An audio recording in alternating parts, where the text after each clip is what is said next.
So we will be serious now. Yes, that's right. Thank you, Soupy. You're very welcome. Pretty windy out there today. I don't know if anyone's been outside. It was tough walking in here. Really? Gee, I missed that wind tunnel. Well, I can fill you in. It was filled with lots of dirt and salt today.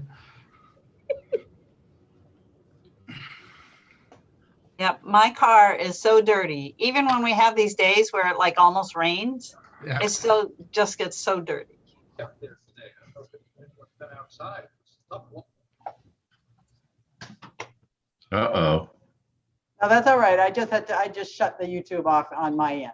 That's why you got the feedback. No, but for the first time, mine is reading my network bandwidth is low. I've never seen that before. That's yours. Chris, Mm. sometimes it can help if you shut the video off. You just want a break from my face. I understand. No, I can shut your video off. I have the power. Oh, You don't know how hold many on, let me times make- I've stopped her from doing that.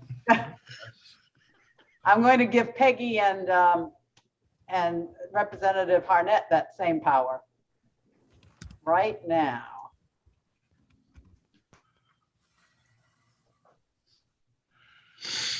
Chris is going to be wielding the virtual gavel for a while today, so Oh, he will? Okay, I'll make him co-host too. we need to see him. So, actually, Where's Peggy? being co-host means I get to see what, Soupy? You get to, See who's you raising can hands. promote people from attendee to where'd Peggy go? I don't know. We have Chief Peter Paul. Welcome. Peter Paul I think he's on for this afternoon. Right. couldn't make it today. This is Vice Chief Richard Sullivan. Oh, okay. It was nice to see you. So we're not going to be discussing tribal matters until this afternoon during the work session Oh, okay. at 1 o'clock. I mean, you're free to join and watch us talk about decanting trusts and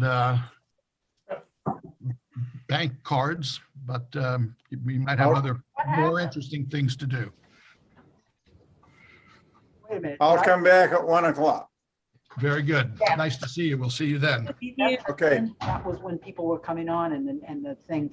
Okay, so I need to put you back as a promote. All right, sorry about that. I was like, where's Peggy?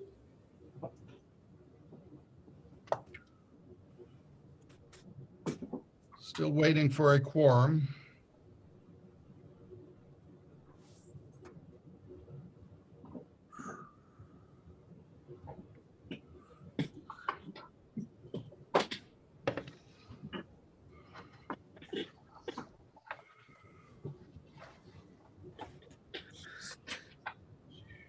Chris, you are now a co-host. I feel emboldened. You can also, well, I don't know if you can or not. Are we live now, Yes. Soupy? Yes. Okay. So if I hit participants, I can see the hands on the right-hand side, Correct. as I usually do. Right. And you can also see the attendees. You see at the top, you see panelists 9, attendees 6. Yes. Okay, that's where you would, if you clicked onto attendees, you see the names. Gotcha. And I'm doing that in the background, Chris. You shouldn't have to do this though. You concentrate on what you have to do. Great. Thank you. You're welcome. Correct, we do not have a senator. Is that? Yeah. So we cannot. Just for those members of the public who are on, we are waiting until we have a quorum present for the committee before we can begin this morning's public hearings. I apologize for the delay.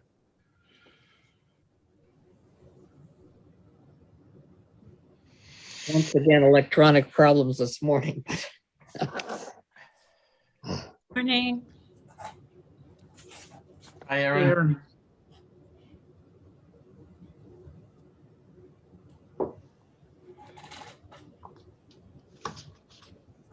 Upi, is it possible for you to contact Senator I know that Senator Carney is in ENR for the morning.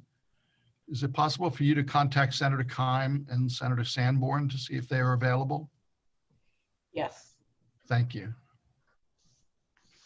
I did just contact Senator Keim. So if you want to contact Senator Sanborn, that'd be great. Thank you, Peggy. I think she said she was an EUT, but I think once she introduces herself. That's all she has to do She That is may correct. depart. to get us started.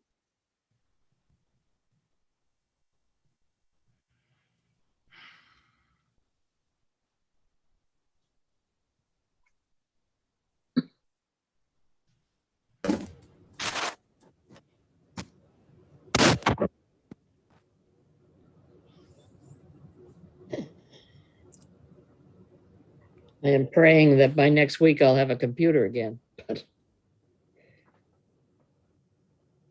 Did you lose it in the spill, Lois, or is it not? I can't tell whether it's connected or not. I don't think so on the computer end, but I think it might be the charger that got done in. But it was never working well to begin with, so I just don't know. I can't get anybody to look at it until Saturday at 3:20. Mm. And so I'm limping along till then. I suspect, and it did spend one entire night in a plastic bag full of rice, but that didn't seem to cure it. Hmm. Excuse me, Senator Sanborn is chairing her meeting over in HCIFS. Senator Keim would be able to join you in about 5 minutes. She wasn't planning on being part of the hearing, so Right. either way. We will need to wait the 5 minutes then to Okay. have her kick us off. Thank you, Peggy. Anyway, Aaron, so I'm hopeful. Me too. It's well, and I've got this jury rig setup that was yesterday wouldn't work at the start like it didn't today.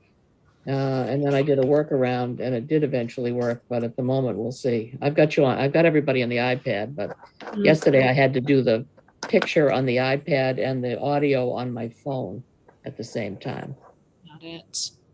which was a little crazy. But I got my vaccination last night and I have no apparent side effects.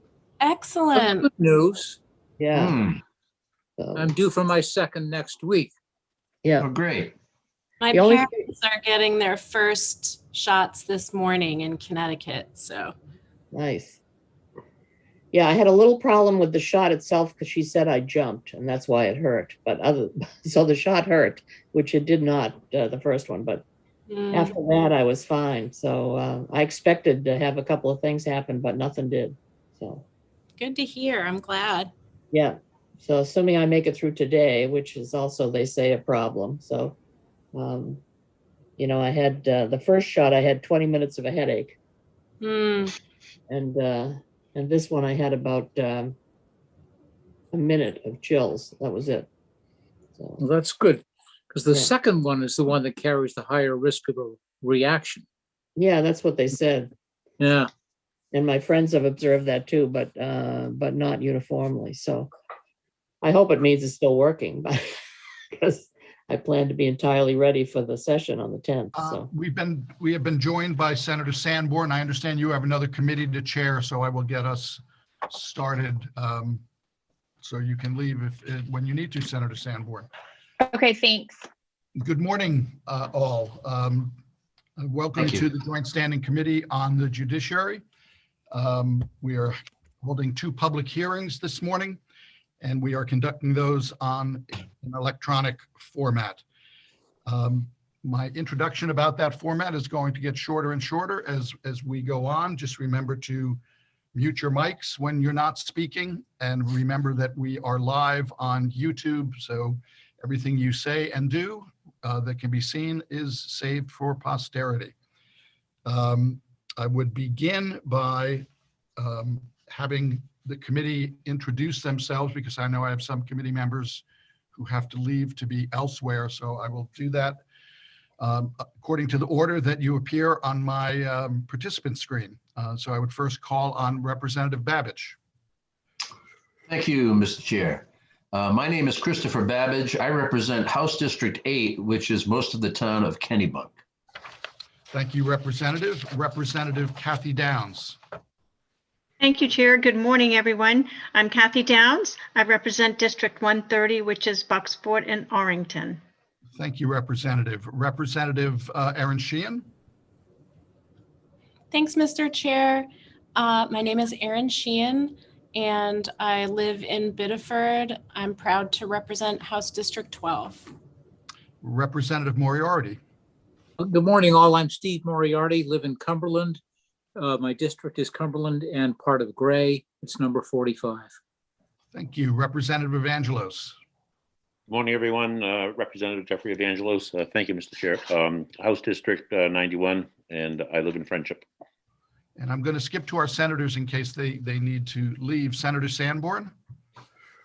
Thank you, Mr. Chair. My name is Heather Sanborn. I represent Senate District 28, which is half of Portland and half of Westbrook.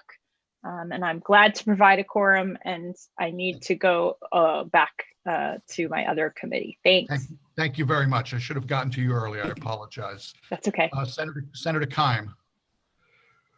Good morning, everyone. Lisa Keim. I proudly represent Senate District 18, which is much of northern Oxford County and 2 communities in Androscoggin.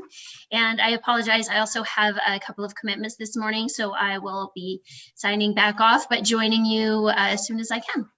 Thank you very much, Senator. Thank you for helping us establish a quorum. Representative Reckett.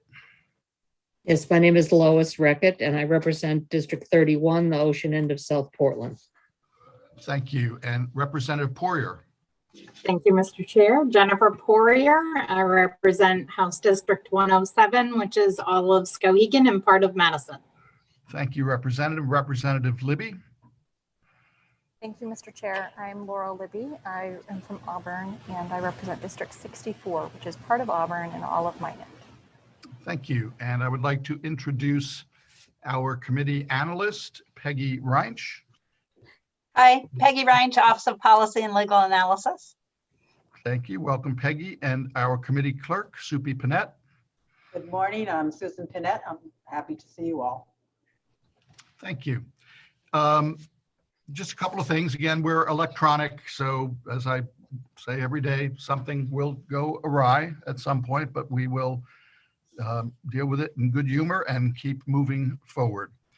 I would also remind people that while there is a chat function, the chat is not part of the committee's record, and you should know that chats can be seen by everybody who is participating in today's hearing. As I said, we have 2 public hearings today. The first one I will be introducing, so I'll be turning the virtual gavel over to Representative Babbage.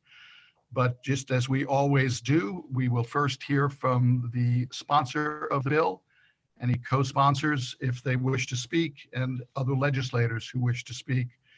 We will then hear from people who testify for the bill, then those who will testify against the bill, and finally those who will testify neither for nor against the bill. So at this point, with respect to the first bill before us, which is a bill to enact the Maine Uniform Trust Decanting Act, I will turn over the chair responsibilities to Representative Babbage. Thank you, Mr. Chairman. I think you've pretty much done the orientation. I'll point out that here at home, I don't have the dainty gavel that we have around the horseshoe. I do have my mock trial gavel that I actually purchased at the Freiburg Fair that actually has written on the side of it, attitude adjuster. But I know we'll have good decorum here, especially virtually. So my name is Christopher Babbage. We'll open the public hearing for LD 422, an act to enact the Maine Uniform Trust Decanting Act. And if we could hear from the sponsor, Representative Harnett. Thank you, Representative Babbage. Good morning, Representative Babbage and fellow members of the Judiciary Committee. My name is Tom Harnett, and I represent the residents of House District 83, which is the town of Farmingdale and the city of Gardner. I am here this morning to simply introduce LD 422, an act to enact the Maine Uniform Trust Decanting Act. I am introducing this at the request and on the behalf of the Probate and Trust Law Advisory Commission, otherwise known as PATLAC, and you will hear from a representative of PATLAC who will speak to the bill in more detail.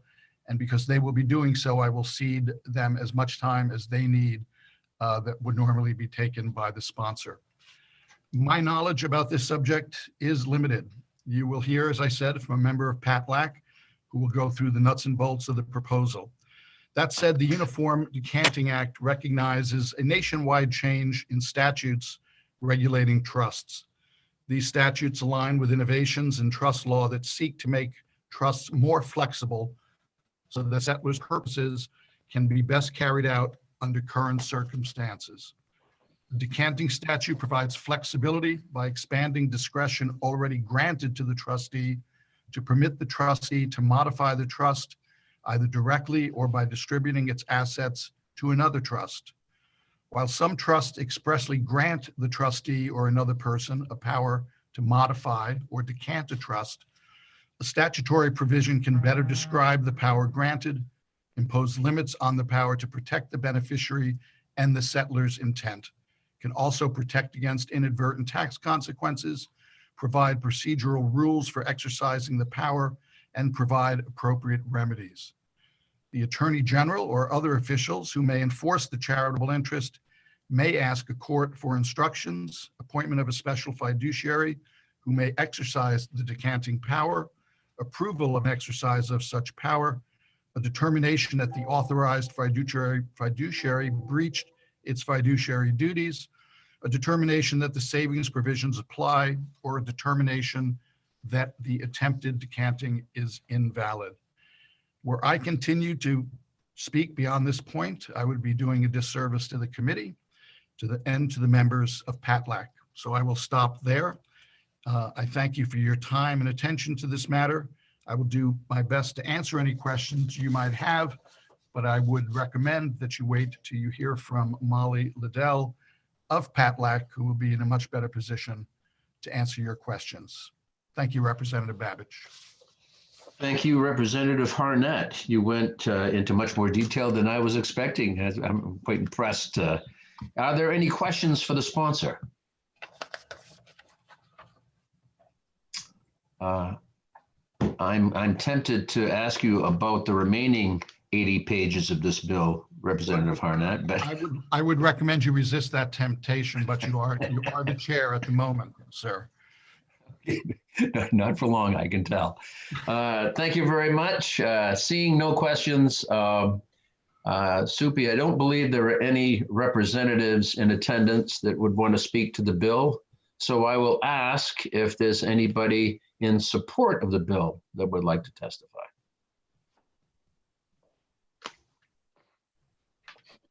I believe that we have, I may interrupt, Chair, we have Molly Liddell from PATLAC. Okay, if Mr. Liddell is ready to go, the microphone is yours. Thank you very much. Thank you, Representative Babbage and Chair Harnett. Good morning, members of the committee. Representative Harnett, for someone who claimed to not know anything about trust decanting, that was a very impressive introduction of exactly what this bill is intended to do. So I'm the chair of the Trust and Estates Practice Group at Pierce Atwood, but as Representative Harnett explained, I'm here this morning as a member of PATLAC to speak in support of LD 422. As Representative Harnett said, the trend in trust law nationwide has been toward flexibility, and what you'll see in LD 422 is kind of a refinement of the type of flexibility in modifications that you can make to the trust law.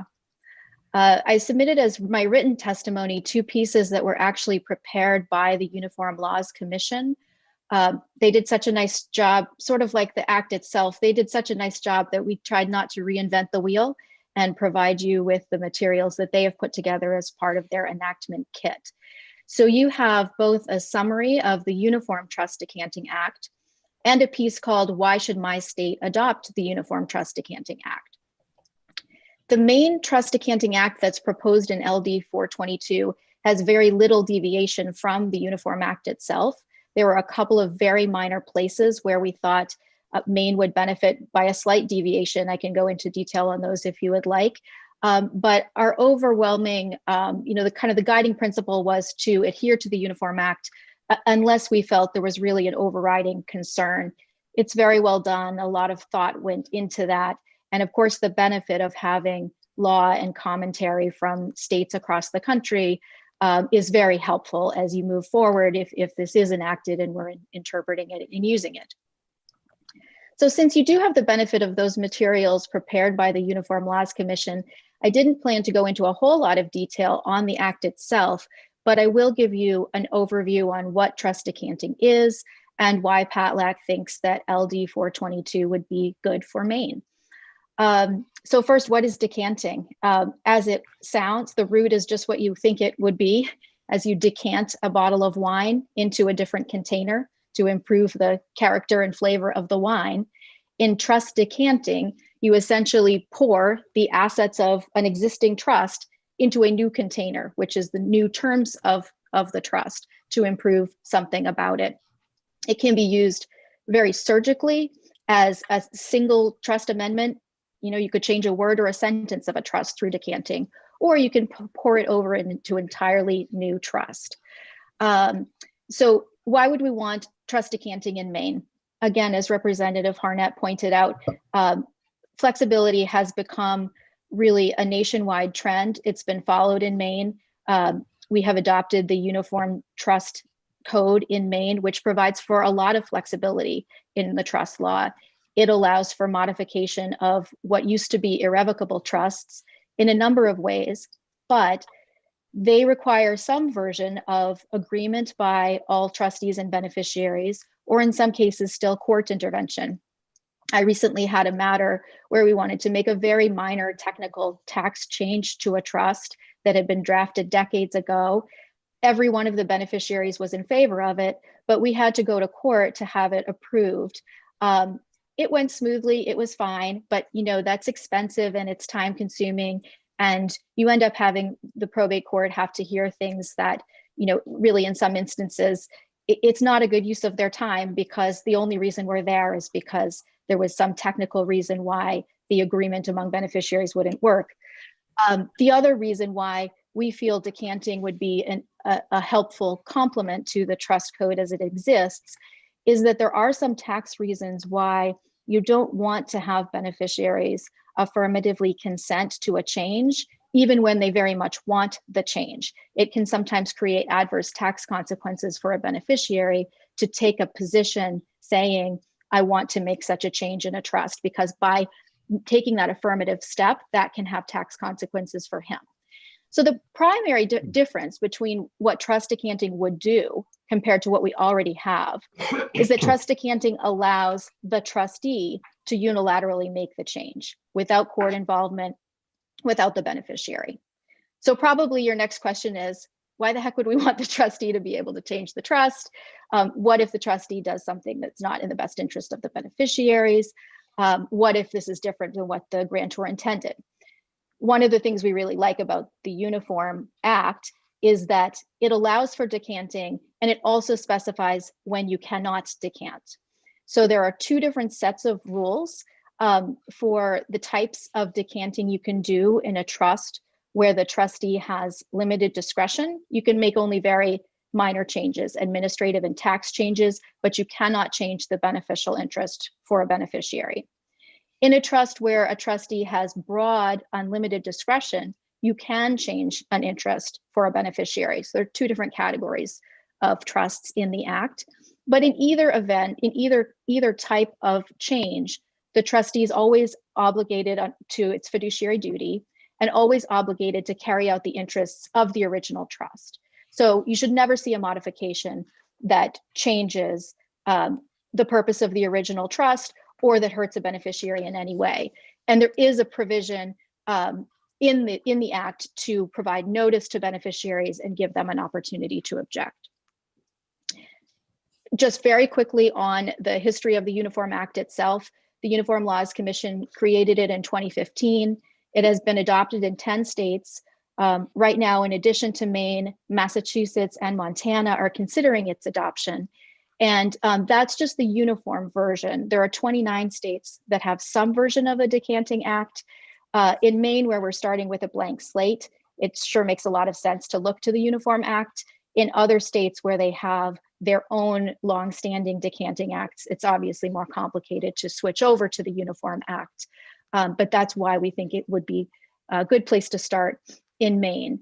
So I'd be happy to answer any questions that you have now. I'm happy to attend the work session if that would be helpful to the committee. And I thank you for your consideration of the bill. Thank you, Ms. Liddell. Are there questions from the committee? Representative Record. You may proceed. Thank you, Ms. Liddell. As I read this piece, I had some questions because I think I've been involved with trusts or foundations or something that have already done this kind of thing. I'm thinking of the Female Samaritans, which was, I think, set up for women who didn't drink or something. I don't know. Anyway, I remember that we managed to use it for homeless victims of domestic violence. And Portland Provident, I think, had some kind of weird thing as well. So my experience has been with ones that were set up before the times we live in now. Is that generally somewhat the case, that these are sometimes older trusts or older foundational trusts that could otherwise just sit there and not be able to be used?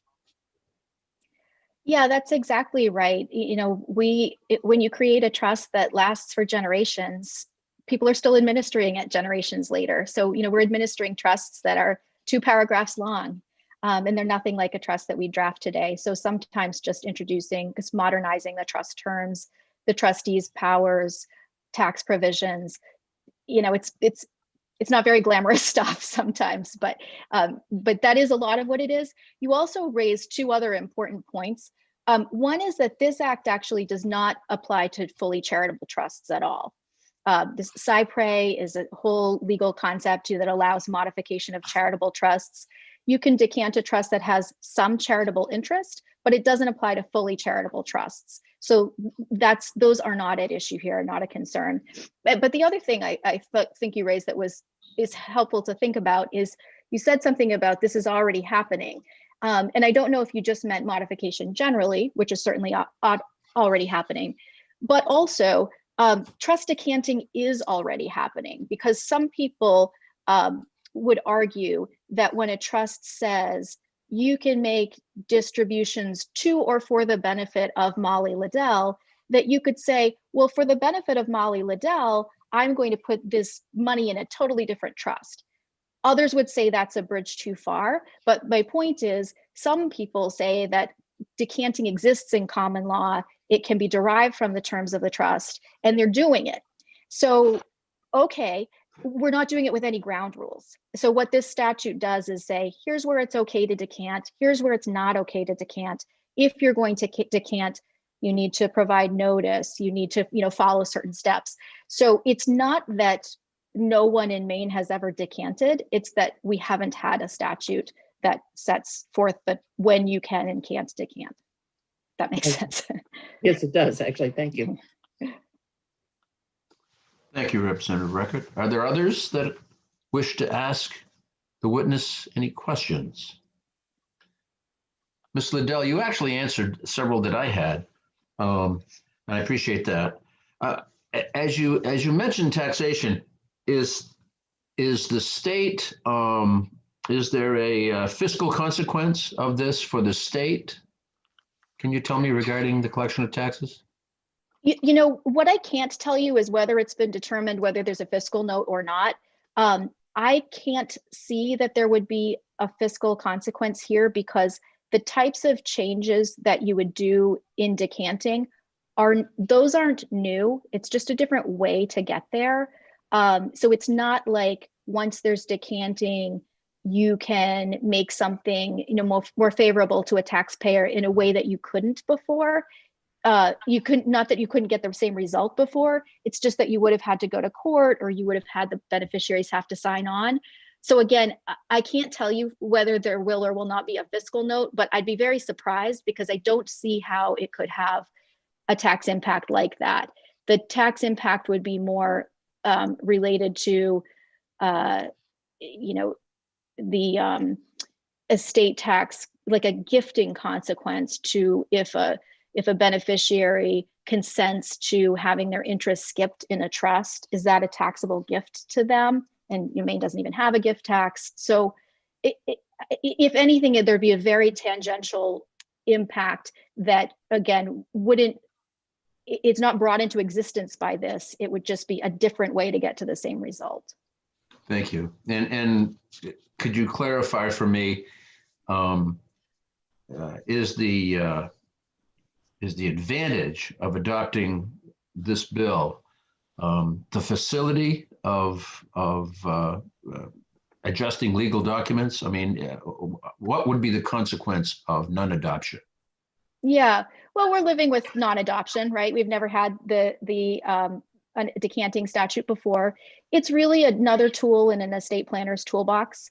That example I gave you of a case I had recently where everyone wanted this simple administrative change, but we still had to file a petition and notices and get a judge to sign off on it. And he was very, understood and didn't require a hearing or anything, but it was kind of all unnecessary. The trustee could have done it unilaterally had we had a decanting statute, or had I been willing to say, I see one in common law, which I didn't.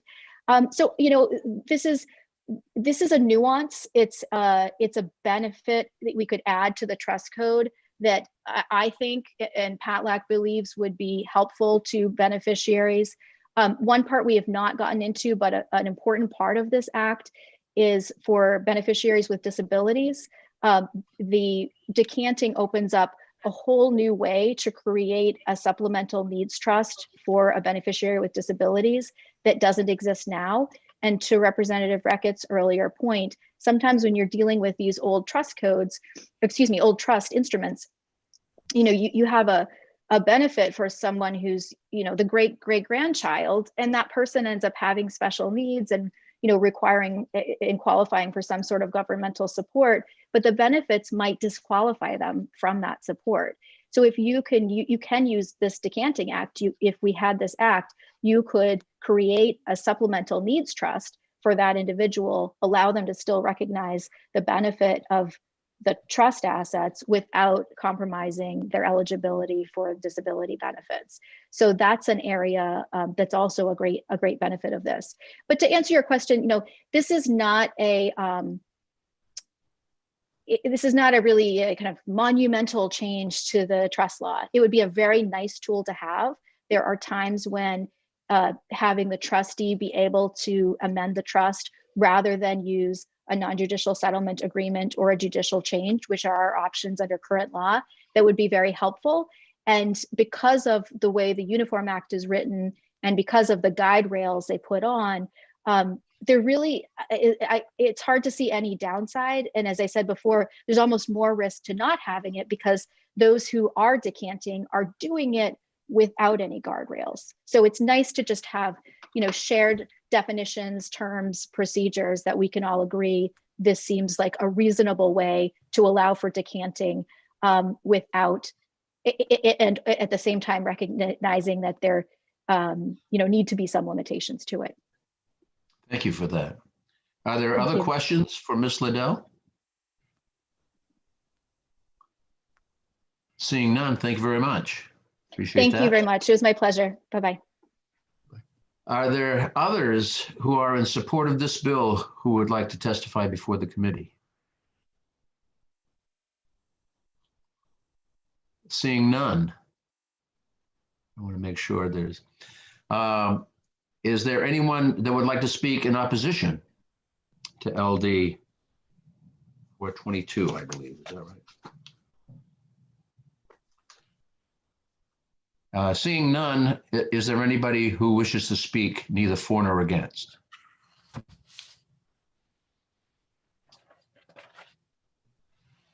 Now, seeing none, I hereby, the gavel is getting ready here, I hereby close the public hearing on LD 422 and invite Representative Harnett back to supervise the next public hearing. Thank you very much.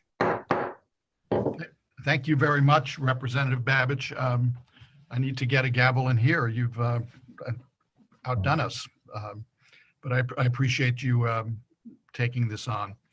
The final public hearing that we have for this morning is LD 420, which is an act to amend the Maine Revised Unclaimed Property Act, a bill that an act that we amended just in the 129th, and I believe that the bill you will hear from the sponsor is to address some issues that have arisen since that time. So with that, I will introduce our colleague, Representative Morgan Riley, to introduce LD 420. Welcome, Representative, to the Judiciary. Thank you for having me. Senator Carney, Representative Harnett, and honorable members of the Joint Standing Committee on the Judiciary. I'm Representative Morgan Riley. I represent House District 34, which includes part of my hometown of Westbrook. I'm pleased to present LD 420, an act to amend the Maine Revised Unclaimed Property Act. I introduced this legislation on the specific request of the Office of the State Treasurer.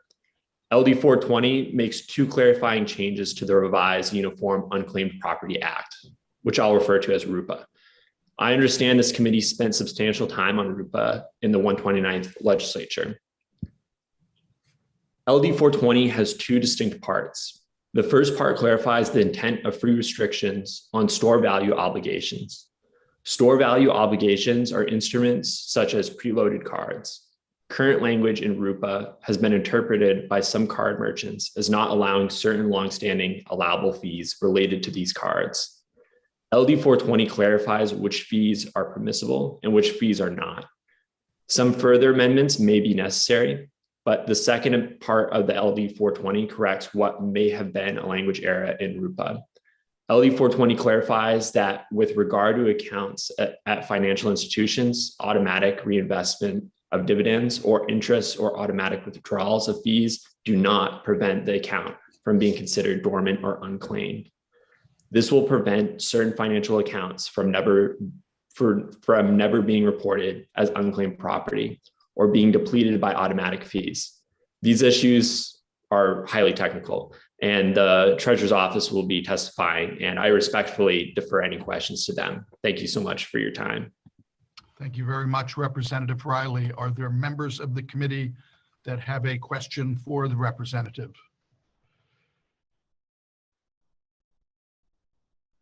Seeing none, thank you very much for introducing this bill today, and we look forward to working through it with the committee. Thank you, sir.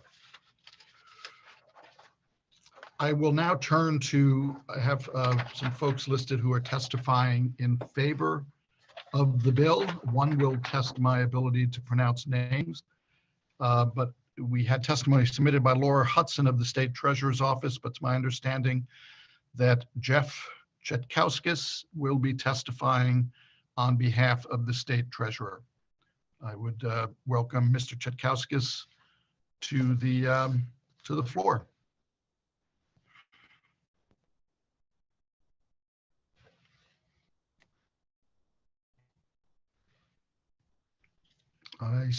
You're probably being promoted to panelist status, but right now your microphone is muted and your camera is off. Yes, here we are. Okay. Yes, hi, that's Chetkowskis. You spelled it correctly, so I pronounced it correctly, so that's great. Good morning. I apologize. I just got kicked off. Good morning, Representative Harnett, Representative Babbage, and the Joint Standing Committee on Judiciary. My name is Laura Hudson. I'm the Director of Internal Operations for the Office of the State Treasurer, representing LD 420. Jeff Chetkowskis is our subject matter expert, so I will read the testimony and he will likely answer the questions. He was involved from our office in the development of RUPA over the last few years. Thank you, Ms. Hudson. I apologize. I thought he was in here substituting for you. Well, just as you started to introduce us, I got kicked out. So there was a little drama there on the front end, so I apologize for that. Thank you for this opportunity to come before you today to offer our support of LD 420, which makes 2 minor changes to the Maine's revised Uniform Unclaimed Property Act, also known as RUPA. We profusely thank the committee for their previous work on RUPA and thank Representative Riley and LD 420's co-sponsors for taking the needed clarifications. The first section of LD 420 deals with stored value obligations. I'm going to provide some definitions and examples to orient you to this because it does get a little technical. Stored value obligations allow for the replenishing or reloading of funds on a card or other device. Some examples would be Dunkin' Donuts cards where funds can be reloaded to cover purchases, or an iTunes account to purchase music. These obligation cards are issued by and usable at a single retailer. Stored value obligation cards are not gift cards in which the balance of a gift card can only be depleted after issuing and to which additional deposits cannot be made. With a gift card, additional deposits cannot be made. An example of a gift card might be an LL Bean gift card, for instance. Pre-funded bank cards is the next category. They're also called open loop cards. They're cards that operate essentially like a bank account in that they're used with multiple merchants. The amount stored on the card can be increased and the card can be used to withdraw cash at an ATM. Thus, these cards are distinguishable from reloadable cards that are issued by and usable at a single retailer. After this law took effect, our department heard from industry that current law prevents the charging of standard fees associated with the use of some stored value obligations. We took the position that it's not our intent to forbid issuance of fees between merchants, for example, or fees with withdrawing cash using stored value obligations. We explained that we would pursue a legislative fix, and that's why we're here today. Under the old unclaimed property statute, stored value cards, think of that Dunkin' Donuts card, and pre-funded cards, which would be like a Visa debit card, fell under separate definitions. Pre-funded bank cards haven't changed with RUPA and allow for fees to be charged, like dormancy fees to the cards as defined by a contract with the card issuer. With the adoption of RUPA, the definition of stored value obligation in the 2020 legislation included reloadable open loop cards. Due to the nature, purpose, and available uses of these reloadable open loop cards, however, there are standard fees that apply and have long been present. Our amendment restores the intent of the enactment of the 2020 legislation with respect to and only to the reloadable open loop cards. The next section of LD 420 seeks to clarify that certain activity with accounts at a financial institution, namely the automatic reinvestment of funds, think of a CD, or withdrawal of fees, does not restart the clock for determining when property becomes dormant. By error or oversight, current law treats certain activity as that activity which indicates interest or active ownership in property when it probably shouldn't. Current law states that automatic reinvestment of dividends and interest indicates that a financial account is not unclaimed or not dormant.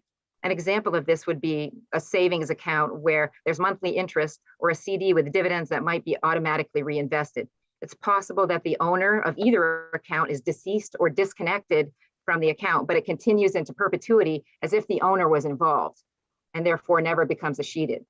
To achieve this correction, language in Part 2 of LD 420 provides that an automatic reinvestment of dividends or interest or an automatic withdrawal of disclosed fee is not an indication of a parent owner's interest in property for purpose of determining when property is presumed abandoned.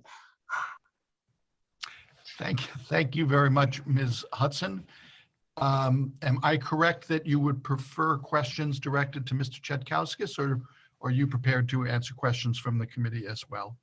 I think we can both answer them. It's more likely, especially at the technical level, that Jeff will be able to answer them. Okay, well, you can determine when the question is posed, if questions are posed, who will handle it. Are there questions from the committee for the representatives of the state treasurer? Representative Moriarty. Thank you, Mr. Chair. Good morning, Ms. Hudson. The sponsor of the bill in his remarks categorized this as a highly technical matter. And so I'm going to pitch you a very large softball.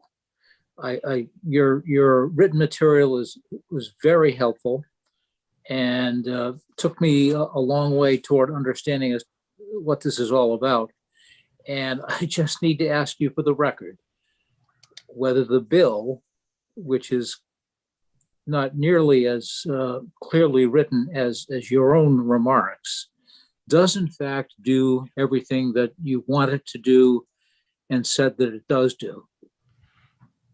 We're confident that it does, and we involved industry as we prepared the amendment. So yes, we're confident. Thank you, Representative Moriarty. Representative Libby. Thank you, Mr. Chair, and thank you for being here, Ms. Hudson. My question is, and I'm trying to put together the pieces with what was enacted when, under the old unclaimed property statute, were these fees charged to the open loop cards? Were the various, okay, so that previously the fees were charged under the Correct. That has statute. never changed. And Jeff, if I say something that's incorrect, please correct me. But my understanding is that part never changed. This was just an oversight somehow. Okay. That is correct. Okay. So the intention when this was when the changes were made, that would simply just continue and it's purely an oversight issue. Correct. Yes. Thank you. Thank you, Representative Libby. Are there other members of the committee with questions for the representatives of the state treasurer? Seeing none, thank you very much for your testimony, and I would imagine you will be able to join us at a work session in the future if necessary. We'd be delighted. Thank you very much.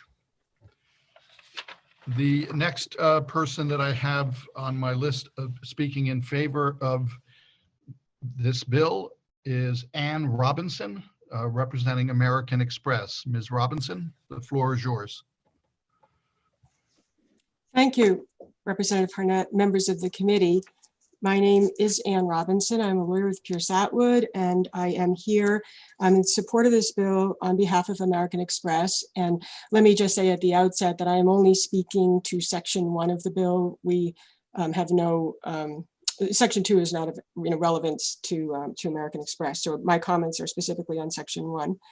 And so I would first like to thank Representative Riley and the co-sponsors and the State Treasurer's Office for bringing this bill forward to address what they indicated and we believe was unintended confusion and ambiguity caused by last year's legislation.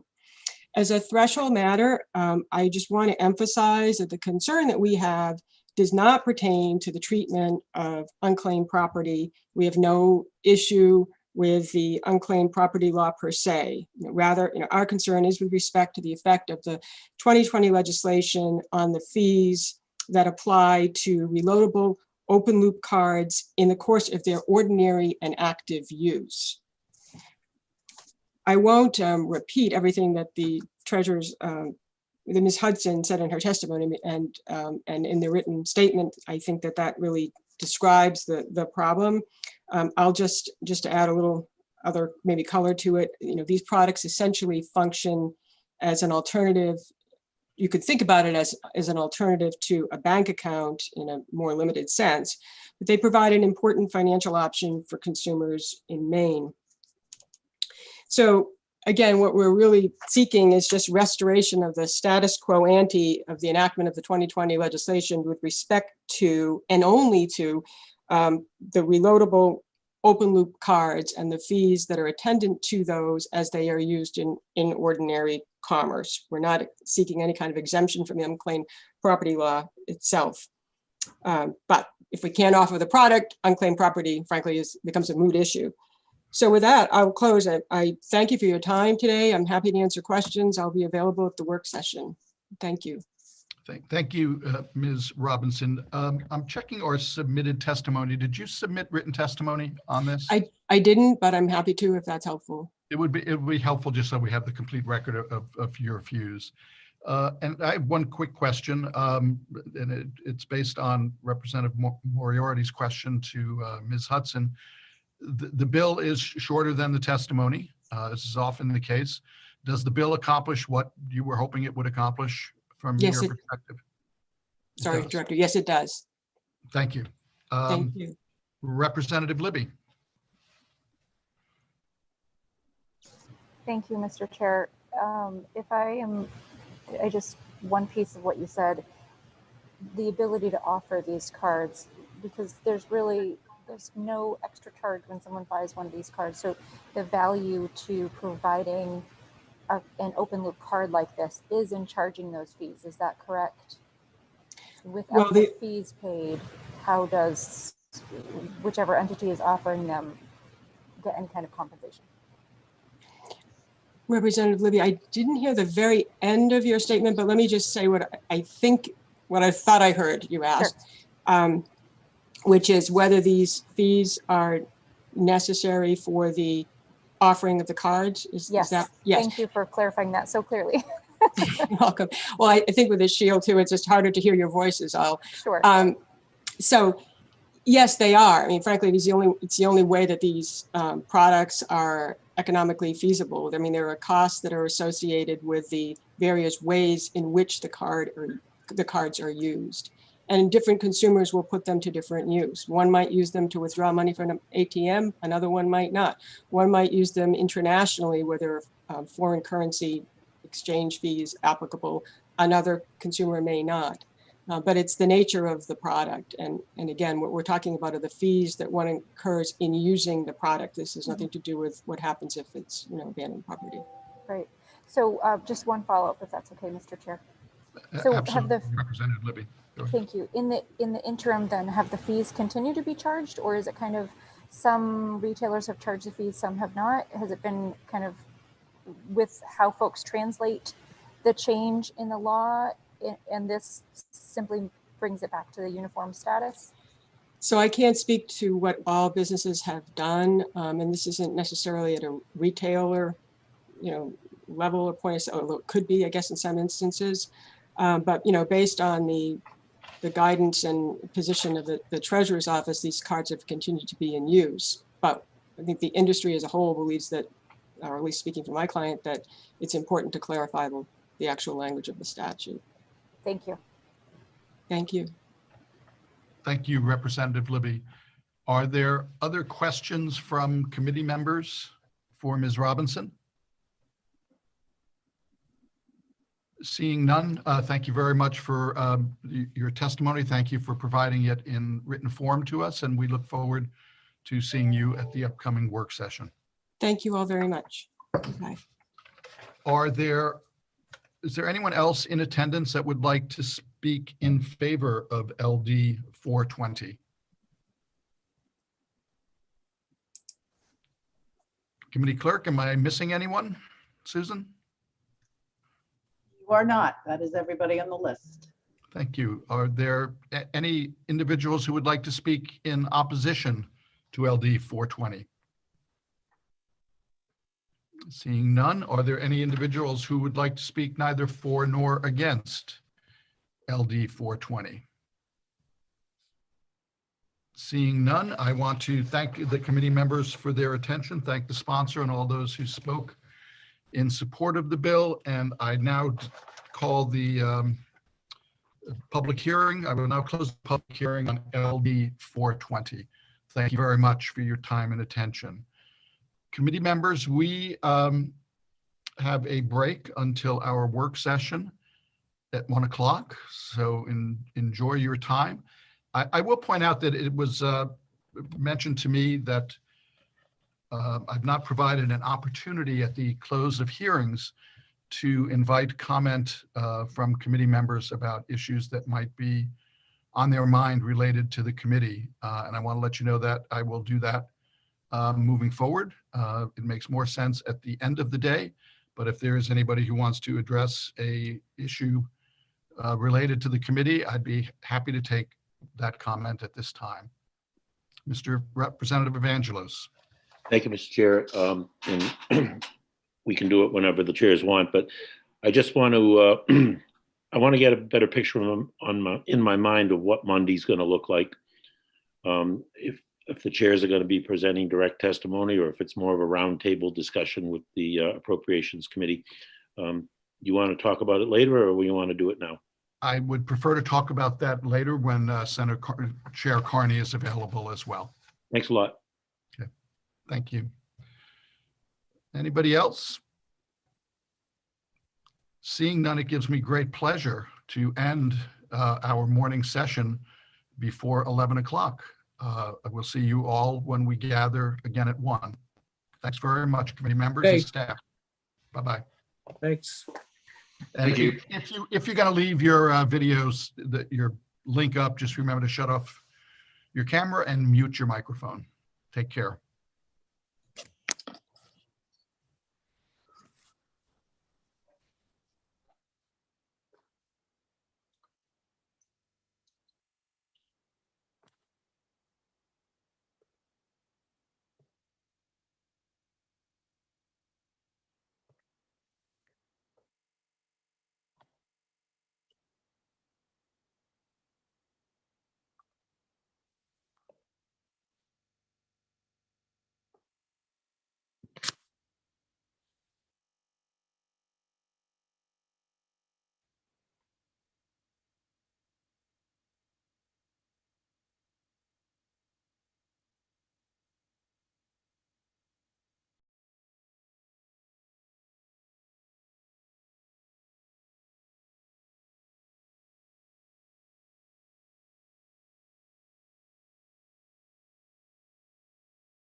Hello, Richard.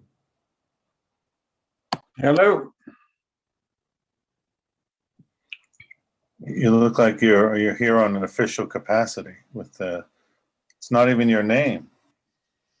I know it. He said he couldn't do it. He was in a meeting. Oh. I tried to get out of it.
Good afternoon, all. We're waiting for our Senate co-chair and other committee members to appear. So bear with us. Nice to see the smiling faces that are on the screen.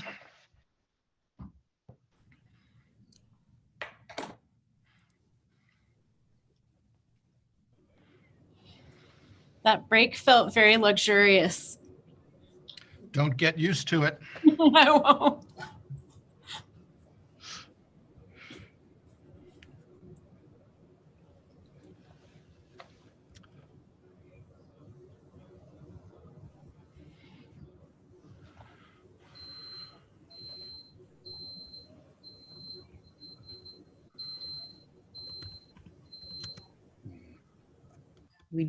We don't quite have a quorum yet, but we're almost there, folks. We'll be ready in just a moment.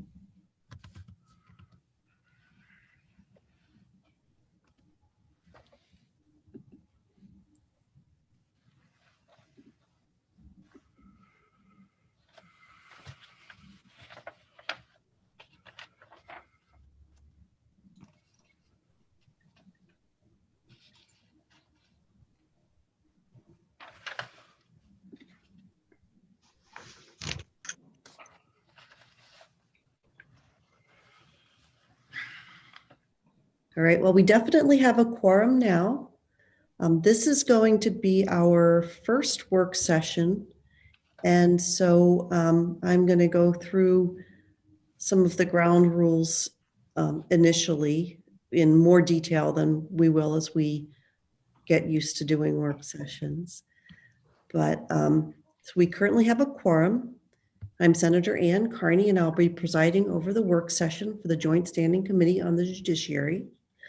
Since the format is somewhat new, at least for work sessions, and we expect that there could be unforeseen glitches, please be patient.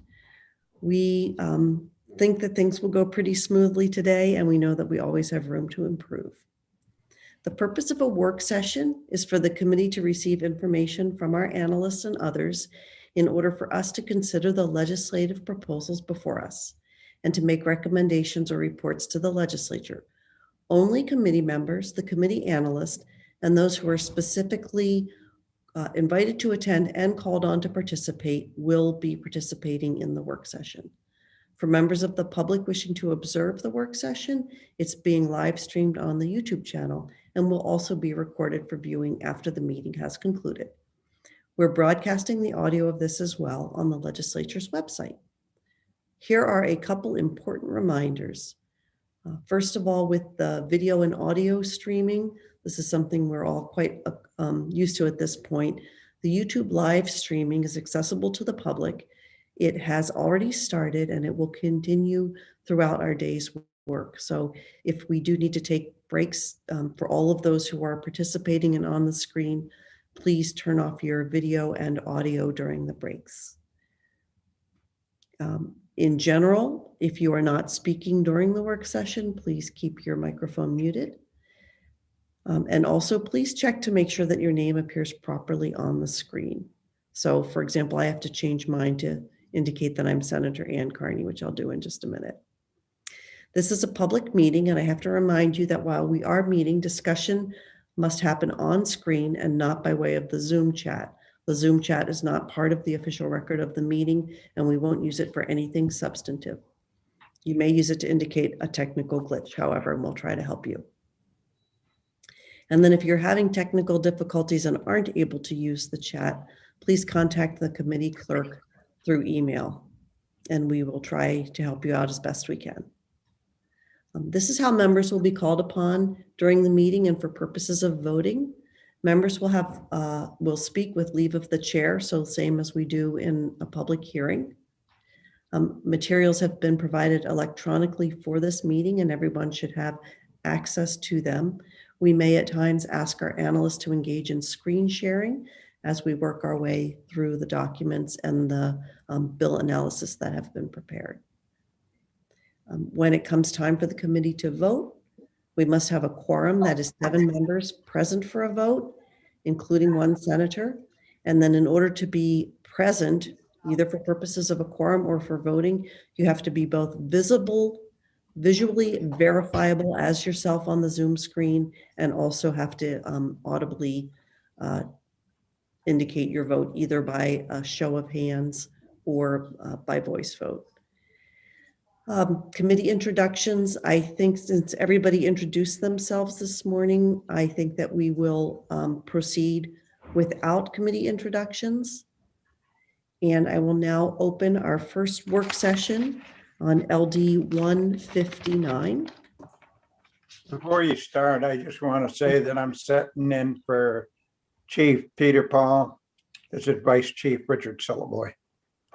Thank you very much. We appreciate your presence. And again, we will, as necessary during the work session, we will call on individuals to have the floor to speak. Before we get started, I want to let everybody know that our excellent analyst, Sam I have a hard time with your last name, Sam. Could you please introduce yourself? I am Sam Seneft, and I'm one of the analysts for Judiciary, and everybody has a hard time with my last name. My apologies. And I see that Representative Newell has her hand raised, and so I'll start by recognizing Representative Newell, and then perhaps we could move into the analysis. Sam. Thank you, Madam Chair. If I may just ask for your consideration in redoing the introductions from the committee. due to having our tribal chiefs and vice chiefs on this Zoom this afternoon, if you would. Yes, that is fine. Thank you.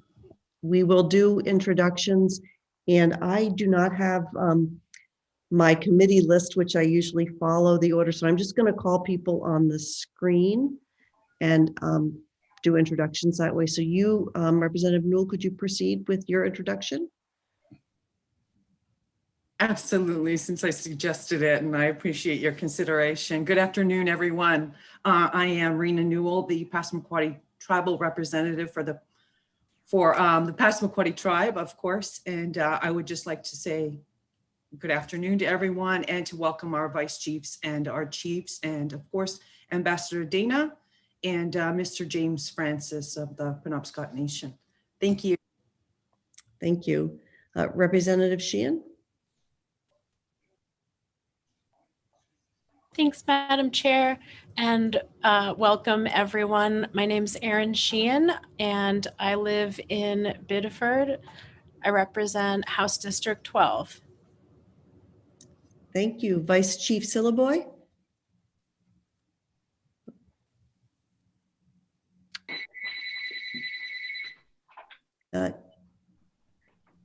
I'm sorry, you're muted. Let me try that. Name is Vice Chief Richard Syllaboy. I live in Littleton, Maine. I'm Vice Chief of the Aroostook Band of McMahon. Thank you. Welcome. Representative Downs? Thank you, Madam Chair. Good afternoon. I'm Kathy Downs. I'm from District 130, which is Bucksport and Arlington. Thank you. Representative Moriarty? Good afternoon, all. I'm Steve Moriarty from House District 45, which is part of Gray, and all of my hometown of Cumberland. Representative Harnett? Thank you, Madam Chair. My name is Tom Harnett. I represent House District 83, which is the town of Farmingdale and the city of Gardner, and I live in the city of Gardner. And it's nice to see everybody here today, and welcome to those watching on our YouTube channel. Sam Sneft? Senef?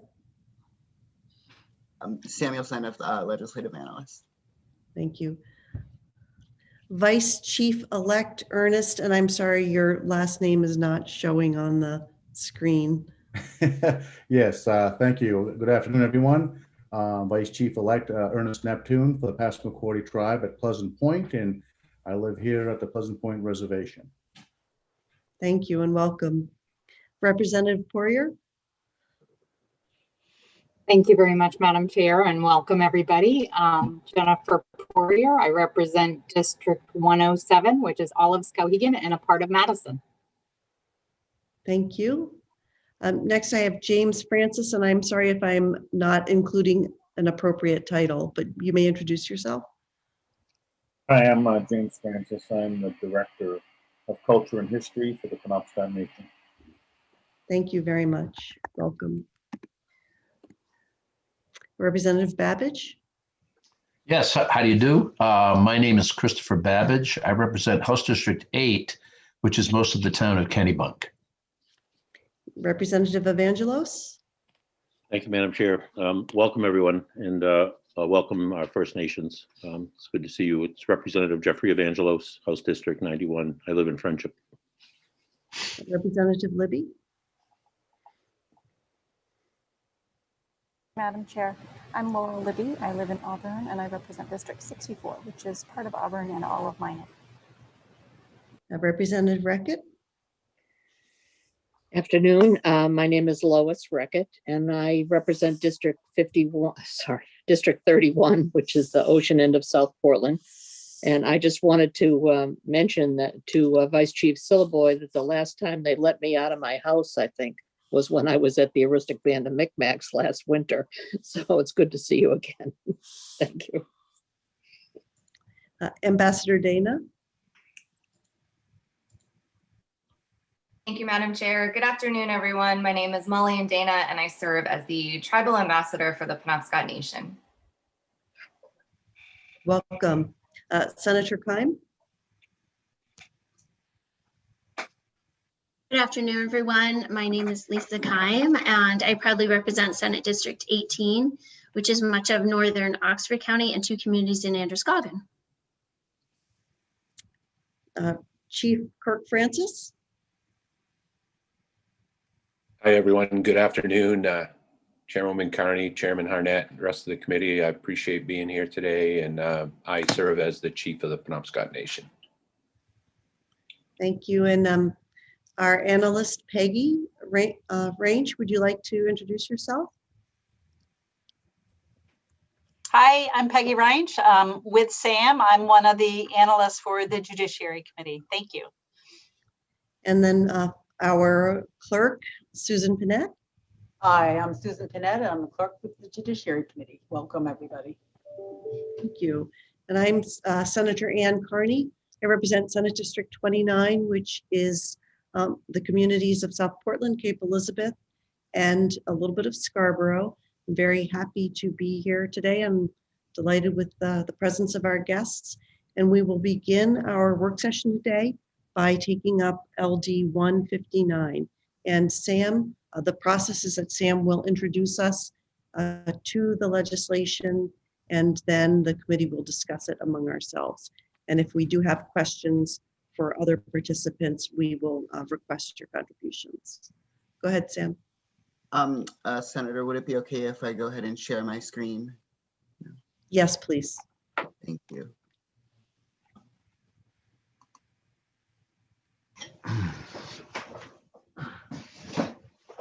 Okay. Up on the screen, everybody should be seeing LD 159, an act to extend time limits for placing land in trust status under the Maine Indian Claim Settlement. And if you're not, please let me know now so I can fix it. Okay, so this bill extends all time limits for both the Passamaquoddy tribe and the Penobscot Nation to add to their respective trust lands under the act to implement the Maine Indian Claim Settlement. And that the deadline that the timeframes would be extended to is January 31st, 2030. Because this bill amends the act to implement the Settlement Act, it does not take effect unless the Joint Tribal Council of the Passamaquoddy tribe and the Tribal Chief and Council of the Penobscot Nation agree to those changes and certify their agreement to the Secretary of State within 60 days of adjournment of the regular session of the first regular session of the 130th. The committee heard pretty significant testimony on this bill in favor of the bill.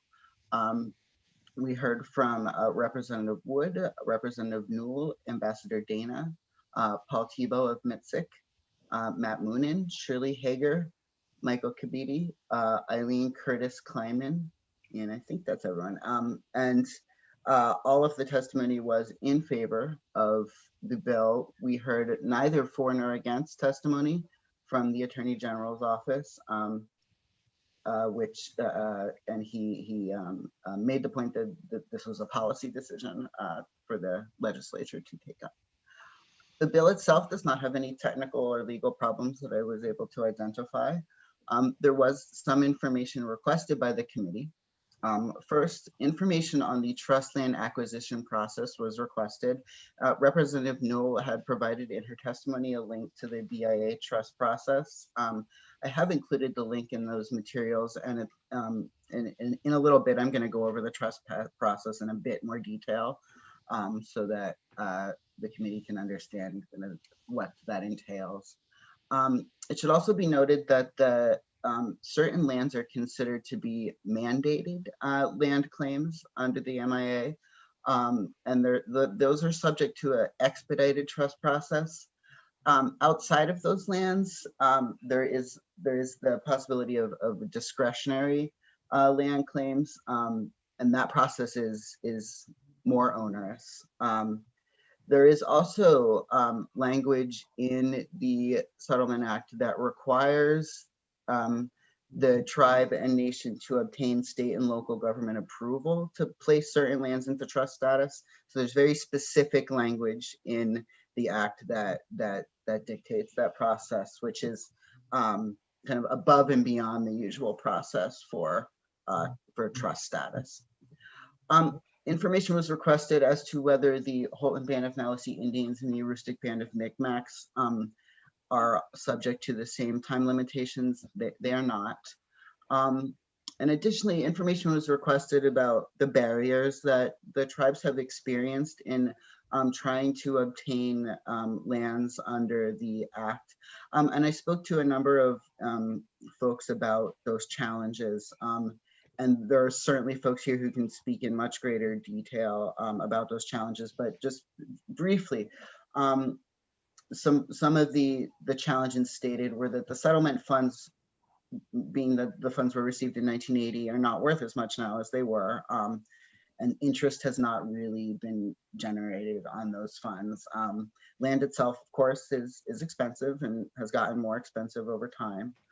The local consent process has been a barrier. I had spoken just previously about how certain of the lands require consent of localities, and that at times has been difficult and has required additional funds in order to obtain that consent. Reacquired ancestral lands sometimes require environmental remediation, which can also be costly to get those lands to a place where they can be used. And then taxes, of course, paid on fee land or payments in lieu of taxes can be expensive. And finally, there's legal costs to negotiate land deals and to prepare claims for BIA trust status. That process involves a fair amount of paperwork and time. So those were some of the challenges that were cited by tribal representatives in trying to obtain land under the Act. There is a significant legislative history in terms of amendments made to the Act. The timeframes have been extended many times in the past, particularly in the early years. So you can see there's this whole trend of the time frames being extended for like a year, 2 years, or a year again. And then in the mid 90s, early 90s, the time frames were extended for greater periods of time. There have also been a number of amendments made that speak to specific tracts of land and adding those to the trust land. Those have their own timeframes extended attached to them, and those have also been amended multiple times. So I think I counted 18 amendments over the since 1980, and those aren't all the amendments that have been made to the implementing Act. Those are just the amendments that have to do with the land claims piece. The fiscal impact of this is not yet determined.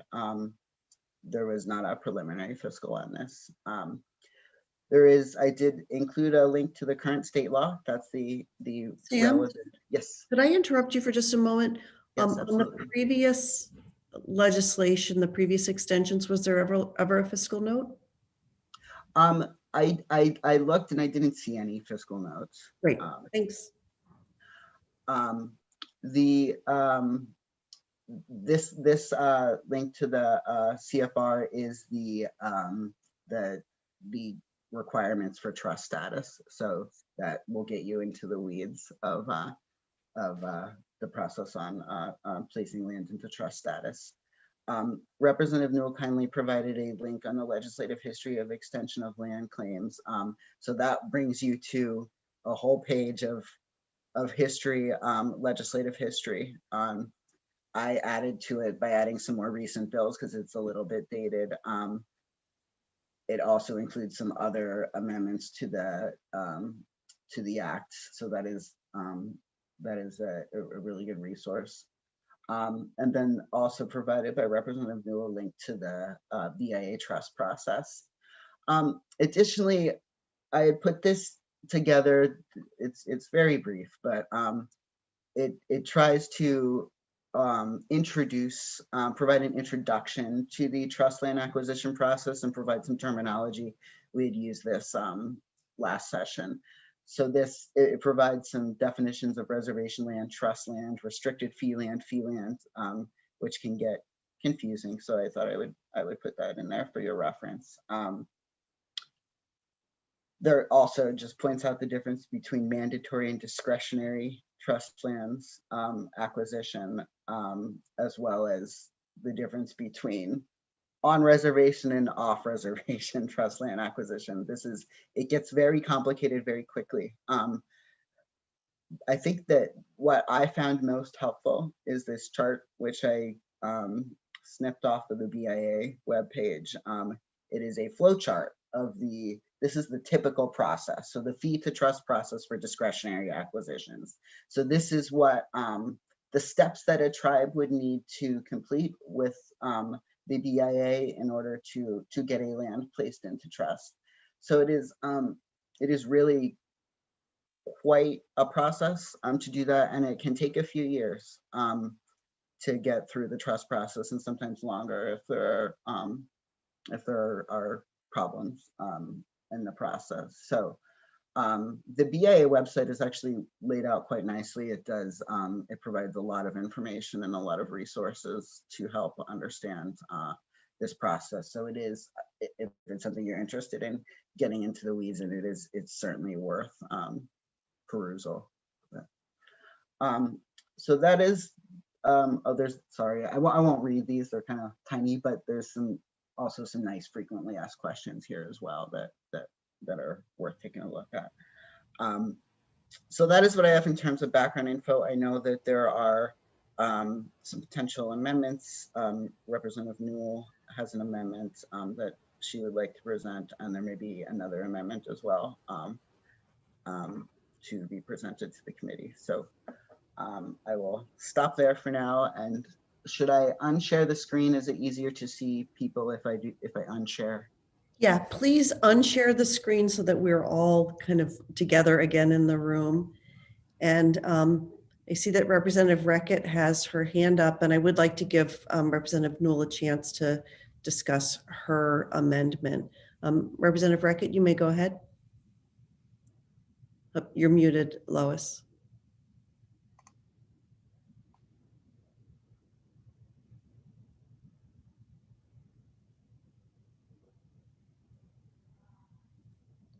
Okay, well, we'll come back to her. Representative Moriarty, did you have a question? You are also. Yeah. Two quick questions for Sam, if I may.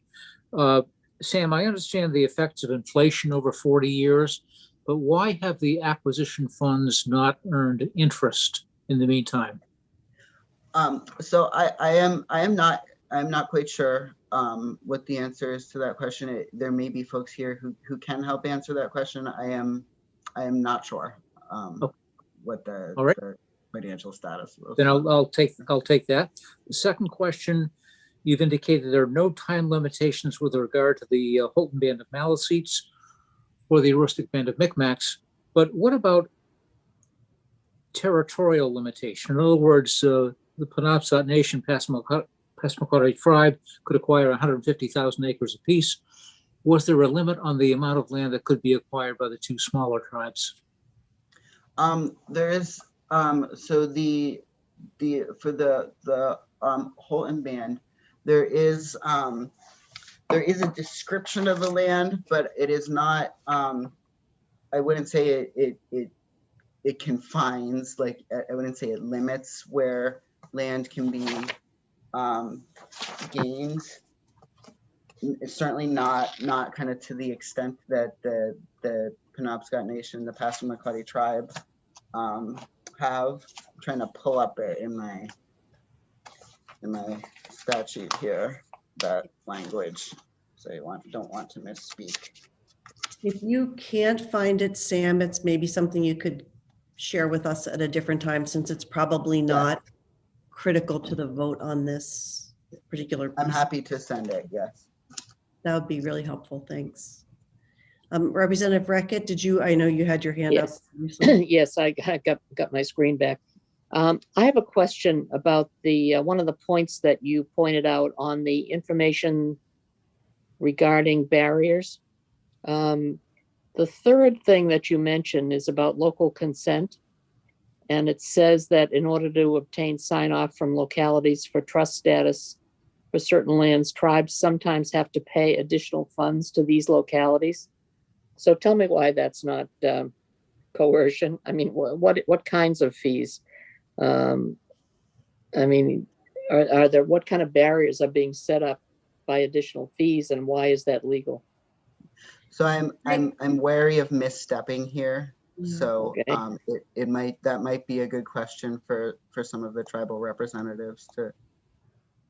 Yeah, and it also might be a good question to ask at our meeting next week, because we do need to kind of focus on this issue of the time limits. And Okay. I appreciate and understand and agree with you about the value of that question.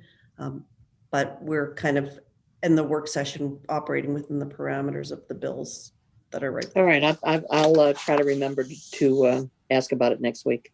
And we can make, Sam, will you make a note of that for next week as well, please? Yes, I have, yes. Representative Evangelos, you were next.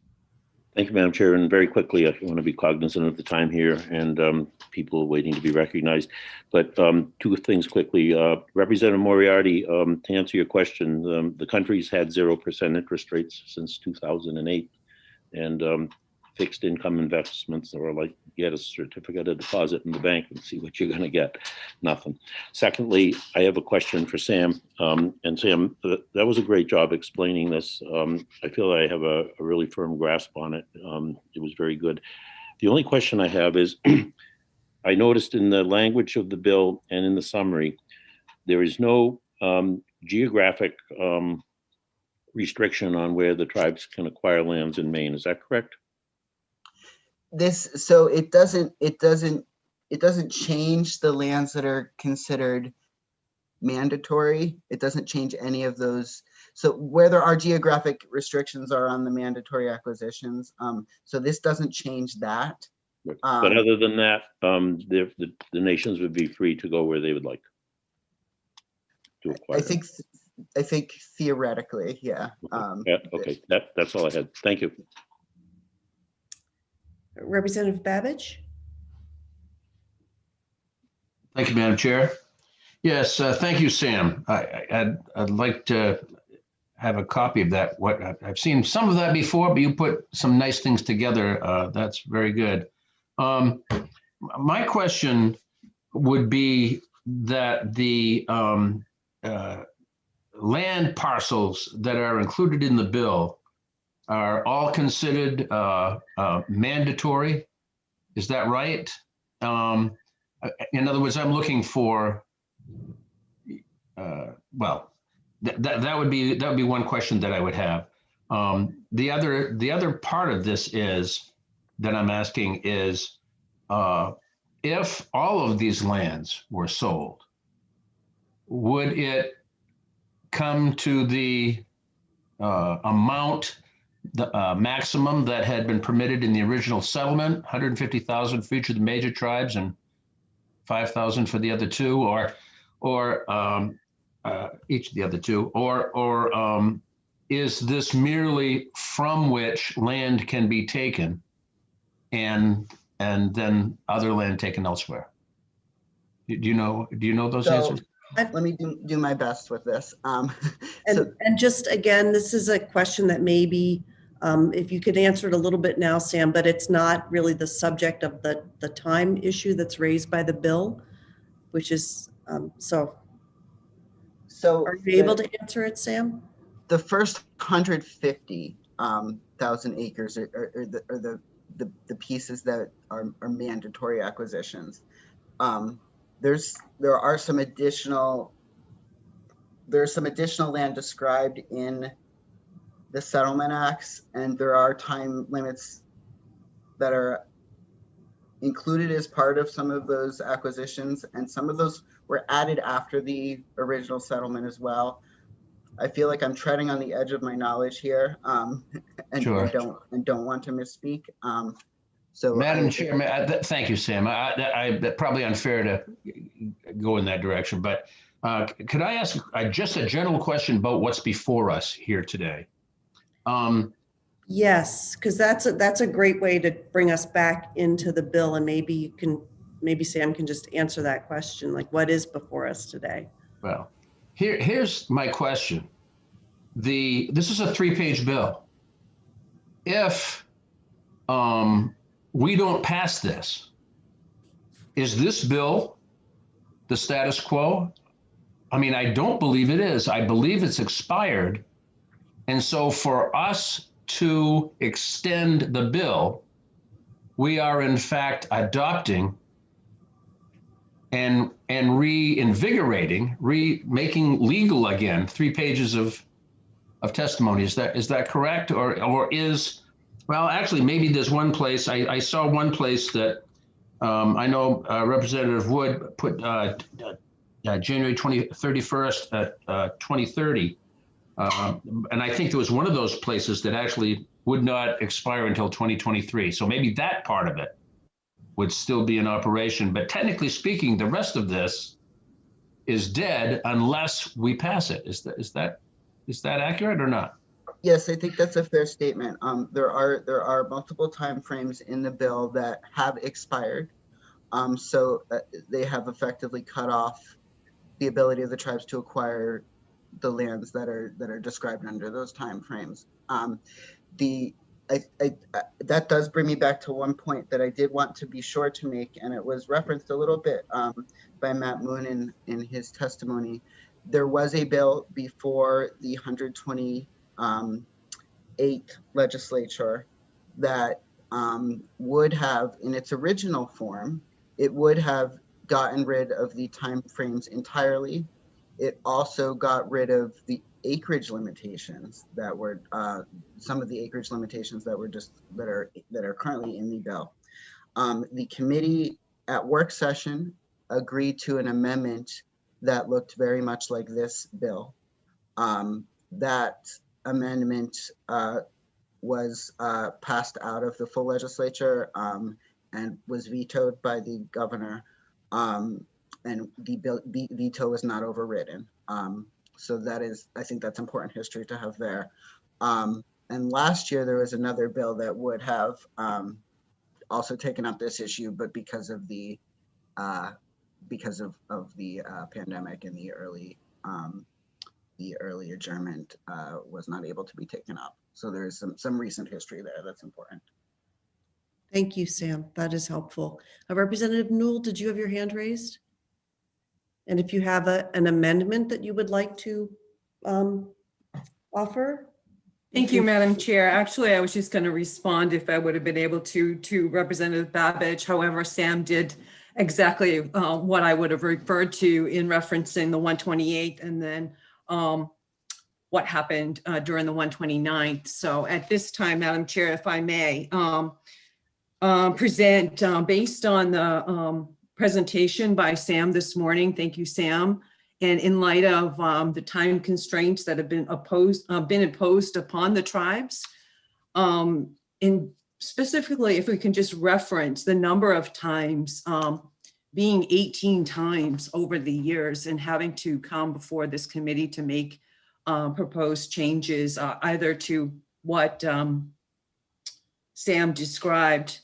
So I would like to introduce this amendment to propose to eliminate the timeframes for land acquisition. And I would like to also state that there are no other changes to the language being proposed. And if I may request Sam to go over the language of the proposed amendment. Thank you. Thank you, Representative Newell. Sam, would you like to do screen sharing? Sure will, yes. Thanks.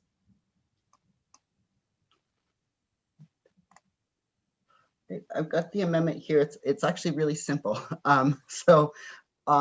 Basically, all of the time limitations are crossed out. So they're all highlighted there.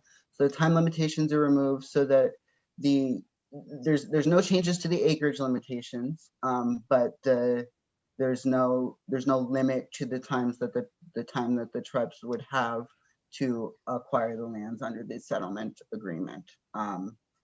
So you can see there's multiple places. Some of them speak to that general 150,000 acres. Some are specific to certain acquisitions, both for the Penobscot Nation and for the Passamaquoddy tribe.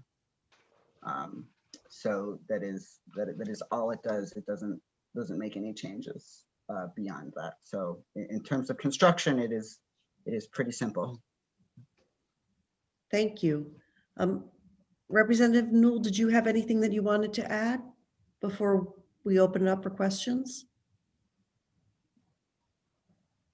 Thank you, Madam Chair. No, nothing at this time, but I think if there's anything that I could add following the discussion, I will certainly do that. Thank you. Thank you. I see that Representative Harnett has his hand raised. Thank you, Madam Chair. And I'm trying to get us back to the bill, if I can. Is it also correct, and this is directed to both our analyst and Representative Newell, we're talking about changing dates, and now we're talking about eliminating dates. We are not changing anything to do with the description of lands that are covered in the statute as it exists today. Is that correct? That is correct, yes. Thank you.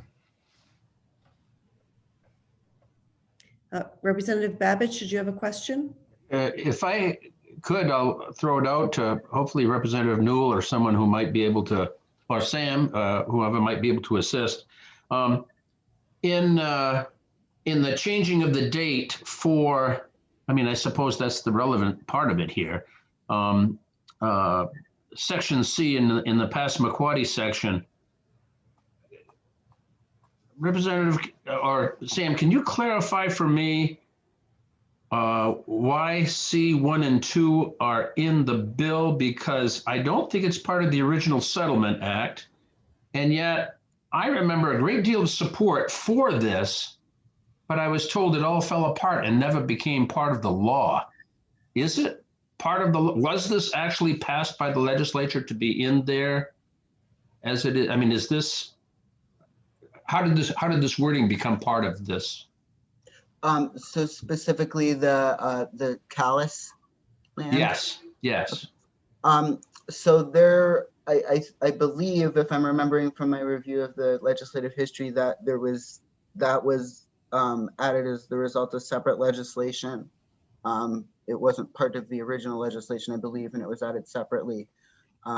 I could look up the time frame. I guess my interest is why, how can this have passed to be in the bill and yet not have been passed? Because I mean, I understood everybody was on board, but at the 11th hour, it all fell apart. And I'm just trying to figure, did the legislature approve this or did it not at some time? So I just want to just make a distinction here. So there's kind of two pieces to this. There's the acquiring of the land, but then there's this trust status part as well. And the timeframes speak to when we're looking at January 31st, 2021, that is the certification by the Secretary of Trust status. So I don't know what the current status of all of these parcels are, but I believe that some of them have been acquired but have not gotten to the trust status piece, which is where it is really the timeframes are really speaking to. It is that certification. But we could I could certainly see what I can find out in terms of the status of each of these parcels in terms of their trust. Well, I don't want to give you too much homework. I guess what I'm trying to get at is the problem with Section C, the inability to purchase the land, because it appears to me that the legislature must have approved this wording at some time to be part of the Settlement Act. That appears to be what's before us. Yeah, I'm just going to interject here just with a concern that the question you're asking is a good question, but not one that is on the table before us today. This is the first of 8 bills that that we are going to do work sessions on. And again, the issues you're raising are very important, but are not things that we can or are prepared to address in the context of this work session. Senator Keim? Thank you, Madam Chair. If it's appropriate, I would like to move ought to pass as amended with Representative Newell's amendment. Thank you very much. Do we have a second? Representative Harnett has seconded. Representative Evangelos, did you wish to have discussion on the bill? On the motion, excuse me?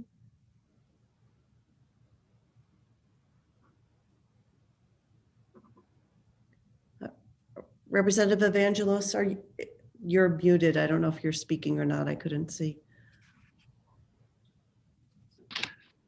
I was raising my hand to second the bill, but just a brief comment. I support the change. Thank you for making the motion. I feel strongly that the Native Nations should have the same rights that I do. Nobody tells me where I can go buy something, and this is real progress. So I'll be supporting it. Thank you, Representative Evangelos. Is there any other discussion regarding the motion? Are there any questions for the analyst regarding the proposed amendment? Is the committee ready for a vote? Representative Evangelos? Did you have your hand raised?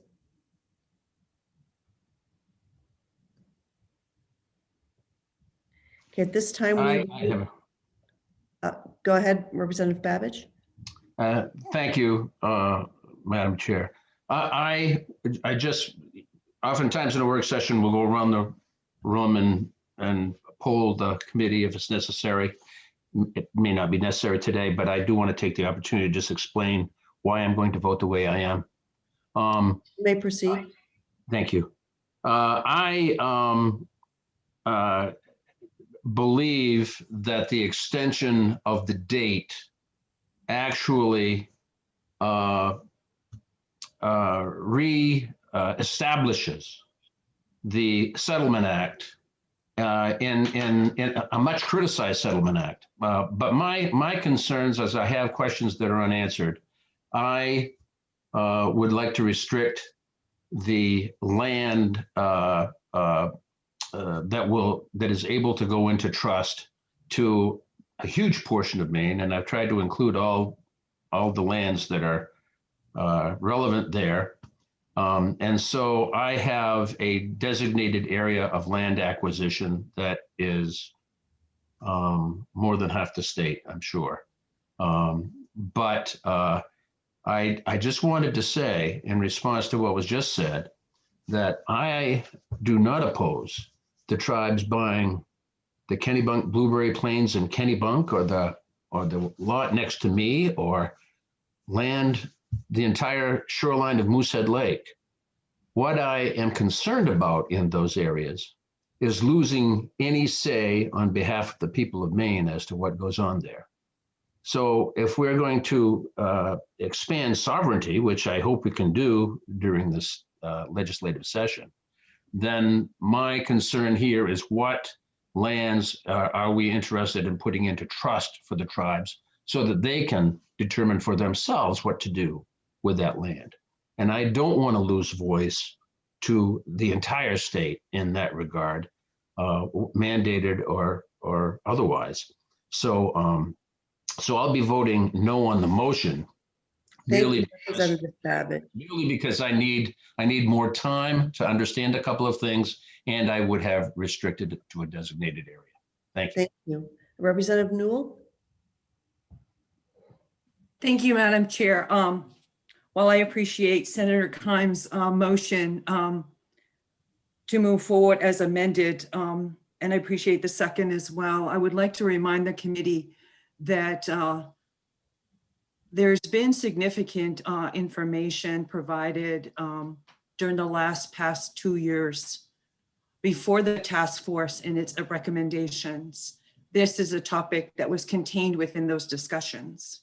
And then I remind the committee as well, to the senior members and to the newer members, that this topic was again addressed last summer before the Judiciary Committee.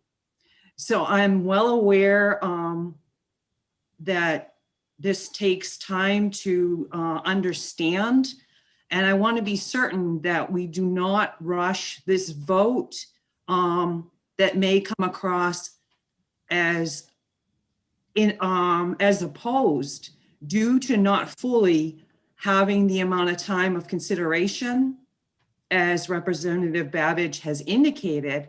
And if necessary, I understand there's a motion on the floor with a second. So during this time, there is an amount of time available for discussion.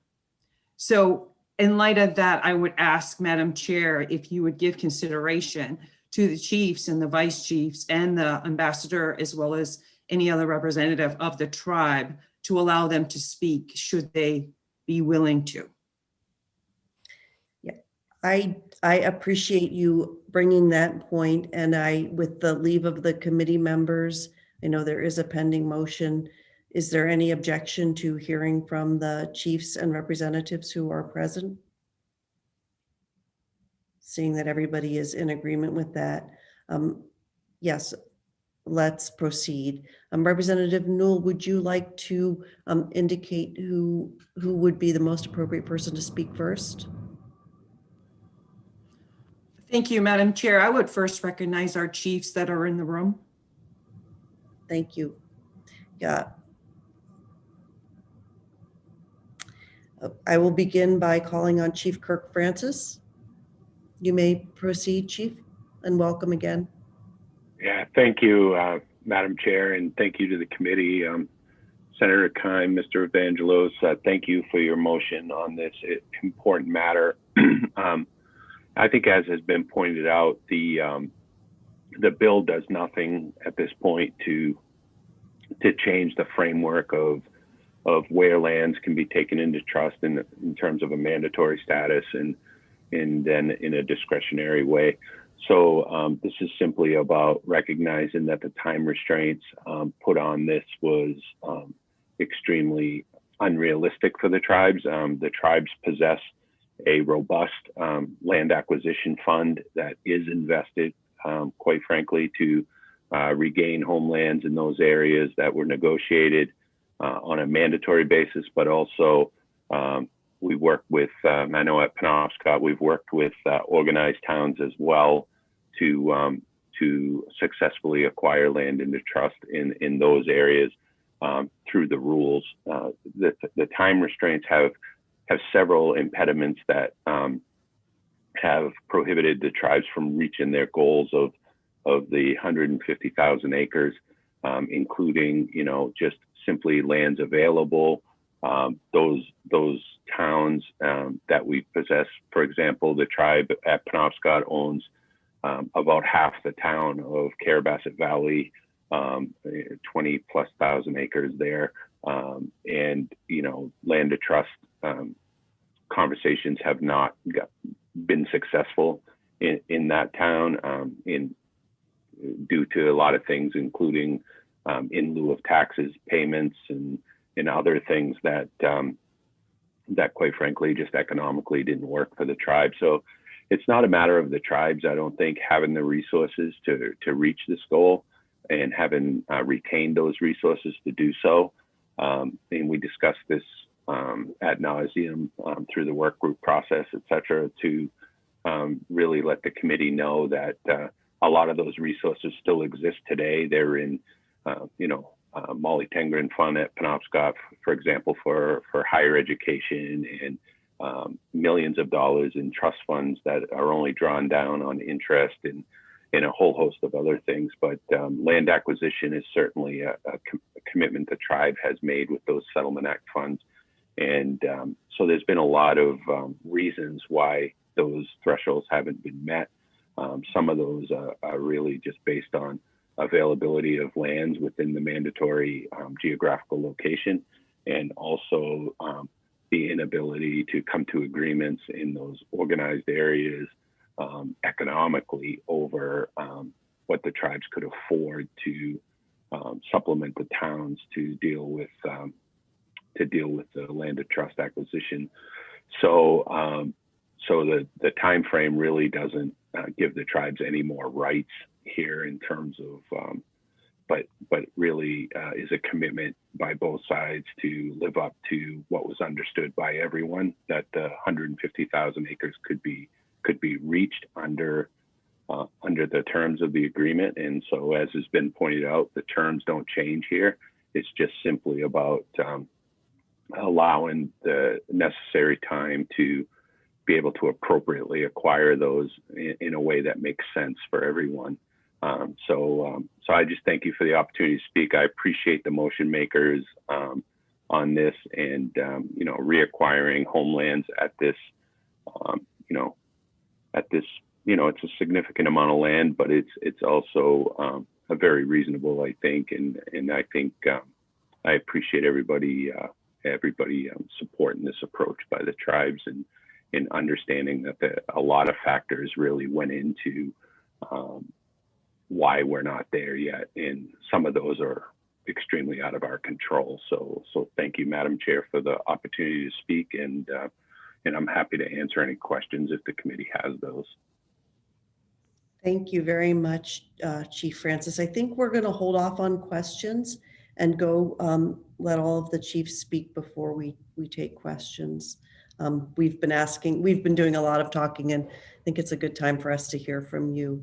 I'd like to now call on Chief Dana to speak regarding this proposal, if you'd like.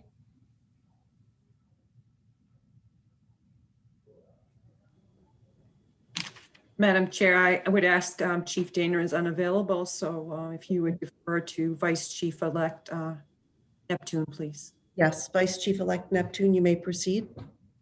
Sure, thank you very much. Very interesting. And pretty new to my seat, but just listening to you all, I don't find it, based on what I've read, seen, heard today, it doesn't seem unreasonable to consider the extension. I think the date, as well as Chief Francis mentioned earlier, that it does take time to get local consent. Local consent has been probably the biggest hurdle for us to negotiate lands to be placed in a trust. All the tribes in Maine being non-gaming tribes, we don't have a revenue stream that would satisfy a payment in lieu of taxes. So we gotta try to come up with some ways to make that work. Luckily, we did that a little bit here in Perry, the town of Perry.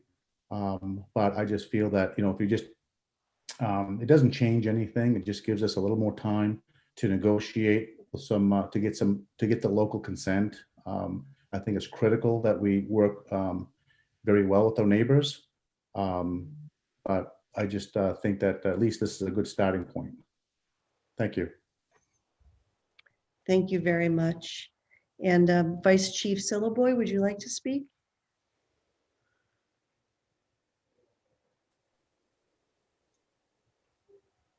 Yes, I just want to say that, I'm in support of the extension, but the tribes in Maine are treated so much different than the tribes across the nation. And our hands are tied. So a lot of the bills that's being passed in Washington, we can't do nothing about it. They don't benefit the Maine tribes. And that's treating us different than the natives across the nation. And then within the state of Maine, the 4 tribes are treated different simply because we can put land in trust anywhere and anytime we want to. It's just a process that we have to go through with the Department of Interior and the Bureau of Indian Affairs. And my sister tribes in the state do not have that. And I believe that they should. Thank you. Thank you very much. Ambassador Dana, would you like to speak to the committee? Yes, I think that Chief Francis did a great job articulating the barriers that the Penobscot Nation has faced in regards to acquiring all of the trust land. And the other tribal leaders have definitely done a great job explaining for their communities as well. I want to thank Representative Newell for her leadership on this.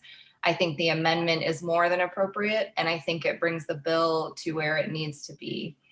And thinking about tribal state relations, I think that anytime we have a way to make a really meaningful change that is positive for everyone, I see that as an extremely significant and beneficial thing. So I'm also firmly in support, and I thank the motion makers and the committee for letting me talk. Thank you, and thank you for attending our committee meeting today. Is the committee ready to vote on the pending motion? Representative Newell? Thank you, Madam Chair. Please excuse me. I just noticed that Chief Elizabeth Daner is on the call.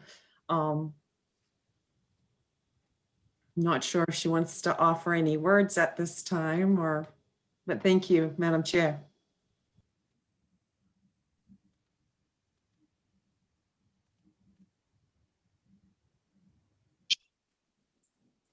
Welcome, Chief Dana. Hello, everybody. Sorry, I'm calling from my car. I just got out of the bank. I don't know. We've been dealing with this all last year, and I don't know who spoke already. And I'm pretty sure that all the chiefs are on board with this. And with our local town in Perry, we've had some opposition. We're trying to get some access to clean water. And, the more time that we have, the better to build these, relationships and partnerships. So I'm on board with, all the chiefs, and it's good to see you today. And thank you. I hope you pass this. Thank you very much. Thanks for taking the time to be with us today. Is the committee ready for a vote? I have one question, Madam Chair. Go ahead, Representative Babbage. Thank you. I appreciated the comments of the chiefs. I guess I would like to ask Chief Francis actually kind of a brief question, but I also want him to know that I am in full support of 150,000 acres for each of the tribes. I'm in full support of an extension. I'm not in full support of the 3 pages before us that I am reactivating, and maybe it's a limitation that just I will deal with. But he mentioned Carabasset Valley. I don't know a lot about that. I don't know if all of the lands we're talking about even have residents in them. But I wondered if, I'm asking if the extension that we're going to put onto this bill applies to lands that are all the same as far as the process regarding, I don't know, local consent. And is that something that each of the purchases will have to deal with, payment in lieu of taxes, or is there a point at which the tribe could merely ask a court to instruct the town to comply? That's a question I have that would. Okay, and if you can't answer it, that's fine. fine. Able to answer the question? Sure. So as I said, thank you, Representative Babbage, for the question. I think, the big thing with this bill is that it doesn't change the framework or the paradigm that currently exists. When it comes to mandatory landed trust, those are typically and almost always and probably exclusively to unorganized townships, and that geographical location is extremely spelled out in the Settlement Act. What we're talking about in terms of in lieu of taxes, et cetera, is when we purchase lands within a municipality, an organized town, that those conversations need to take place, and the towns would continue under this paradigm. And I know we're talking about a whole host of issues elsewhere, but would not change. So the towns and the tribe would have to come to agreement. So I think what you're hearing is these time restrictions should be lifted to allow for the negotiation to continue between tribes and municipalities where we have a presence. For example, the Carabassa Valley piece that I exampled, we have I think over 14 legal encumbrances on that property in terms and jointly agreed to in terms of recreational activities, main Hudson trails, a whole host of things that go on within that territory that the tribe has worked with the town on to be good neighbors and to find mutually beneficial situations. But at the end of the day, when it comes to land trust, you know, there's revenue. I think we pay, that's the land we pay the highest taxes on that we own. So at the end of the day, we have to work out all those agreements still. So there's no really paradigm shift in terms of what the Settlement Act demands from the land and trust process with the main tribes to get to the 150,000 acres. We're just saying that today that the timeframes have been lifted in order to accomplish those goals. I'll be voting ought to pass as amended, Chief, but it will be a different amendment. Thank you. Is the committee ready for a vote? All right, Supi, would you like to take a roll call vote? Yes. Senator Carney. Yes. Senator Carney votes yes. Senator Sanborn. Senator Keim. Yes. Senator Keim votes yes. Representative Harnett. Representative Babbage. No. Representative Babbage votes no. Representative Galgay-Reckett. Yes. Representative Galgay-Reckett votes yes. Representative Moriarty. Yes. Representative Moriarty votes yes. Representative Sheehan. Yes. Representative Sheehan votes yes. Representative Hagan. Representative Downs. Yes. Representative Downs votes yes. Representative Libby. Yes. Representative Libby votes yes. Representative Poirier. Yes. Representative Poirier votes yes. Representative Evangelos. Yes. Representative Evangelos votes yes. Representative Newell. Yes. Representative Newell votes yes. Senator Sanborn. Senator Sanborn is absent. Representative Hagan. Excuse me. Representative Harnett. Representative Harnett is absent. Representative Hagan. Representative Hagan is absent. For clarification, Representative Babbage, are you voting with your own amendment or no? I am. Your own amendment. So you. I would like it to be Supi ought to pass as amended. And I will adopt the amendment as Representative Newell suggested. And I have instead a designated area for land acquisition that I specified in my amendment. And I struck some parts of the bill and replaced it with all of those. And I will strike also paragraph 5 of my amendment, which would just complicate the bill and not because it goes beyond the extension of land acquisition as an amendment. So I'm going to strike there. Representative Babbage, could I just, yes. It would be helpful, I think, to both to Sam and to Supi, if you can provide the written document of your report to Sam, and that way we can make sure that we get all of the details ironed out. Madam Chair? Yes. I apologize. Representative Harnett has just indicated to me that he's been frozen out. He can come use my computer and be on if we can wait 2 minutes while I go get him.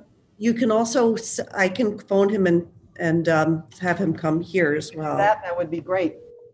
Okay. He's on the phone right now. Tom?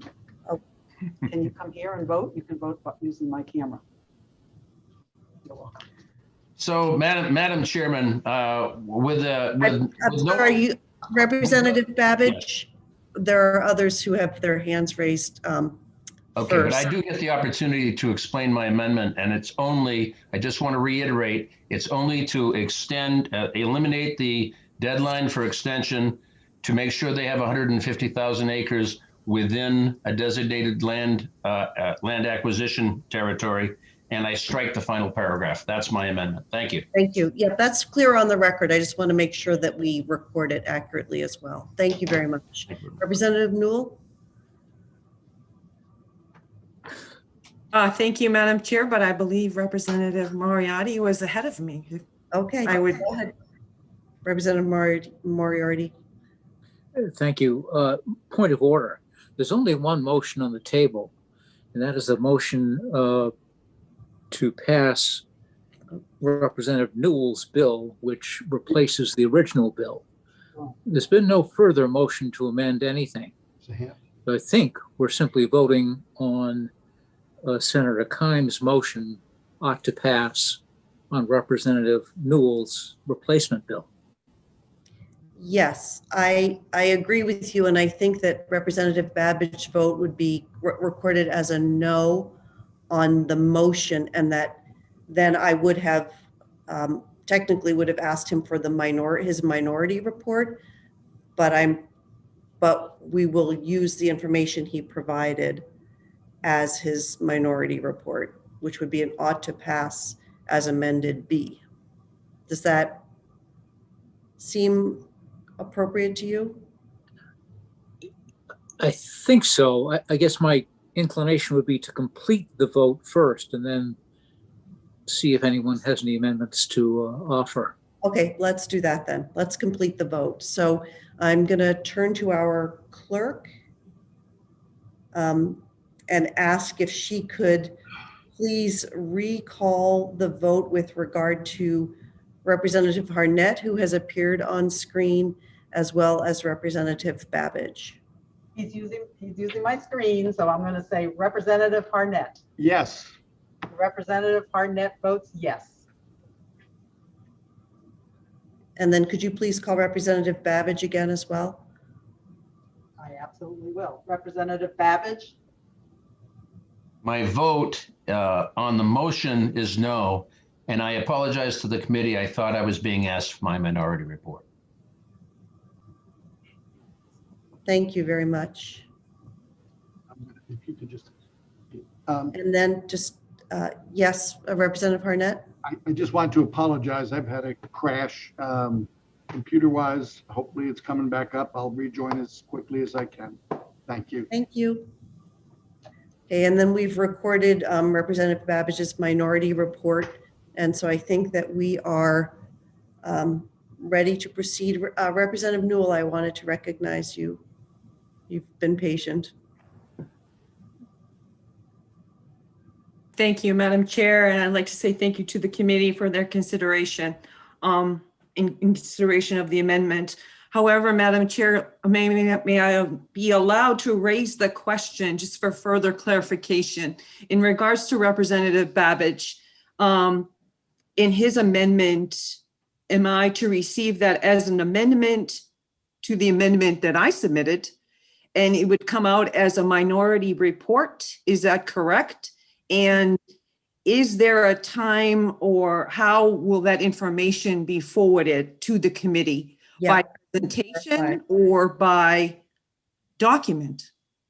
I can clarify that. So the committee report will be reflect all of the yes votes ought to pass as amended with regard to your amendment as it was shared on the screen by our legislative analyst. Separately, there will be a minority report which has one vote, which is Representative Babbage's vote. We will look at both of those documents when we do a language review on this bill. Does that clarify? Yes, Madam Chair. Thank you. Thank you. All right, Representative Moriarty. Thank you, Madam Chair. I think the clerk has to announce the total of the roll call. before we go any Thank further. Thank you. I'm so glad that it takes a whole team to get this right. Thank you very much, Representative Moriarty. I'll turn it to our clerk, Ms. Panett, and ask if she can announce the results of the vote.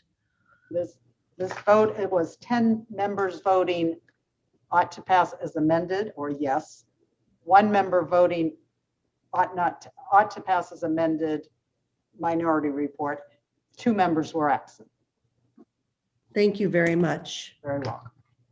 And for the participants in this meeting, as well as the public listening, the absent members do have 48 hours to record their votes as well. So we might see a little bit, 2 additional votes by the time the official tally is recorded on the legislative website.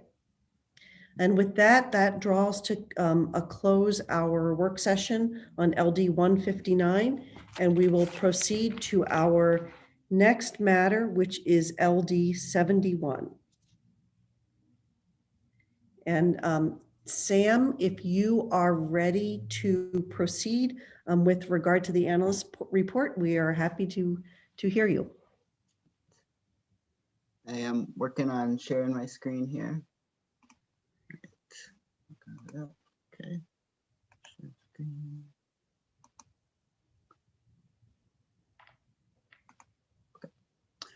This is LD 71, an act to provide state recognition for the Quinio Band of Maliseet Indians.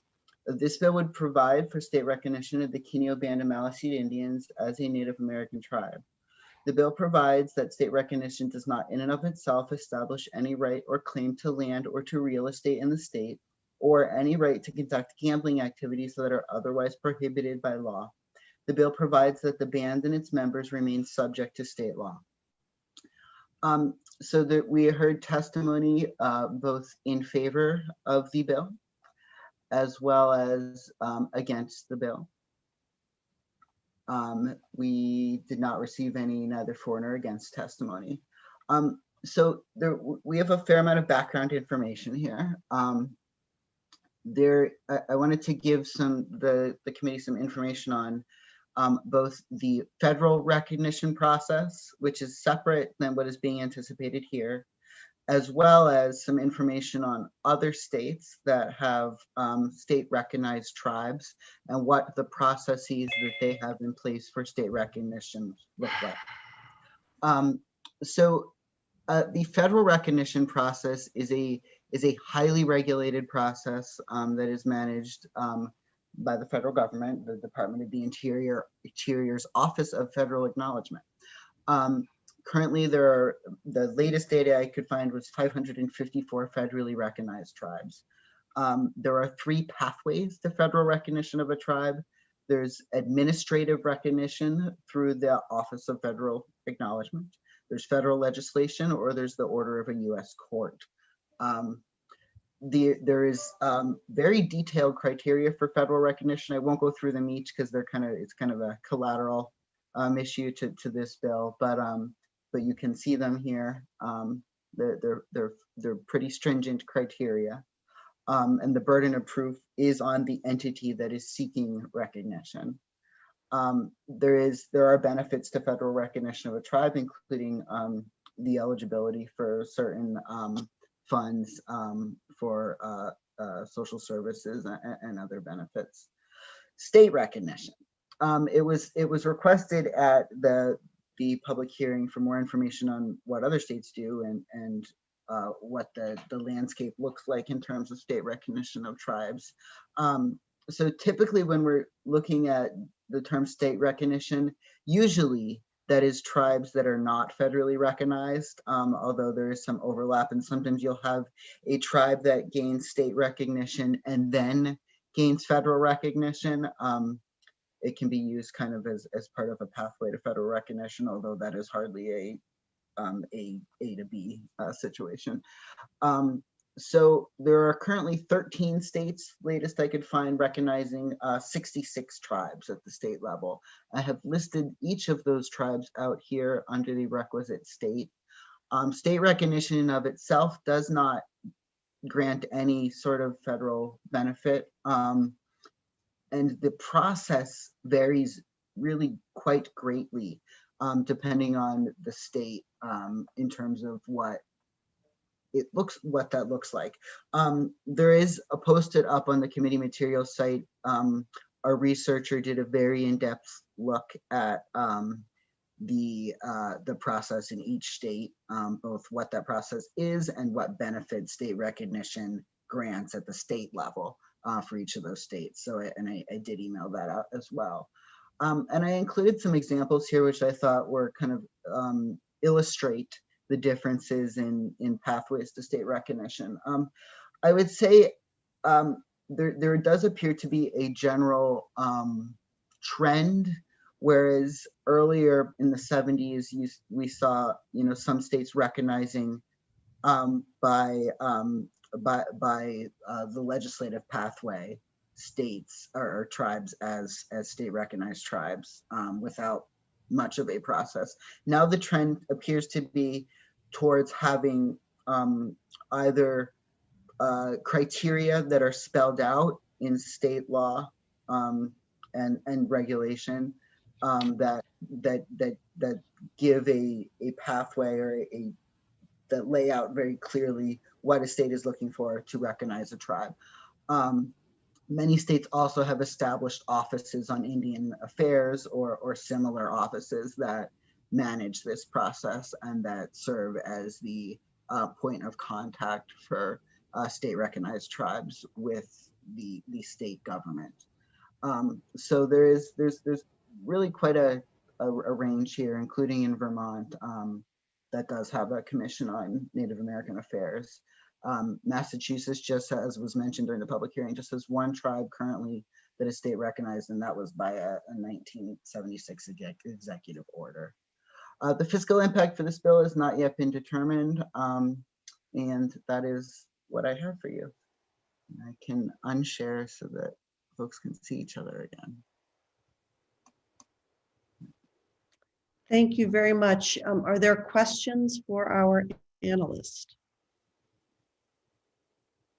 Not seeing any questions. Is there a motion? Representative Poirier, go ahead. Thank you, Madam Chair. Is there a pathway also through the federal recognition, whereas a bill can be introduced through a congressional act without going through the whole application process to gain federal recognition as well? There is federal recognition through congressional act. That is a more limited pathway, and it's not as common as going through the administrative process. But it would be similar to what we're looking at here, correct? Yes, I think you could say that. Yeah. Okay, thank you. Representative Moriarty. Thank you, Madam Chair. I move ought not to pass. Is there a second? Representative Harnett, thank you. Is there discussion on the motion?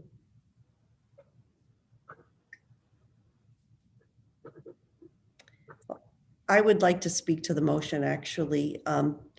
I am going to be voting in favor of the ought not to pass motion. I think that while I understand the intentions behind the proposed legislation, I also feel that it's asking us as a state to do something that we're not authorized to do.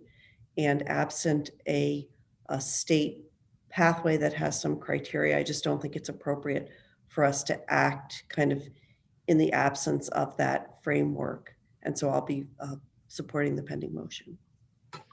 Representative Harnett, did you wish to be recognized? I did. Thank you very much, Madam Chair. You sort of took the words right out of my mouth. I'm sympathetic to the bill's sponsor, and I understand their concern and their connection to their history. I just want to note that the other states that have done recognition have far more established processes, regulations, commissions to do this. All of the recognized tribes in Maine went through the federal process because that was the route to take. And unless and until we have that power clearly set out with rules, regulations, and statutes, I don't think it's appropriate to proceed, and that's why I'm voting no. It's not out of disrespect to the sponsor. Thank you. Thank you. Representative Newell?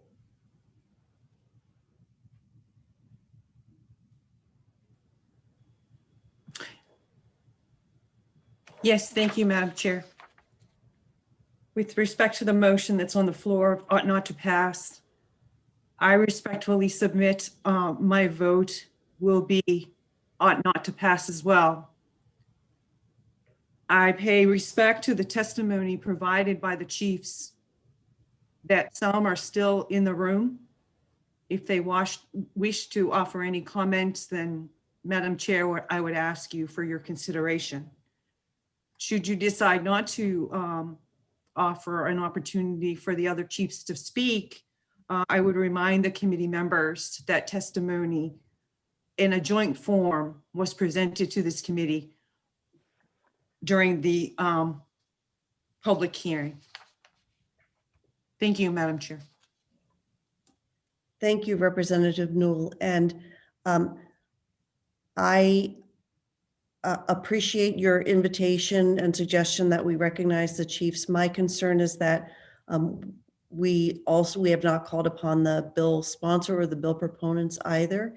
And we do have a pending motion. And so with all due respect to the bill sponsor, the supporters of the bill, and the chiefs who are present here today, I am going to move us on to a vote on the motion and proceed with the vote and with committee member comments pertaining specifically to that vote. And I hope that everybody understands that that is done with the utmost respect.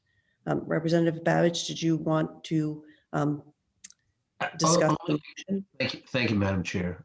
We have the awesome obligation to render decisions like this. And I think people have been eloquent in their comments thus far. These folks live in an area that's dear to me. I probably knew one or two of the families when I spent 8 years in the area. But I do feel that the application process it is really non-existent as far as a procedural collective task force. I think that should have laid out recommendations after a great deal of input. I do think we have had input, but I am going to be joining the ought not to pass people. And I do so understanding their responsibility. Thank you. Thank you. Is the committee ready for the vote? Not seeing any objection. So at this point, Ms. Panett, would you please call the committee's vote? I would be happy to. Senator Carney. Yes. Yes, on the motion ought not to pass. Yes. Senator Carney votes yes. Senator Sanborn. Senator Keim. Representative Harnett. Yes. Representative Harnett votes yes. Representative Babbage. Yes. Representative Babbage votes yes. Representative Galgay-Reckitt. Representative Moriarty. Yes. Representative Moriarty votes yes. My apologies, Representative Reckitt. Representative Galgay-Reckitt. Yes. Representative Galgay-Reckitt votes yes. Representative Sheehan. Yes. Representative Sheehan votes yes. Representative Hagan. Representative Downs. Yes. Representative Downs votes yes. Representative Libby. Yes. Representative Libby votes yes. Representative Poirier. No. Representative Poirier votes no. Representative Evangelos. Yes. Representative Evangelos votes yes. Representative Newell. Yes. Representative Newell votes yes. Senator Sanborn. Senator Sanborn is absent. Senator Keim. Senator Keim is absent. Representative Hagan. Representative Hagan is absent. And Representative Poirier, do you have an amendment? Are you voting ought to pass as amended?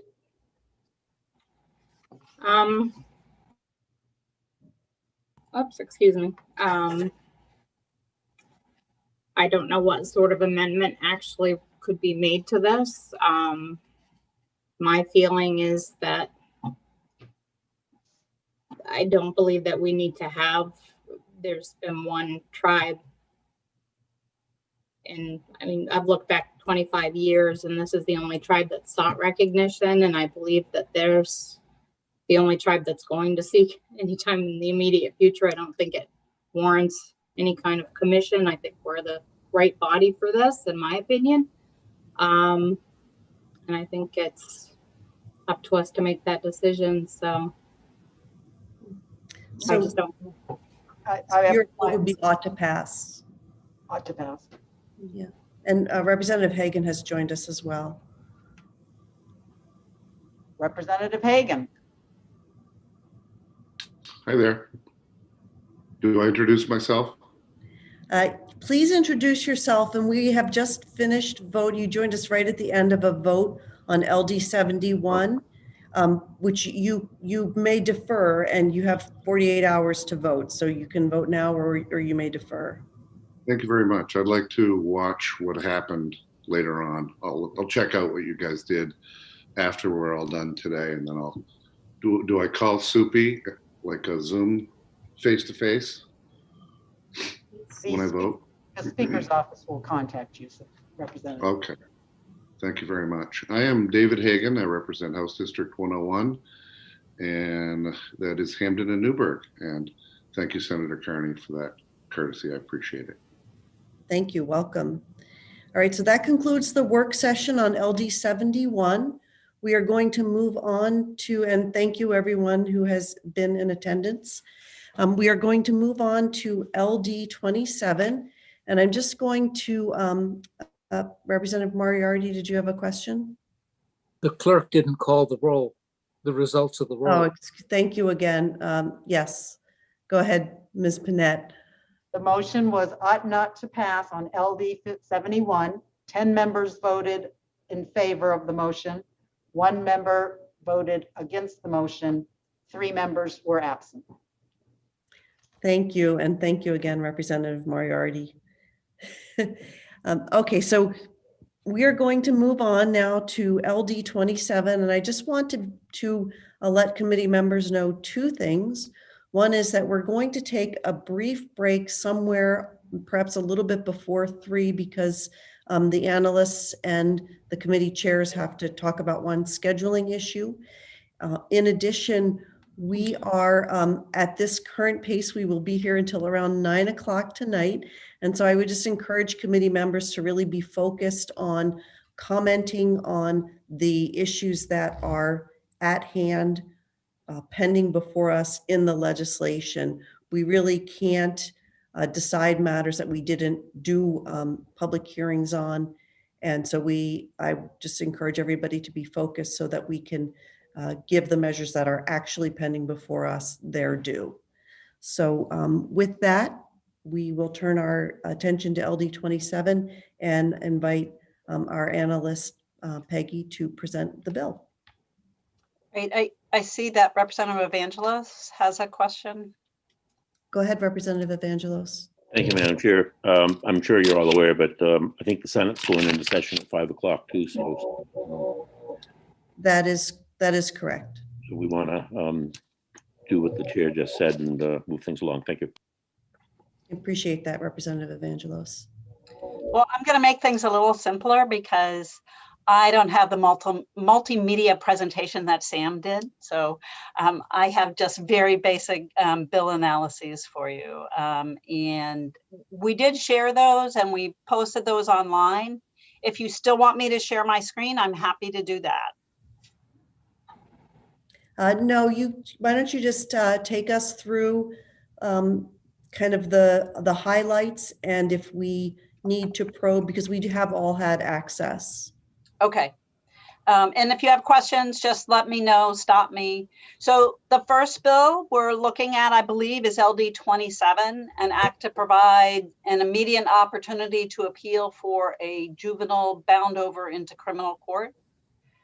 And right now, LD 27, I mean, the statute does not allow a juvenile to appeal that decision until after the whole prosecution has gone through and there's been a conviction in what we'll call adult criminal court, and there's been a sentence imposed, and so the juvenile can then appeal the bind over decision. This bill would give the opportunity right at the time that the juvenile court has determined that it is appropriate for the juvenile to be treated as an adult for the purposes of that crime. There was a recommendation from the Criminal Law Advisory Commission that there be an option for the juvenile to either make the appeal at the time of the juvenile court's decision to bind over, or have that opportunity at the end of the proceedings after the adult conviction, but only allow the juvenile to appeal once, just one option. And so you should have that's posted as well, the CLAC amendment. We don't have fiscal impact yet. There were some questions about what's the standard of review, and there's really no specific rule of appellate procedure that applies to a bind over.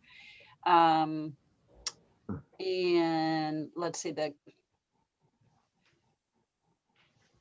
the standard of review in the Supreme Judicial Court is for errors of law or abuses of discretion on all appeals from the juvenile court to the Supreme Judicial Court. That's already established in the statute.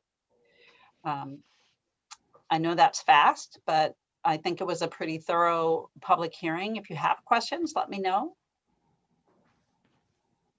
Representative Harnett? Thank you, Madam Chair, and thank you, Peggy. I understand that Walt McKee is here, and I would like to pose a question to him regarding the CLAC amendment, if possible. I can move him. I got him. Oh, great. Thank you.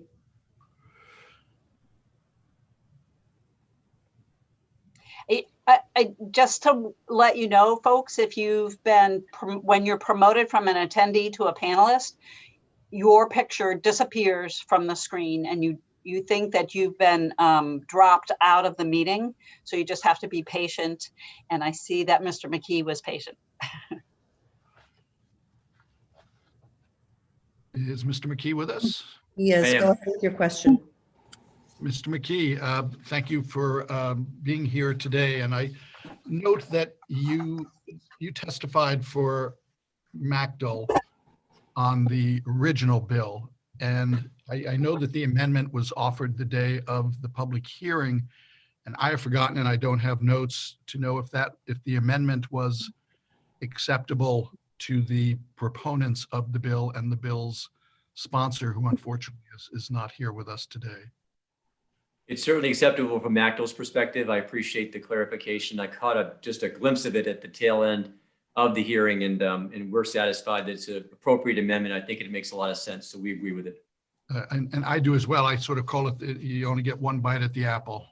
That's amendment. fair. Okay. Thank you, Senator Carney. I'd be happy to make a motion if I could. You're muted now. While you were asking your question, Representative Evangelos raised his hand, and so I want to take his question before I'll recognize you for the motion. I'll defer for Representative Harnett to make the motion. I'll be glad to second it. But and then I have a question regarding the bill. Is it to Mr. McKee? It happens to be, I was going to ask if we had a lawyer in the house, so yes, I know we've got some on the committee, but yes, it'll be to Mr. McKee. Why don't you go ahead and ask him then? Thank you, Madam Chair. And good afternoon, Walter. Good afternoon. There was testimony submitted to us by a youngster who's housed at Mountain View in Charleston, and it's just something that caught me, and another reason why I'm supporting this bill. But he said, I definitely would have appealed the decision to bind me over. Unfortunately for me, part of my plea deal was that I could not appeal, so I wasn't able to. If I wanted to appeal, I had to mess up my plea deal. It just strikes me, especially if this youngster didn't have counsel, and I don't know if he did or not, but waiving, isn't the right to appeal included in our constitutional rights or not? It is, but like all rights that you have, including a right to a jury trial and the right to a presumption of innocence, you can waive it as part of an agreement. It's a very complicated and difficult decision for anyone to make, whether you're a juvenile or an adult. So that's a tough. Go ahead, sir. Yeah, it's just a tough decision as part of that. And perhaps in that situation, if there was an opportunity to appeal the bind over, it could have been done, well before any agreement was ultimately reached. You think this is speculation, but you think it was likely in a situation like this with a teenager that he may have, done that without counsel? Almost impossible, just because of the statute, and I can't see that happening. Okay, thank you for that. Are there any other questions for Attorney McKee before we, Representative Libby, go ahead. I apologize. I was too quick on the hand. My question is not specifically for Mr. McKee, Madam Chair. My question is simply, I can't find the amendment. I apologize, but I would ask if Peggy could put that link up somewhere or something. I don't want to vote until I know exactly what I'm voting on. Okay, that is a good point. So Peggy, are you able to screen share? Okay, so we'll let Peggy screen share, and I'm going to send Attorney McKee. I don't know if you're a Harry Potter fan, but I feel like this process is like using flu powder. So I'm going to send you back into the attendee status. I'll apparate. Perfect.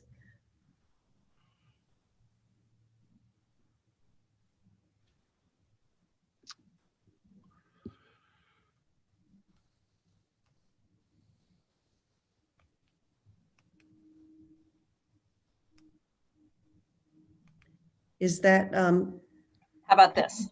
Okay, can you see my screen now? Perfect. Okay, so you'll see that what's being added is a new paragraph H. So instead of amending 2A, we just strike out 2A and add in paragraph H that says an order binding a juvenile over for prosecution as adult, which may be taken following issuance of the bind over order or at the election of the appellant following a judgment of conviction as an adult, but not both. You'll see that subsection 3 is untouched, and that's the appeal by the state.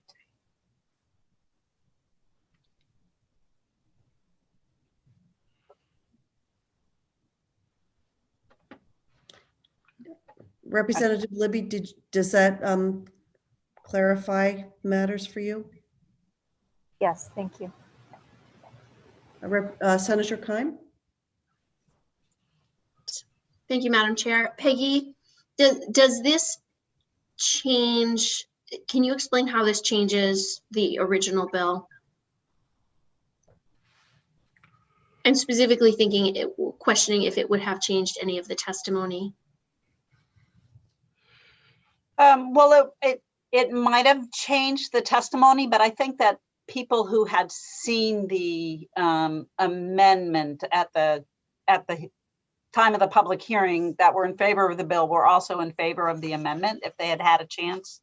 So what the bill did was amend that subsection 2A, and I can put that up again if you want, where instead of saying may only be reviewed by the Supreme Judicial Court pursuant to an appeal of a judgment of conviction following bind over, that was struck out and instead said may be reviewed only by the Supreme Judicial Court for the decision of the juvenile court to bind over a juvenile. So instead of amending subsection 2A, we're repealing all of subsection 2A and adding a new paragraph H to subsection 1. Would you like me to show you the amendment again? I have it. Thank you. Okay. That helps. Thank you. Representative Harnett? Is it appropriate to make the motion at this point, Madam Chair? Yes, I believe so. Does anybody have further questions for our analyst? Not seeing any, so Representative Harnett, go ahead. Thank you. I move ought to pass as amended on LD 27, incorporating the amendment to section 3402, subsection 1, paragraph H, as recommended by CLAC. Is there a second? I'll second it. Moved by Representative Harnett, seconded by Representative Evangelos. Is there any discussion? Is the committee ready for a vote? Appears so. Thank you very much, Peggy. Supi, you may call the vote. Thank you. Senator Carney. Yes. Senator Carney votes yes. Senator Sanborn. Senator Keim. Yes. Senator Keim votes yes. Representative Harnett. Yes. Representative Harnett votes yes. Representative Babbage. Yes. Representative Babbage votes yes. Representative Galgay-Reckitt. Yes. Representative Galgay-Reckitt votes yes. Representative Moriarty. Yes. Representative Moriarty votes yes. Representative Sheehan. Yes. Representative Sheehan votes yes. Representative Hagan. Yep. Yes. Representative Hagan votes yes. Representative Downs. Yes. Representative Downs votes yes. Representative Libby. Yes. Representative Libby votes yes. Representative Poirier. Yes. Representative Poirier votes yes. Representative Evangelos. Yes. Representative Evangelos votes yes. Representative Newell. Yes. Representative Newell votes yes. Senator Sanborn. Senator Sanborn is absent.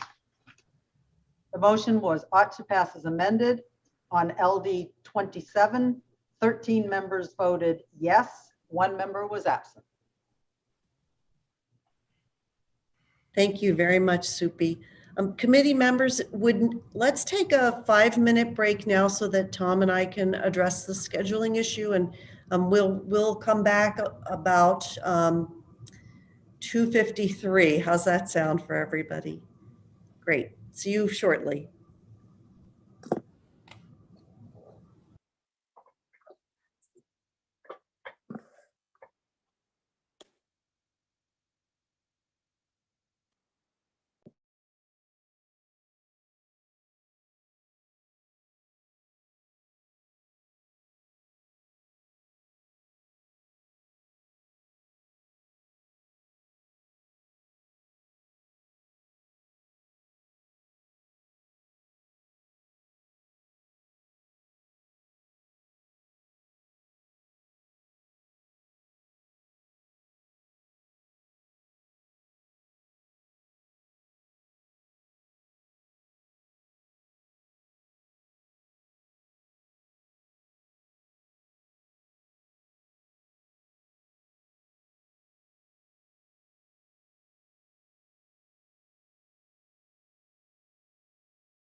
Looks like we're all kind of coming back into our electronic meeting here. Appreciate everybody hanging in there and just taking a quick break so that we can continue with our work sessions today.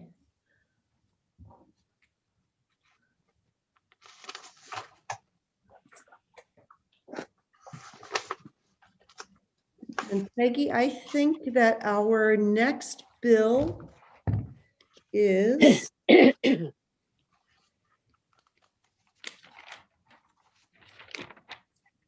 145. Right. The amendments to the probate code. Right, so this bill also has a proposed amendment from the Probate and Trust Law Advisory Commission. And you actually have some good reason. I think the resources are still here to answer a lot of your questions. This bill was proposed by Pat Lack to kind of catch up some of the things that were either omissions or just weren't working right with the enactment of the probate code. Pat Lack spent years working on the new updated probate code. Then the Judiciary Committee took a year to work on it. And then it finally went into effect September of 2019. And these are some changes clarifying certain provisions of the code. And I mean, we can walk through the bill section by section if you want. Two of the sections are extending the effective date of confidentiality provisions. The idea when those sections were enacted was they were really placeholders for confidentiality of conservator information and guardianship information. And the idea was that the law court would eventually adopt rules that would govern the confidentiality, and these sections would be amended to just reference those rules. So there was one more section that Pat Lack wanted to include, and that was their proposed amendment, was other protective proceedings language, and I can share that amendment with you if you'd like. It would be amending section 5511 of 18C. Let me just quickly ask committee members, I know that we have access to this information on our website, but would screen sharing, would anybody appreciate screen sharing? Yes, I'm seeing some thumbs up for the screen sharing, please, Peggy. Okay, I will share the amendment, and if you need me to share something else, let me know. Thank you.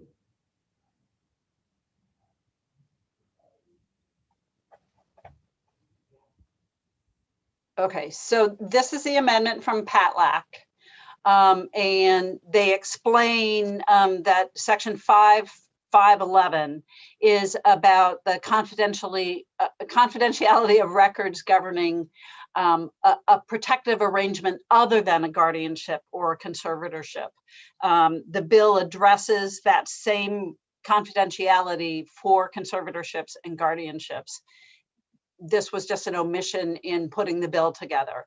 And so instead of the effective date saying this section takes effect January 1st, 2021, they recommend this would be the, change it to January 1st, 2023. And just to clarify, they actually don't expect any of these to take effect because they hope that the judicial branch will do it by rulemaking. So it's just creating a time buffer for that rulemaking to happen. Thank you.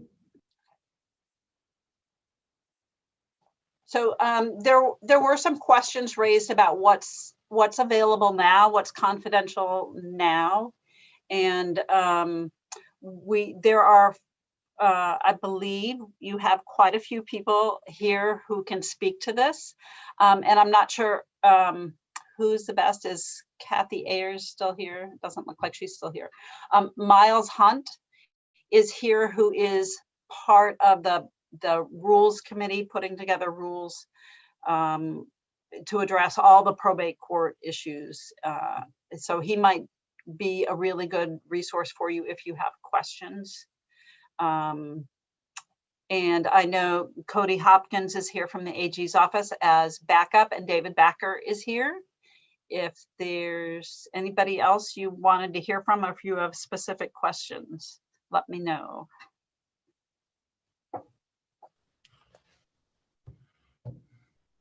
I'm sorry, I did what everybody does these days. I was muted. Representative Harnett, did you have a question? I did not have a question. I was prepared to make a motion at an appropriate time, but if there are questions, I can wait. Representative Moriarty, do you have a question? I do. Thank you, Madam Chair. Question of Peggy. When a statute has a prescribed effective date, which has now come and gone, are there issues that arise if we amend the effective date to some point in the future in terms of what may have happened between January 1 of this year and whatever date this new law takes effect? Yes, that's always an issue. I mean, and this bill does have a retroactivity section. So we're going to say we're going to go back, and on right now we're going to say we're going to change this on January 1st. You know, the law is out there.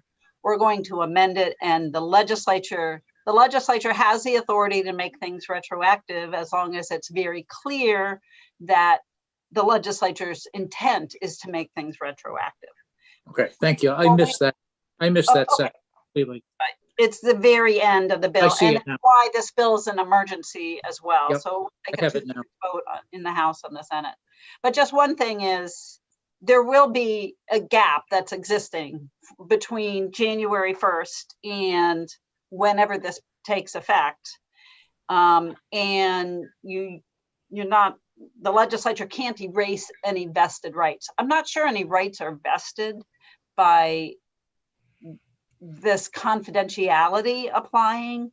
And I don't know exactly how the probate courts have been applying this statute since it went into effect on January 1st, saying all these things are confidential. So there might be somebody an attendee who can answer that question if that's something you want to follow up on, but we're doing the best we can by making it retroactive and enacting it as an emergency to take away that concern going forward. Good, thank you. Like to take one moment to speak about the fact that this is an emergency bill. The House and Senate are convening on March 10th and 11th. And I guess, Peggy, I had a question for you, which is if the committee passed this emergency measure today, could it be ready to be on the calendar on March 10th or 11th? I think that's possible. It's a very small amendment that we would have to add to it. Okay, so I great. think that's possible. Thank you. Let's see, Representative Libby?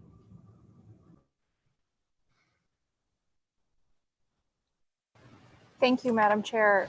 If I'm remembering correctly from the public hearing, I had hoped to hear more about the ramifications of the what personal information can be accessed as it currently stands and as it would stand with the changes, including the amendment. And so I would love to know that information. Right, and I think David Backer had a reply to that, and he provided some information in an email, and I did post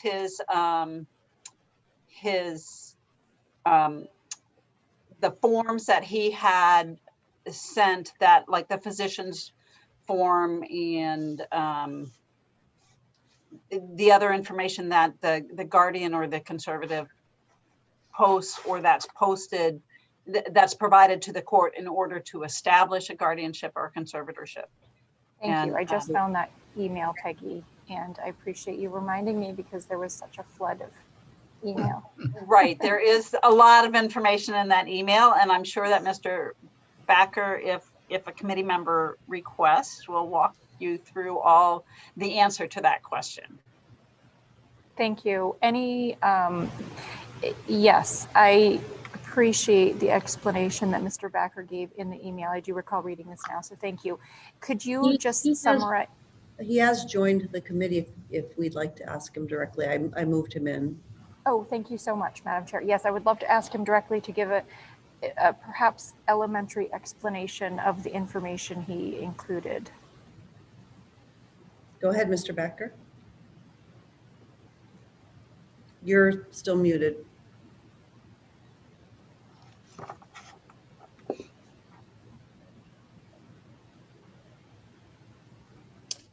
My apologies. Representative Libby, the email that I sent just yesterday, so if you missed it, it hasn't been in your inbox long. It lists really very little information that was made unavailable to anybody who was looking for the information before these statutory sections went into effect. And recognize that the statutes at interest here deal only with conservatorships, guardianships, and what are called other protective arrangements. The primary document that is sort of universally unavailable to anybody who might be interested is what's called the physician's or psychologist's report. It's a probate court form known as the PP 505, but that form is not available. The visitors' reports are not available.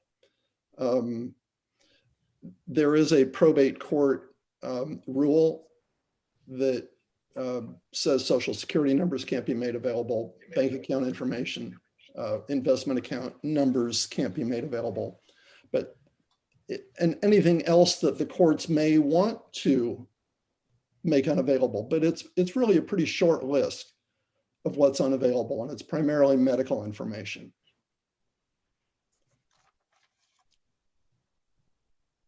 So this information here that you detail, I'm sorry, Madam Chair, can I follow up that? Yes, go ahead. Sorry, thank you. The information, and I see that now bullet pointed, the information there, it was or was not available prior to? It was not available. And it remains unavailable then if this passes as amended? Correct. We will go back to what was the status quo before January 1, which makes unavailable the short list of documents and information that you see in my email. Okay, thank you. Thank you, Mr. Backer, and thank you, Representative Libby. Representative Harnett, well, first, I know that you want to make a motion. Excuse me, are there any other questions from the committee? Senator Keim? Thank you, Madam Chair. We did get one piece of testimony. Peggy, I don't know if you could address this for us. And I don't think we've talked about it yet. From Lyman Homes.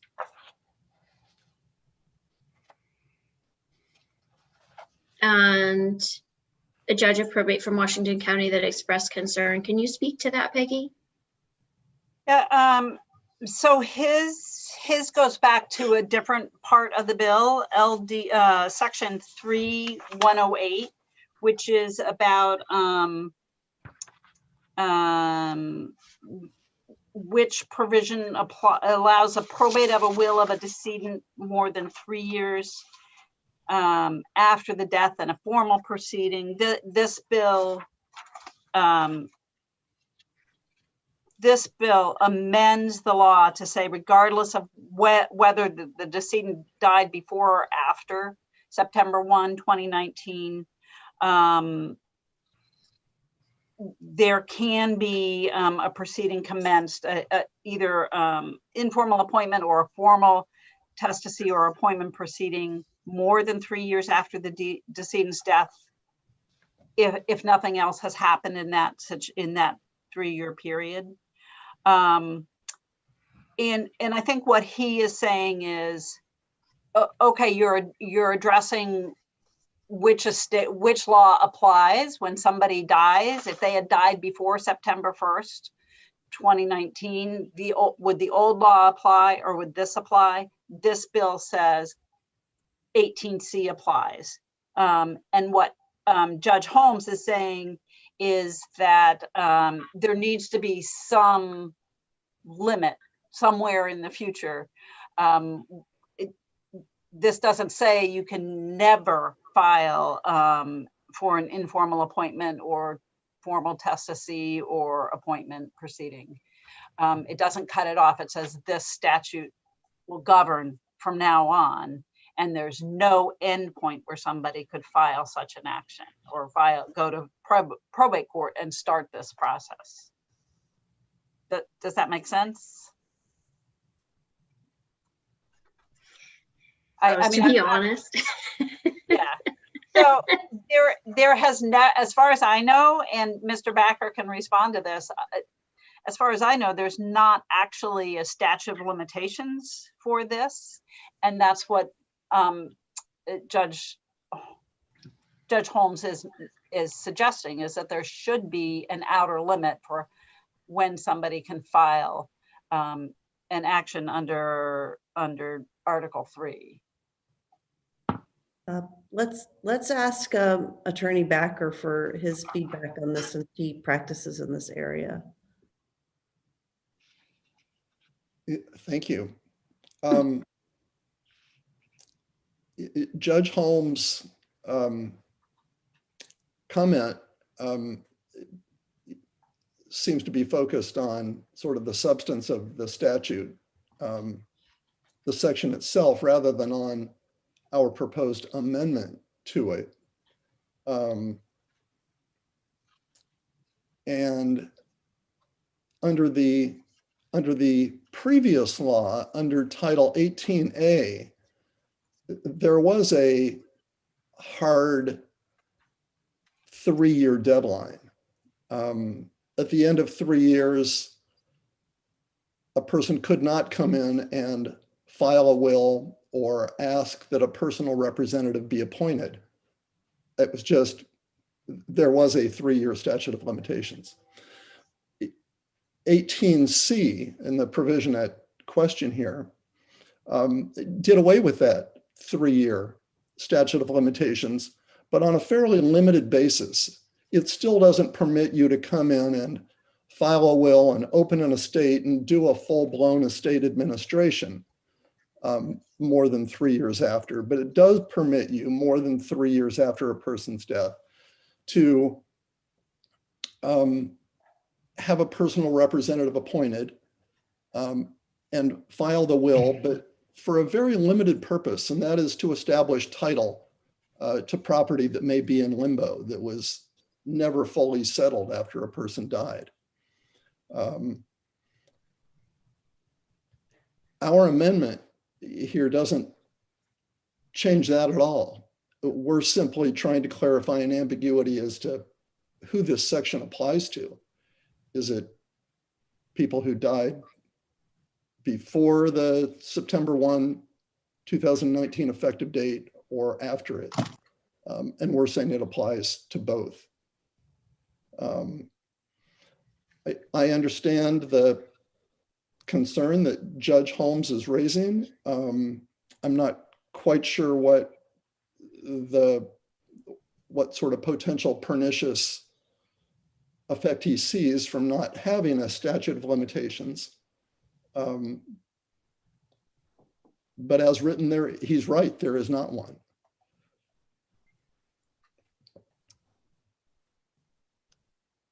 Thank you. Do you have a follow-up question, Senator Keim? I don't think I do. No, thanks. I'll ask a follow-up on your question then, if I may. Attorney Backer, can you describe for us a situation in which it would be really helpful to be able to probate the will for that very limited purpose? The most fundamental reason, and probably the most frequent that I can imagine, would be to establish title to real estate that was never transferred after a person died. And the title is in limbo. Somebody wants to sell it, mortgage it, and it remains in the decedent's name.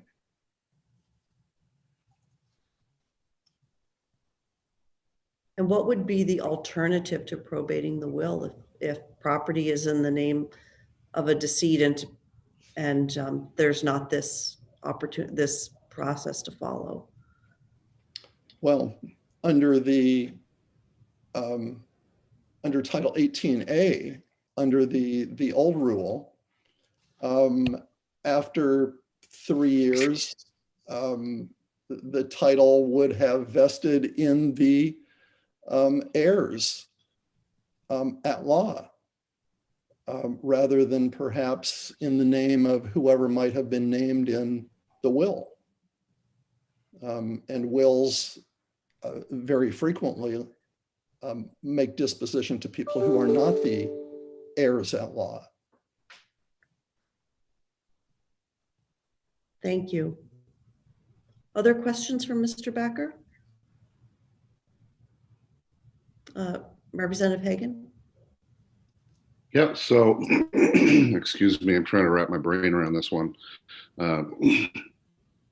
So when the decedent is gone, this bill provides an opportunity for the people who are named in the will over the heirs, or how do I understand that?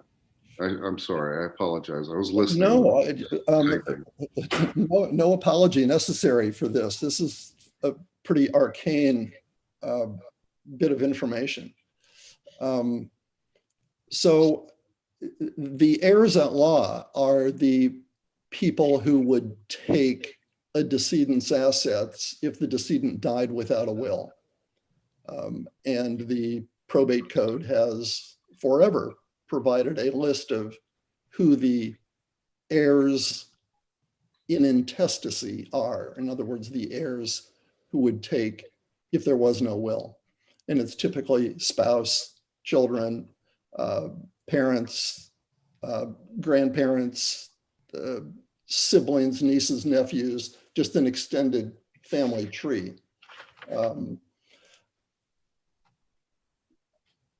But in a person's estate planning, in their will, although they often benefit their heirs, they often benefit people who are not heirs, or they dispose of property in ways that don't necessarily follow the proportions that heirs would take under the statute. So if a will isn't filed within 3 years, at least it used to be the case under Title 18A, those who were named in the will sort of lost the opportunity to get the benefit of what was written in the will, because the property then passed under the laws of intestacy to the heirs at law under the intestacy statute. So this would enable somebody who has the will, but it has never been filed with the probate court, to come in more than 3 years after the date of death and file the will, have a personal representative appointed for the purpose of establishing title to the property as named in the will.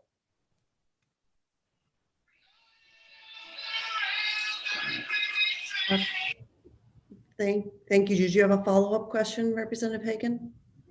Thank you very much, Madam Chair. No, I'm starting to get this. Thank you. And again, I think, as you said earlier, Mr. Backer, the amendments that we are proposing actually don't affect this. This is something that already went into effect. Is that correct? Yes.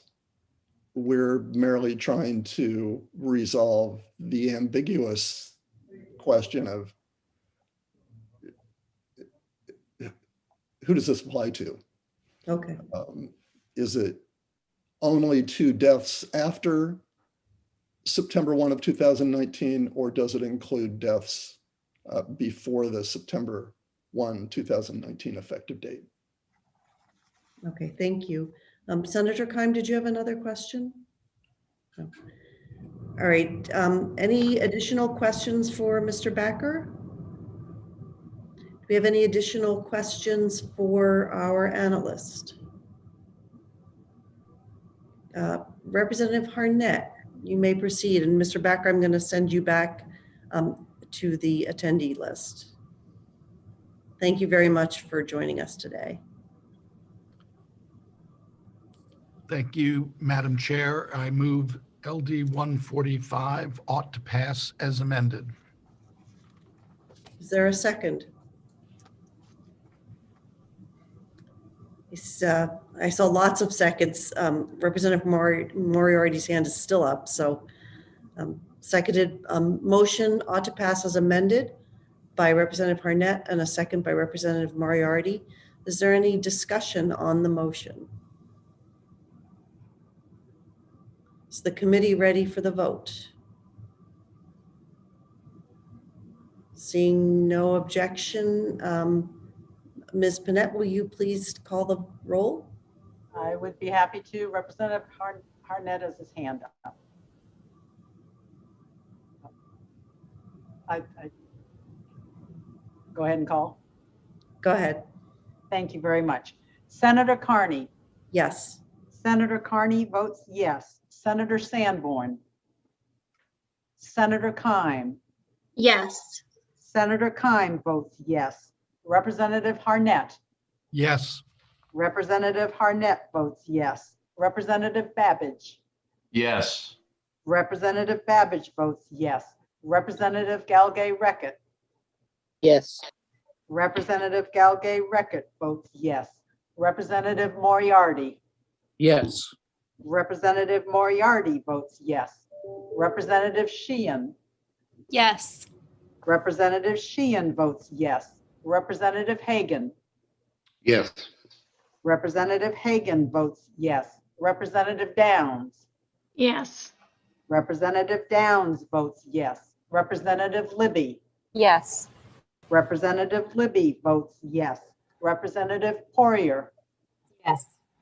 Representative Poirier votes yes. Representative Evangelos. Yes. Representative Evangelos votes yes. Representative Newell. Yes. Representative Newell votes yes. Senator Sanborn. Senator Sanborn is absent. 13 members voted, the motion was ought to pass as amended on LD 145. 13 members voted in the affirmative, none in the negative, one was absent. Thank you very much, Supi. We appreciate you taking the vote for us and announcing it. I'm getting a little better at not jumping in too soon. Let's see, the next matter we have is LD 124, and that is Senator Searway's bill regarding the probate code. And let's see, Peggy, can you please take us through that measure, to that bill? Yes, so the section of the law that that this bill amends is who can be appointed a personal representative. So somebody's died and you're going to have the probate court appoints a personal representative to deal with their estate.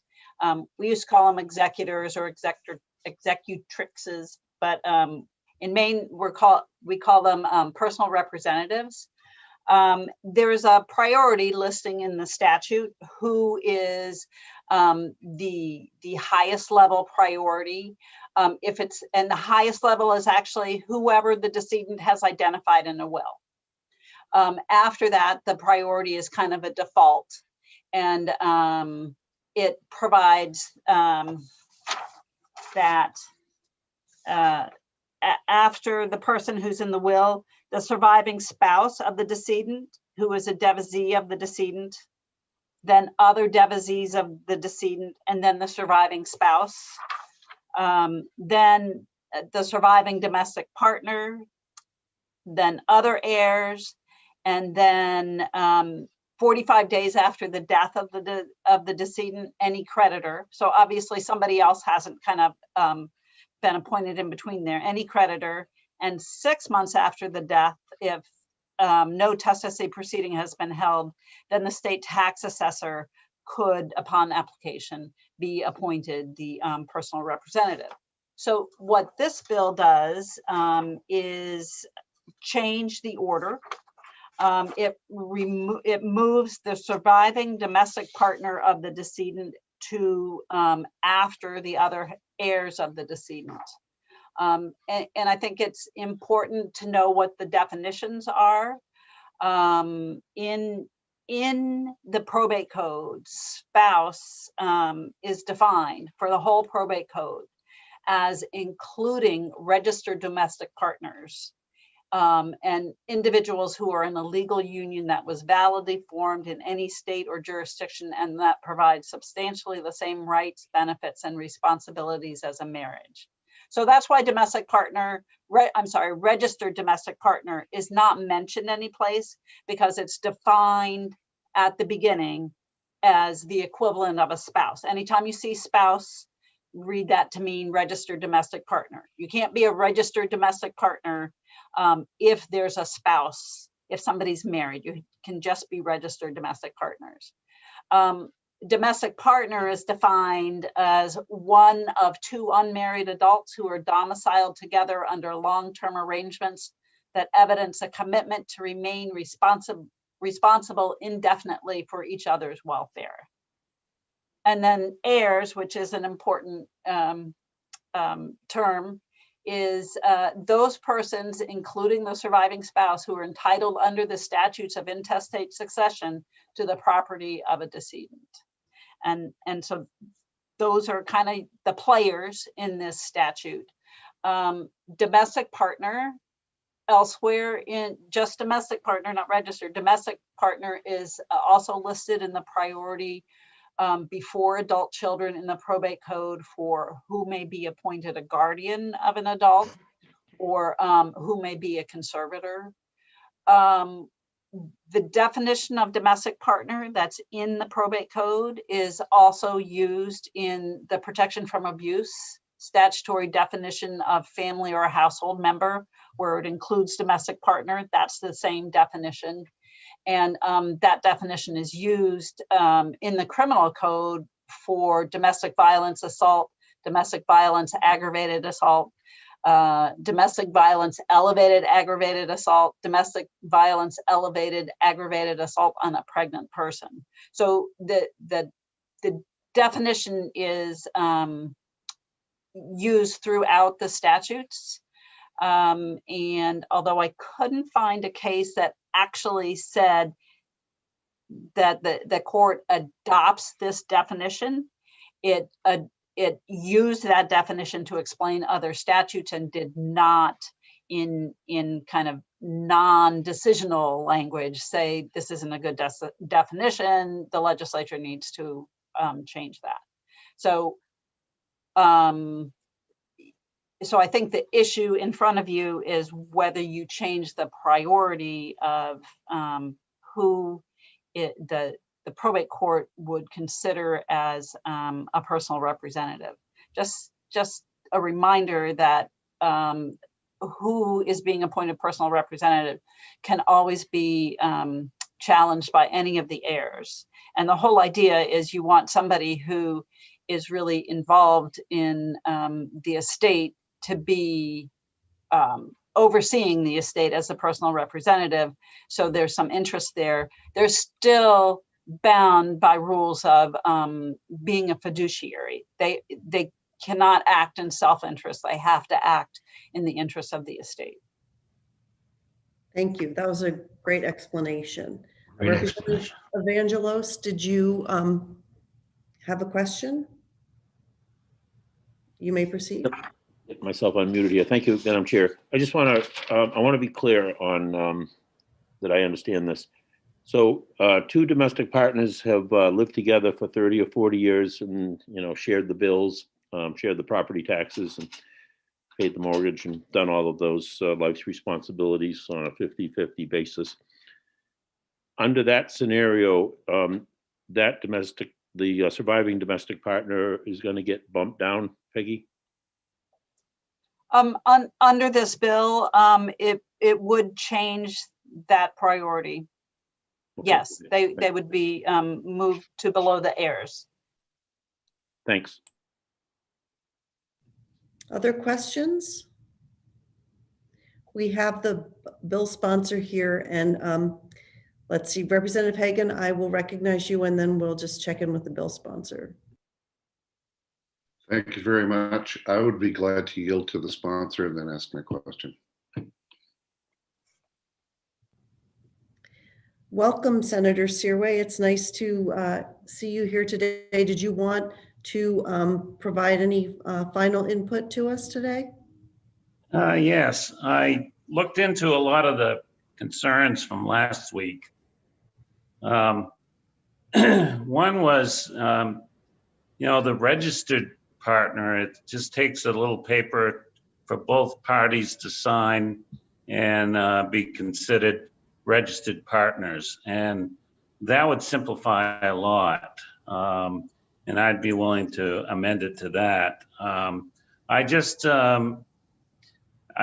just concerned because it was strange. I was talking to a friend, retired law enforcement officer that we've been friends a long time.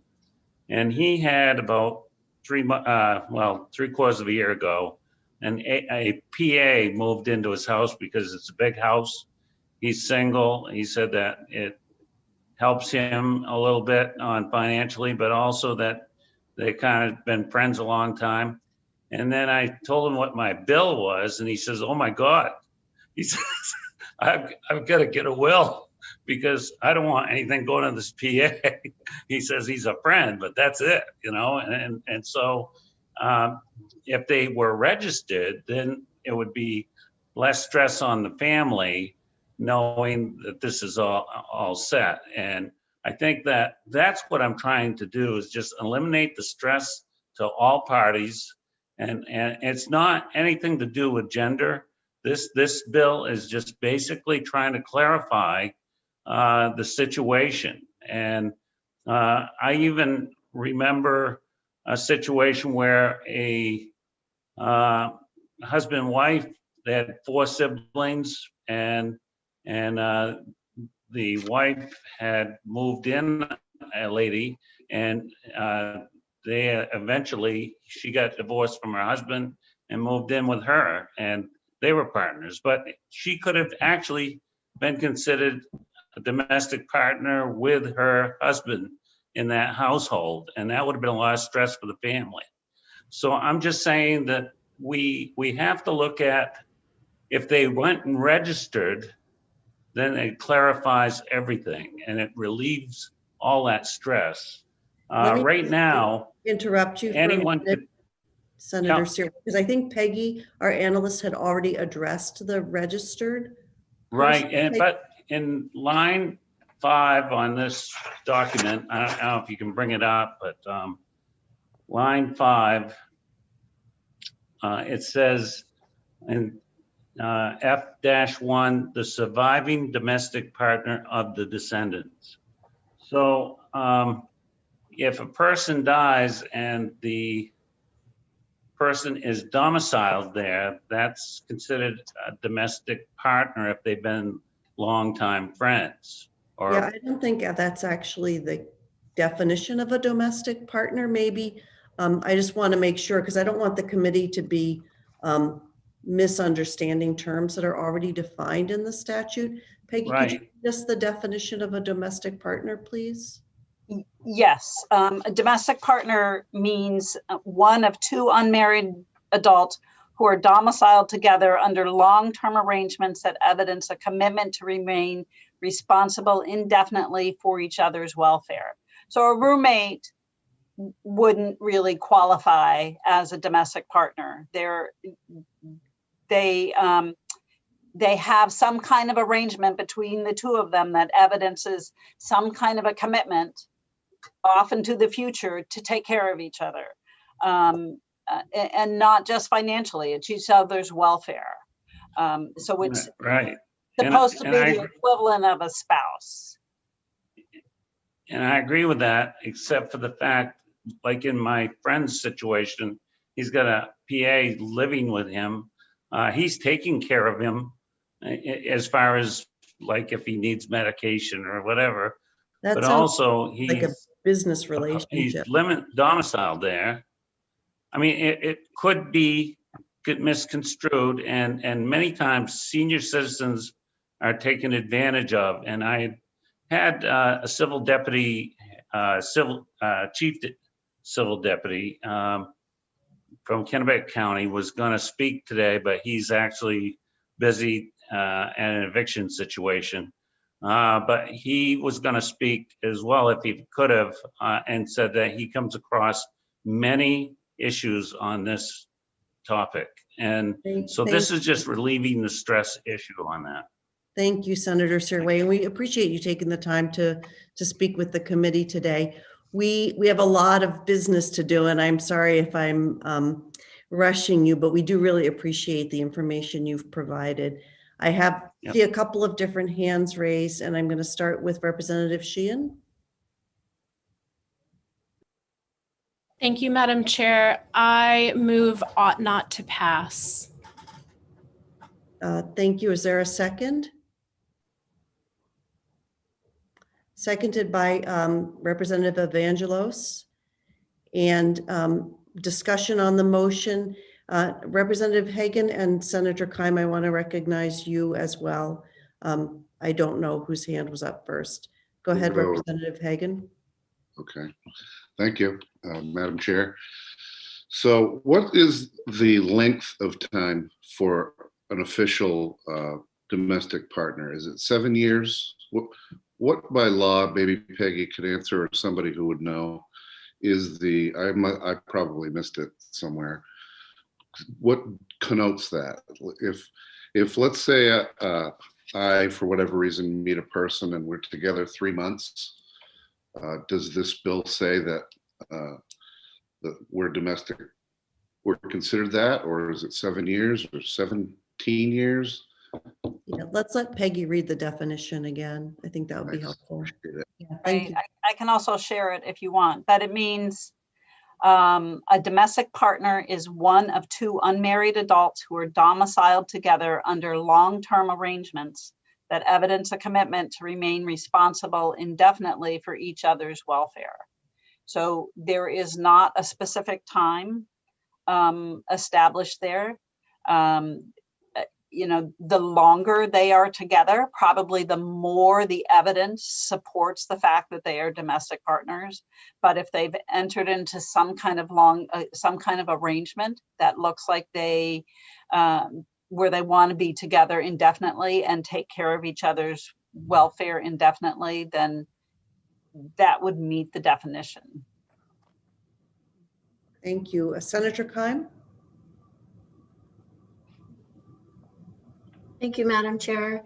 And Peggy, just to, I know the sponsor was liking the idea that we would put in instead that it would be a registered domestic partner. And how does a person register to be a domestic partner? There's a process that the Department of Health and Human Services administers. It's as Senator Serway said, it's a form that they fill out and file with the department, and they actually have a registry, so you can track who is a registered partner. That was established before the marriage laws were changed to allow same-sex marriage. So before the marriage equality law, the only way for same-sex couples to show a legal commitment to each other was through the domestic partner registry. That doesn't mean that it's only same-sex couples who are registered partners. In fact, there was some information given at the public hearing that the vast majority of registered domestic partners are opposite sex couples. There's all sorts of reasons why you don't get married, but you're together. So then so to register, it's simply two adults filling out this form and saying that pretty readily accessible. And where would they exactly do this? Is, I mean, you say DHHS has the forms, but do you go to your town office, or You know, how do I you think register? I'm not sure, and I'm looking for the domestic partner registry. Representative Reckitt knows. Oh, there you go. So I'll recognize Representative Reckitt. And again, this bill does not change anything having to do with domestic partners. They are already defined as spouse, so they're actually already included in a higher category. And Understood. Okay, go ahead. Anyway, the reason I wanted to speak is that I suspect I'm the only one who's actually ever been a registered domestic partner in this group. Now, I could be just making assumptions, but the reality is my wife and I were together for 12 years before we registered as a domestic partner. And we pay the mortgage together, we pay the taxes together, blah, blah, blah, blah, blah. Anyway, in short, and I refused to do it for a very long time because I was waiting to be able to get married. When that finally happened, we did it actually a year or two before that because I began to be worried about how old I was and how she might be screwed if I died. So my point is that what I wanted to say really is we're looking at a different standard here.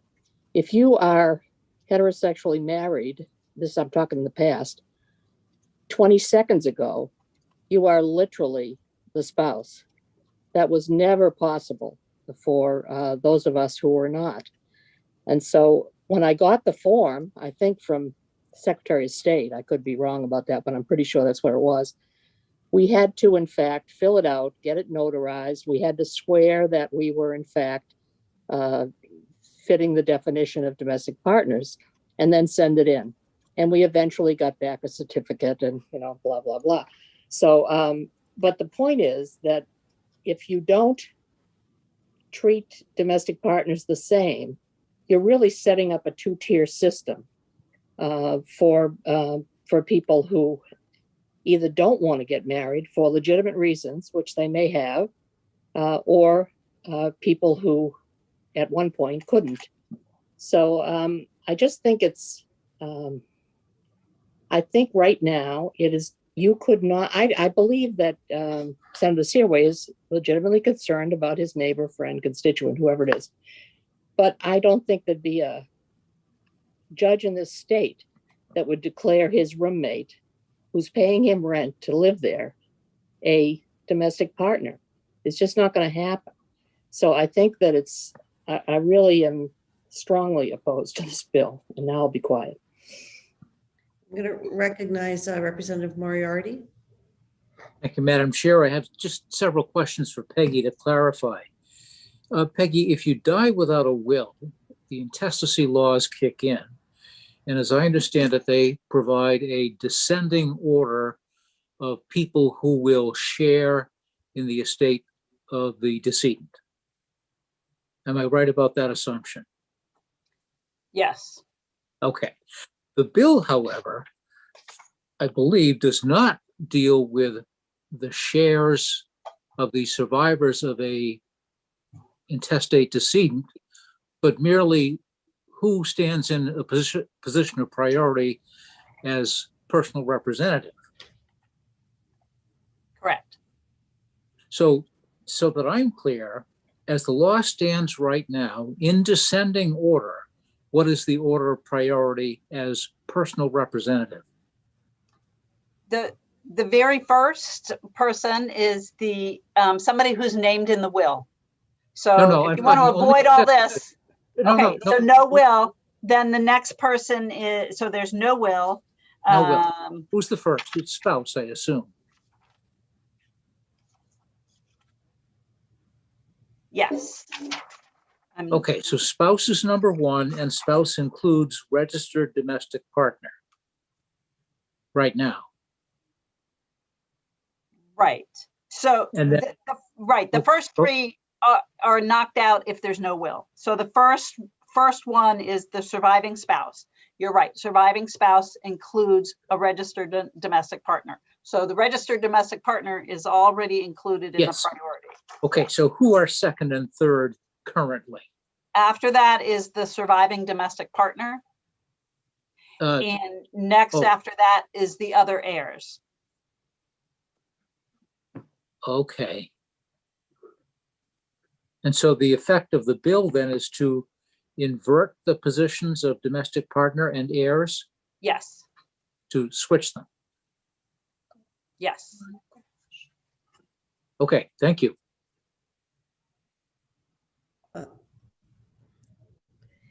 Representative Libby? Thank you, Madam Chair. If you can bear with me, I think this is a quick question and it really does bear on this.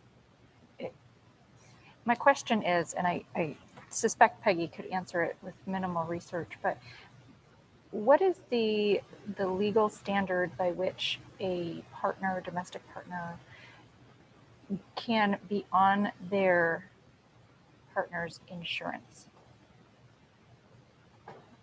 I can answer that. It varies from, it depends on who's offering the insurance and what the policies are. Okay. So It's there's unrelated to the whole probate issue. I do understand that, but so that's not enshrined in statute anywhere in Maine. Yeah. Actually, part of it is, it depends who's offering the insurance. In some cases, it is mandatory that the domestic partner be included on the insurance. Oh, thank you. Registered domestic partner or domestic partner? I believe it is.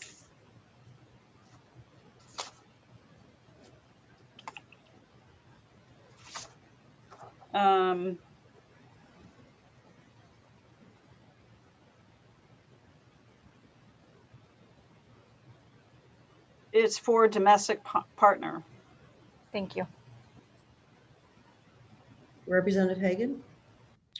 Thank you, Madam Chair. Representative Moriarty got me thinking, and I kind of missed it, I guess. So when we rank them, number 1 is the spouse. Number 2 is the registered domestic partner. Number 3 is the kids. Am I understanding that correct? What does the bill say? And thank you. So In just order. to make it easy, using your terms, Yeah. the bill would say spouse, kids, domestic partner. So, and it's not possible to have a spouse and a domestic partner. If there's a spouse, there can't be a domestic partner. So this bill would say spouse, then the kids, then the domestic partner. Is the committee ready for the vote? Representative Moriarty, did you have a question? Well, I understood Representative Hagan's question to include the term registered domestic partner. Oh, I'm sorry. So spouse and registered domestic partner are synonymous and they are in the same line of priority. Yes. It's only a domestic partner that drops down to second or third, depending upon which version you're talking about. Right.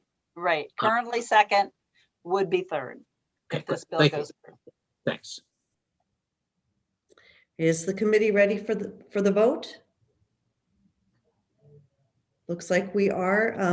Supi, you may go ahead and call the roll. Call the vote. Thank you. Oh, I'm sorry. Thank you. Senator Carney. The motion is ought not to pass. Is that correct? That is correct. I'm voting yes. Senator Carney votes yes. Senator Sanborn. Senator Keim. Yes. Senator Keim votes yes. Representative Harnett. Yes. Representative Harnett votes yes. Representative Babbage. Yes. Representative Babbage votes yes. Representative Galgay-Reckitt. Yes. Thank you. Representative Galgay-Reckitt votes yes. Representative Moriarty. Yes. Representative Moriarty votes yes. Representative Sheehan. Yes. Representative Sheehan votes yes. Representative Hagan. Yes. Representative Hagan votes yes. Representative Downs. Yes. Representative Downs votes yes. Representative Libby. Yes. Representative Libby votes yes. Representative Poirier. Yes. Representative Poirier votes yes. Representative Evangelos. Yes. Representative Evangelos votes yes. Representative Newell. Yes. Representative Newell votes yes. Senator Sanborn. Senator Sanborn is absent. The motion on LD 124 was ought not to pass. 13 members voted in the affirmative, none in the negative, 1 member was absent. Thank you very much, Supi. And Senator Searway, thank you once again for coming to our committee and sparking such a lively conversation about this issue. Well, thank you for your consideration. I think it was a good conversation. Thank you. Take care. We will now move on to our next bill for work session, and that's 209.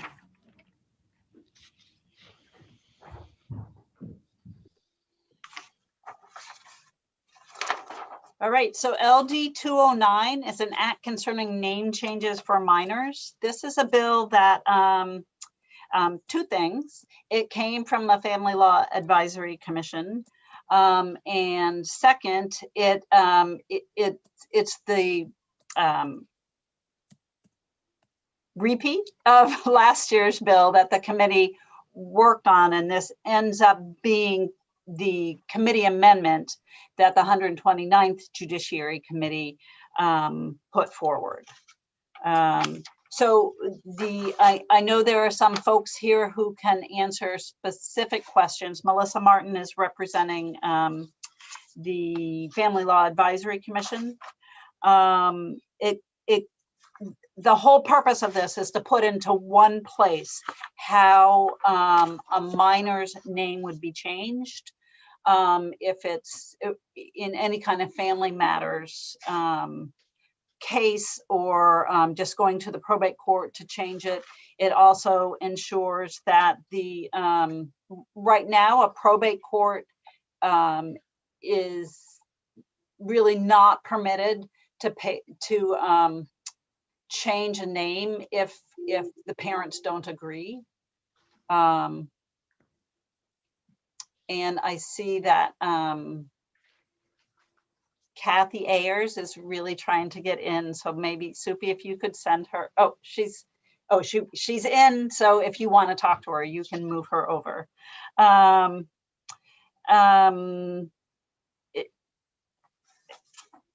So this makes it a single process.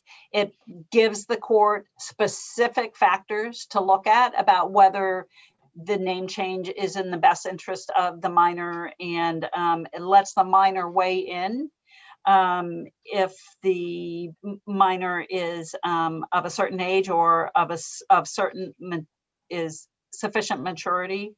It also allows, when a minor goes through an emancipation procedure, it allows the minor to have the name change through that emancipation procedure, rather than having to complete that and then go to probate court and file a separate petition. I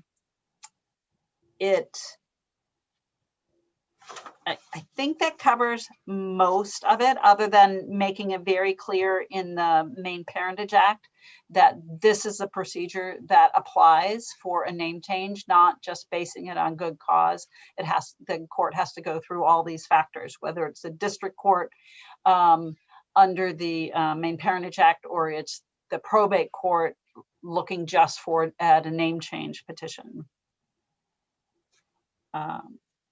There were some questions about due notice for adult name changes, although this is not part of this bill. Kathy Ayers would be able to talk to that if you still want to pursue that question. And I think that covers everything. The adult name change, though, is not part of the bill that's before us. It's not part of the Okay, bill so that's we'll before. take that off the plate for this afternoon then. Okay, so, and the notice is addressed in the bill about what notice is necessary because you're dealing with a minor. And it does allow the notice not to go out if the minor is a victim of abuse, or the minor or the petitioner, if it's not the minor that's petitioning, is in reasonable fear of the minor's or the petitioner's safety.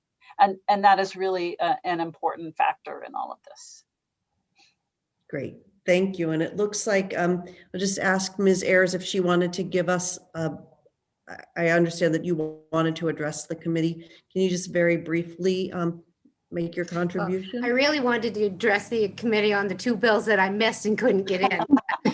That's the reality of it, but that's standards for name change in case they are contested are really important for judges, and the uniformity between probate courts and district court is also another important factor in this. So that's all I need to say about this, I think.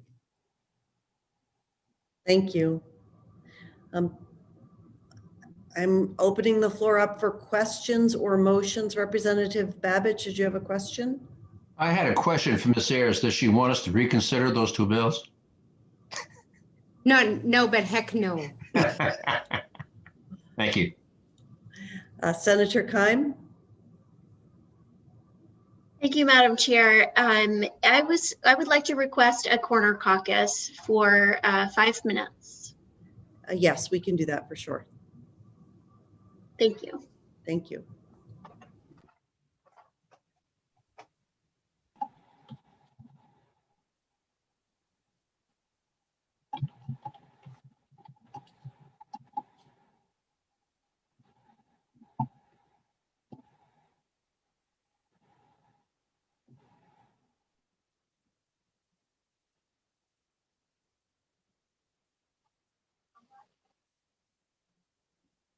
Peggy?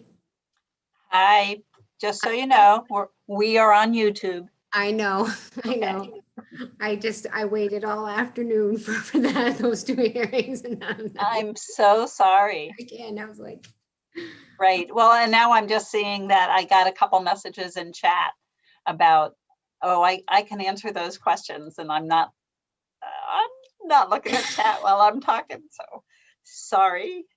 Okay, they did it. I had the experts there, it's fine. Right. This is really weird because oh, there it is. I could mute and stop my video.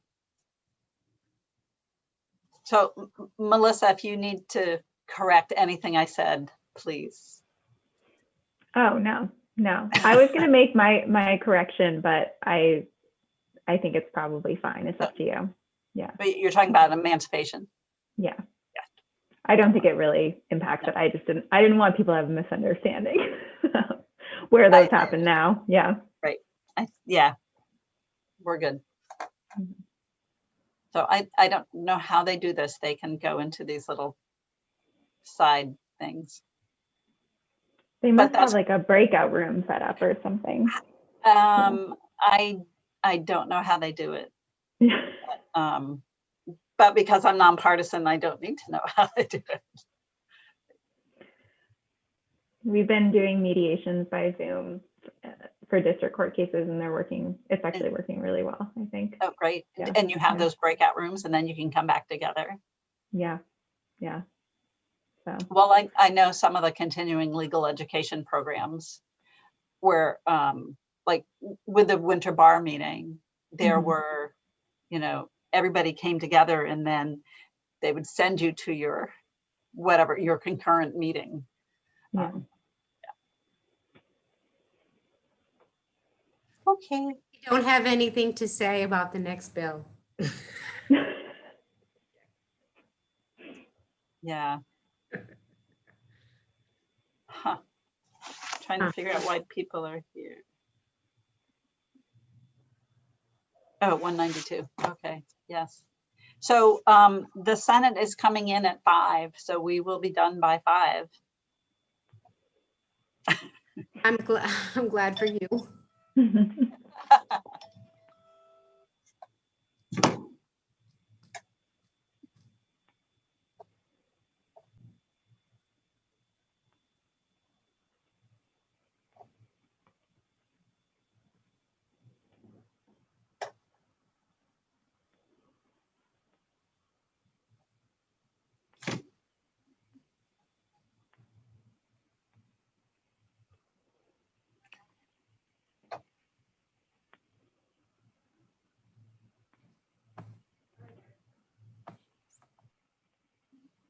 So I think there was just a new message in chat. I'll just tell you, Peggy, because I can see them now. Okay, right. Yes, I see from Senator Bailey. Yes. I was like, oh, all of a sudden I can see them, but I was like, oh, that's because I was promoted. Yeah.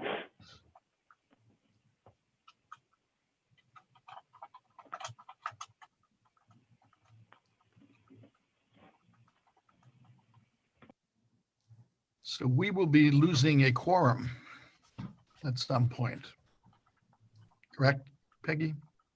I believe once the Senate convenes, yes. Then they may have to convene separately before the big confirmation.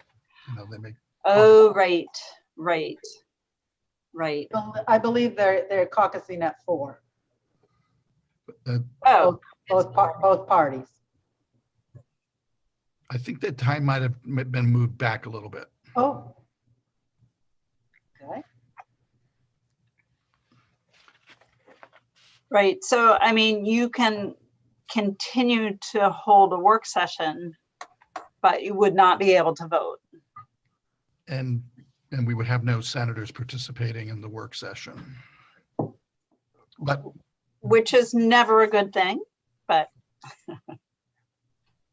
right. You could continue your work session once you've started it. Right. And we are free to continue, if we don't start, continue them just to another date and time without notice. Right. I mean, we will obviously figure out a date and time and provide as much notice as possible. Right. Okay. Thank you.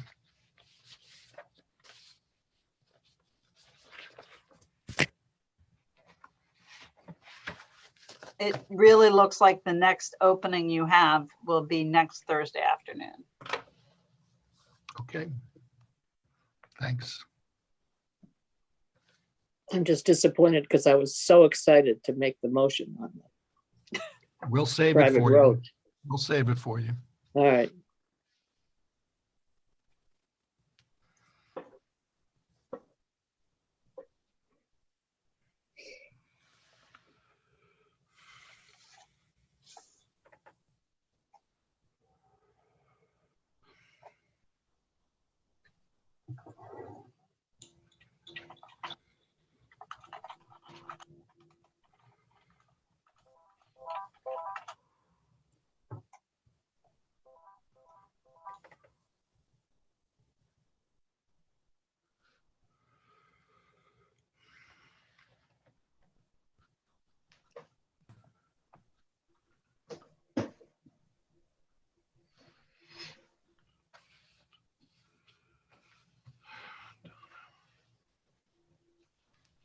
Melissa Martin.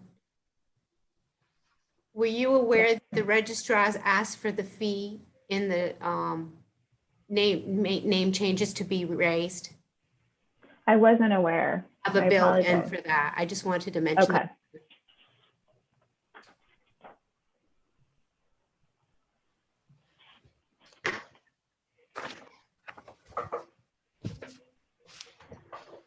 Okay.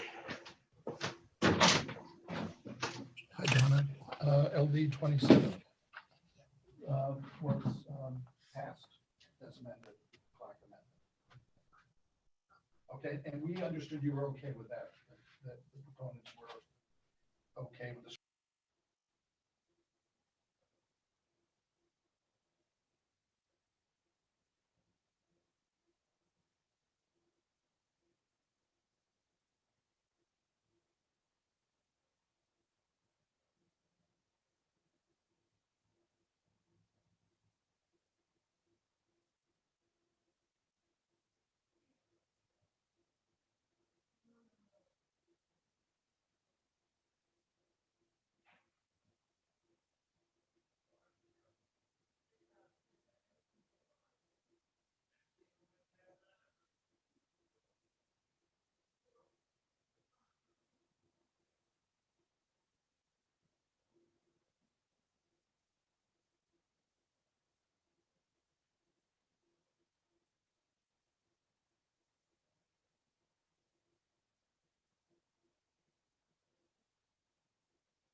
So it looks like most committee members have returned. And so we will continue with we're in the middle of a work session on LD 209. We had a presentation from our analyst and contributions from Kathy Ayers. Is there anyone who has questions for Peggy?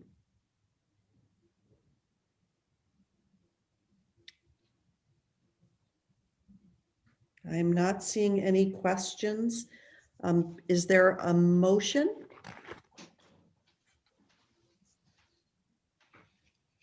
Is it a little early for that? I feel like perhaps there may be additional questions. I'll call for questions one more time. Are there questions related to LD 209? Representative Harnett?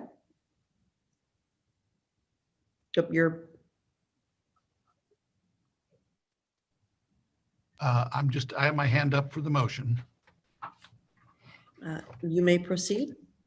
I move ought to pass on LD 209. Is there a second? Representative Reckitt has seconded. Let's move on to discussion of the motion. Representative Harnett, did you wish to be recognized to discuss the motion, to speak to the motion? Very briefly, I believe this is a good bill in that it brings together in one place the process for name changes for minors, makes the rules more understandable, and lines up all of the levels of our judicial system together, and was the result of a lot of work by the Family Law Advisory Commission and other stakeholders. Thank you, Representative Harnett. Would anybody else like to speak to the bill? Anybody have additional questions on the bill? At this point, I think that we are ready to vote. Is the committee ready for the vote? All right, everybody, thank you. Thank you, Ms. Panett. Senator Carney. Yes. Senator Carney votes yes. Senator Sanborn. Senator Keim. Representative Harnett. Yes. Representative Harnett votes yes. Representative Babbage. Yes. Representative Babbage votes yes. Representative Galgay-Reckitt. Yes. Representative Galgay-Reckitt votes yes. Representative Moriarty. Representative Sheehan. Yes. Representative Sheehan votes yes. Representative Hagan. Yes. Representative Hagan votes yes. Representative Downs. Yes. Representative Downs votes yes. Representative Libby. Yes. Representative Libby votes yes. Representative Poirier.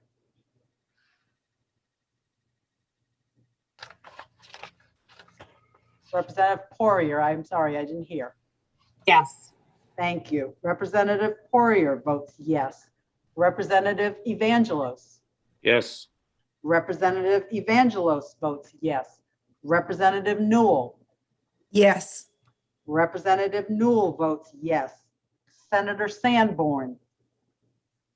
Senator Sanborn is absent. Senator Keim. Senator Keim is absent. Representative Moriarty. Which LD is this, Soupy? I'm just back from my meeting. Yes, LD 209. Okay, I'll defer my vote. Okay.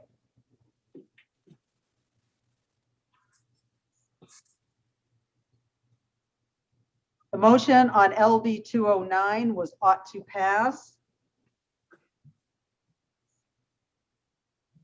11 members voted in the affirmative, none in the negative, 1 defers, 2 are absent. Thank you very much. We have, as a committee, we have about 15 or so minutes, 15 to 20 minutes, and I would like us to take up at least one more bill. We do have folks here for LD 222. It's a little more complicated of the two bills, but with, I guess, asking everybody to kind of buckle down and let's work our way through LD 222 while we are all here. And while the Mary Bonato, who has helped us understand this bill, is also present in the attendee list. So Peggy, do you want to take us through LD 222? Sure. So LD 222 is an act to update the Maine Parentage Act. Representative Cardone originally filed it, but it was something that the Family Law Advisory Commission had worked on last year. They hadn't submitted the bill itself, but they had worked on it. And this is what the majority report was out of the Judiciary Committee last year. And it focuses on two different things. One is updating the voluntary acknowledgement of paternity to be the voluntary acknowledgement of parentage and allow additional parents to sign on this voluntary administrative form to establish, it doesn't establish their parentage, it gives them legal recognition of their parentage that's already established. And so all of section 3 is really about, actually, lots of this, up until section 19, this is all about the voluntary acknowledgement of parentage and updating it and bringing those other parents whose parentage has been established into this voluntary acknowledgement process. Section 19 is about anybody that's involved in assisted reproduction where there are gametes that are donated, and so there are clinics, there are banks, what their responsibilities are for collecting information from donors and then making that information available to the recipients of those gametes, as well as the responsibility of the clinics that have the parents as their patients and what information they need to provide and their good faith effort to provide that information. And that information should always include the medical information that's always available to either the child who is now an adult, or if the child of assisted reproduction is still a minor, then the parents. The medical information is always available. The personally identifying information is available only if the donor has authorized the release of that information. So that's section 19 is all about information about gametes and donors. Everything else up to that point is about the voluntary acknowledgement of parentage and kind of the process. And I think a lot of the focus has been on who is eligible to take advantage of this administrative process to show that they're parents, and rather than having to go to court to get a court order to show that they're parents.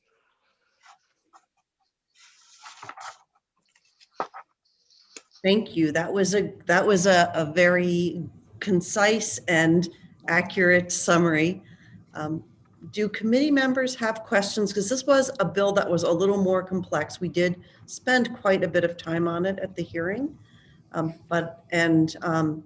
know that we've all had access to the bill analysis, but I would like to give adequate time for folks who have questions because it is more complex. Are there questions on the part of committee members? Representative Libby?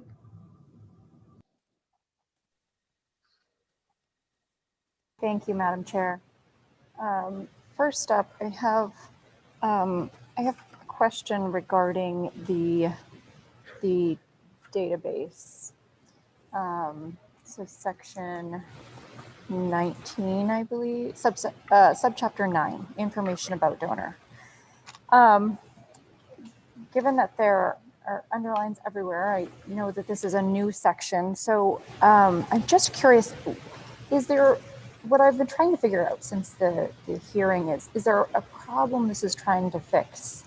And is some of this information, this is what's partly not clear to me, is some of this information that is not already collected by the, by any of the IVF facilities that we have here in Maine? So I am certainly not an expert in this, and Mary Bonato might be able to speak to that a little more. But my understanding is this is good practice now, and that many of them are doing this. This is now part of the Uniform Parentage Act, you know, kind of this model act, and the intent is for every state to adopt this. So no matter where any of this happens, there's still the uniform access to the information across state lines. My understanding is that they are, the clinics here are collecting this information, but this obligates them to do it, and it also obligates them to share what they can with either the child of assisted reproduction or the child's parents if the child's still a minor. Okay, so is there any kind of scenario in which a child, so the product of the IVF, that the child grown could come back and not just want the information that is available in there, but but want updated medical information, and that could be an issue in the future, any kind of lawsuit or something like that. I just, my concern is anytime the government starts mandating a database, that there's a danger of that information being used in the future in a way that was not intended. And if our facilities are already doing this because it is good practice, then where is the need for the government to mandate that they do it?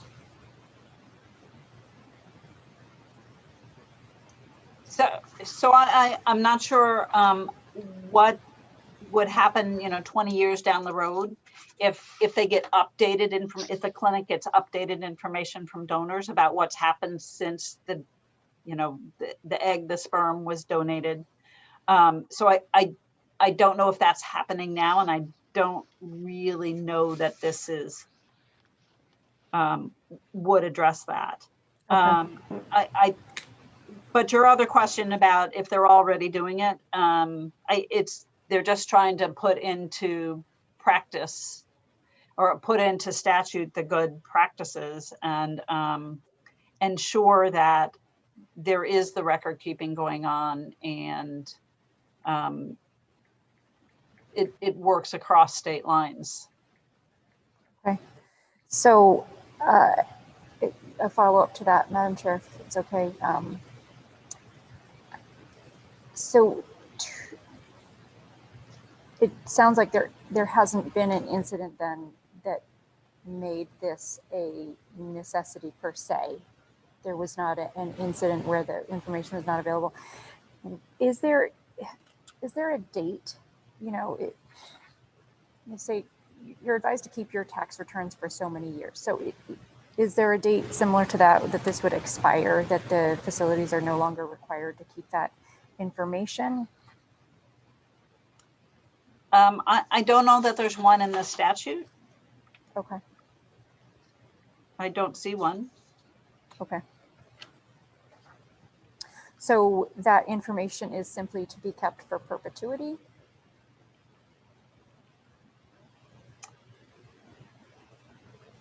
I don't know if there's some other something else that governs them. There might be some general medical practice about keeping records, but I don't know that this provision addresses that at all.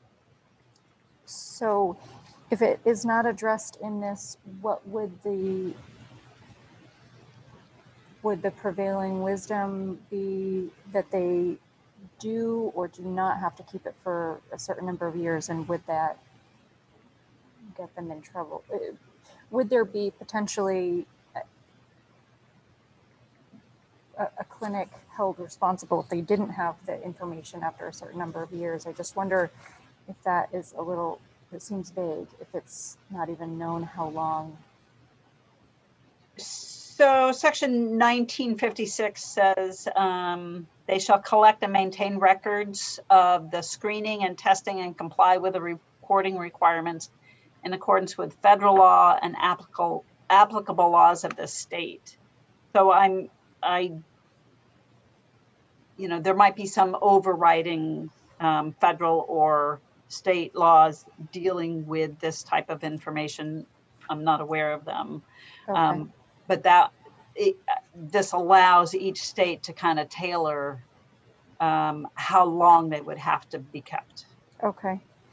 And in the donor information, under identifying information, the permanent and if different current address of a donor at the time of donation. So they only need to provide it at the time of donation. That does not need to be updated if they move after the donation. Right, it doesn't look like it. So Okay. It doesn't look like there would necessarily be a way to contact them to get updated information. Okay.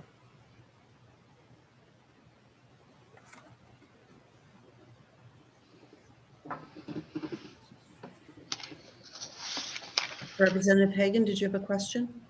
Yeah, I just need clarification. Thank you, Madam Chair. Is there a time frame for when a parent can come in and claim to be a parent and they, and it all just happens?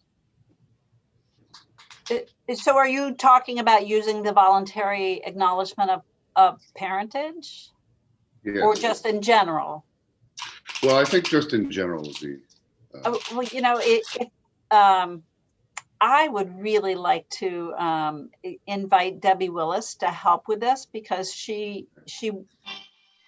Yeah, I think that's a good idea. I'm going to move her in, actually. Okay, because her role is to establish parentage for to have a child support obligation. I would be done. I'd be like, nope. Somebody is, okay, there we go. Ms. Willis, I think I just moved you into the meeting as a panelist. Are you able to appear and answer questions? Yes, Senator. Here I am, Senator Carney. I got myself turned on. I unmuted myself and I added the video. For those who didn't see me at the public hearing, I'm Debbie Willis. I'm an Assistant Attorney General. I'm here today at the request of FLAC, the Family Law Advisory Commission. I'm not a member thereof, but I am of counsel to them. And I also am probably the largest consumer of parentage actions in the state as I run the Division for Child Support Enforcement and Paternity Establishment, Parentage Establishment. So. May I, if I can answer questions. So for Representative Hagan's question, you can enter into currently a voluntary acknowledgement of paternity prior to the 18th birthday. So we establish parentage prior to 18. And I see that Ms. Ayers is here and they can also establish it in the probate court after that for the purposes of a probate proceeding. Representative Newell, did you have a question? Yes, thank you, Madam Chair. I'm not certain, maybe Peggy can answer this or the other guests in the room, but I'm just rereading some of the testimony that was provided. And is it correct for me to understand that the amendments here in 222 would not change or expand the scope of legal parentage under Maine law that is already determined by the MPA, and that the proposed amendments would simply make the voluntary acknowledgement forms available to parents other than the biological father? That is correct, Representative Newell. It's not changing any way to become a parent. It's just allowing you to use an administrative process, one that you can enter into immediately upon the birth of the child, and also one that doesn't require that you go to court. So you can, just as you could establish paternity, you would be able to establish parentage, but only in accordance with the current statute. No new ways of becoming a parent. Thank you. Thank you. Representative Libby? Thank you, Madam Chair. Thank you for being here, Ms. Willis. I appreciate getting to ask you a couple more questions here today. So as I've thought about this bill since we had our public hearing, my biggest concern is that, well, I'm a big fan of due process. I feel like when we are passing legislation, we do, you know, the state does a good job of slowing things down. There are multiple steps to passing a piece of legislation, and it can't move forward until that due process is passed. And had I known prior to the hearing on this bill about this, this parentage form or paternity form, whatever it's currently labeled, I guess I would have been concerned that it seemed to be missing some of that due process to my mind. And so I just, given the dangers that exist nowadays, that we know that human trafficking is a concern, and that, yes, the vast majority of folks do probably use this form and this way of establishing parentage in good faith. My concern is for safety first, and my concern is that by removing some of the due process, that we could put kids at risk. So I wonder if you could speak to that. There are so many precautions around parenting when you look at foster care and adoption, and there are so many hoops that folks have to jump through. I have friends who couldn't foster because their windows were the wrong size. This seems like a very kind of like hitting the easy button on establishing parenthood. If I could address that, Representative Libby. So first and foremost, having a voluntary acknowledgement of paternity is a requirement under federal law. So every state has to have this form. And actually Maine had one before that became a federal requirement, but it has been a federal requirement now for more than 20 years. And so with that though, when the federal government said that you have to have a voluntary acknowledgement of paternity, there are 7 rights and responsibilities attached to the form. So the form that you fill out actually, and for me, that's the due process right there for them. Before you sign that form, it's read to you, and there are 7 things that you have to be told about the rights and the responsibilities that come with an acknowledgement. And we do hundreds of these. I looked up a statistic, 38% of children born in Maine are born out of wedlock. So they don't get the marital presumption. They have the opportunity to use this acknowledgement of paternity. And I believe it's safe and effective. And I believe that there are plenty of safeguards. Not only that, but Representative Libby, they can also, within 60 days, they can quietly rescind. We have people who rescind. You just send a form filled out that you can fill out with the Department of Health and Human Services and send it into them, and the name will be removed from the birth record. Mm-hmm. And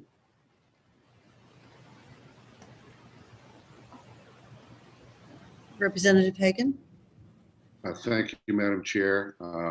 Earlier conversation on this and some of my notes. Could I get some concrete details, like 1, 2, 3, on donor confidentiality?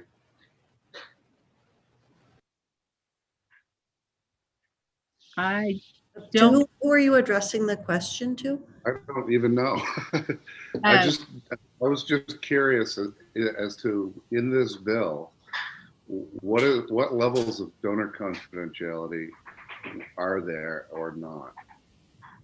I don't know, Senator Carney, if Mary Bernardo is available, or Patience, if either one of them are in the chat, because Representative Hagan, that is not my world. My I'm trying to promote are much less sophisticated than that. I have a Craigslist, Representative Hagan. That's where the folks that I deal with on.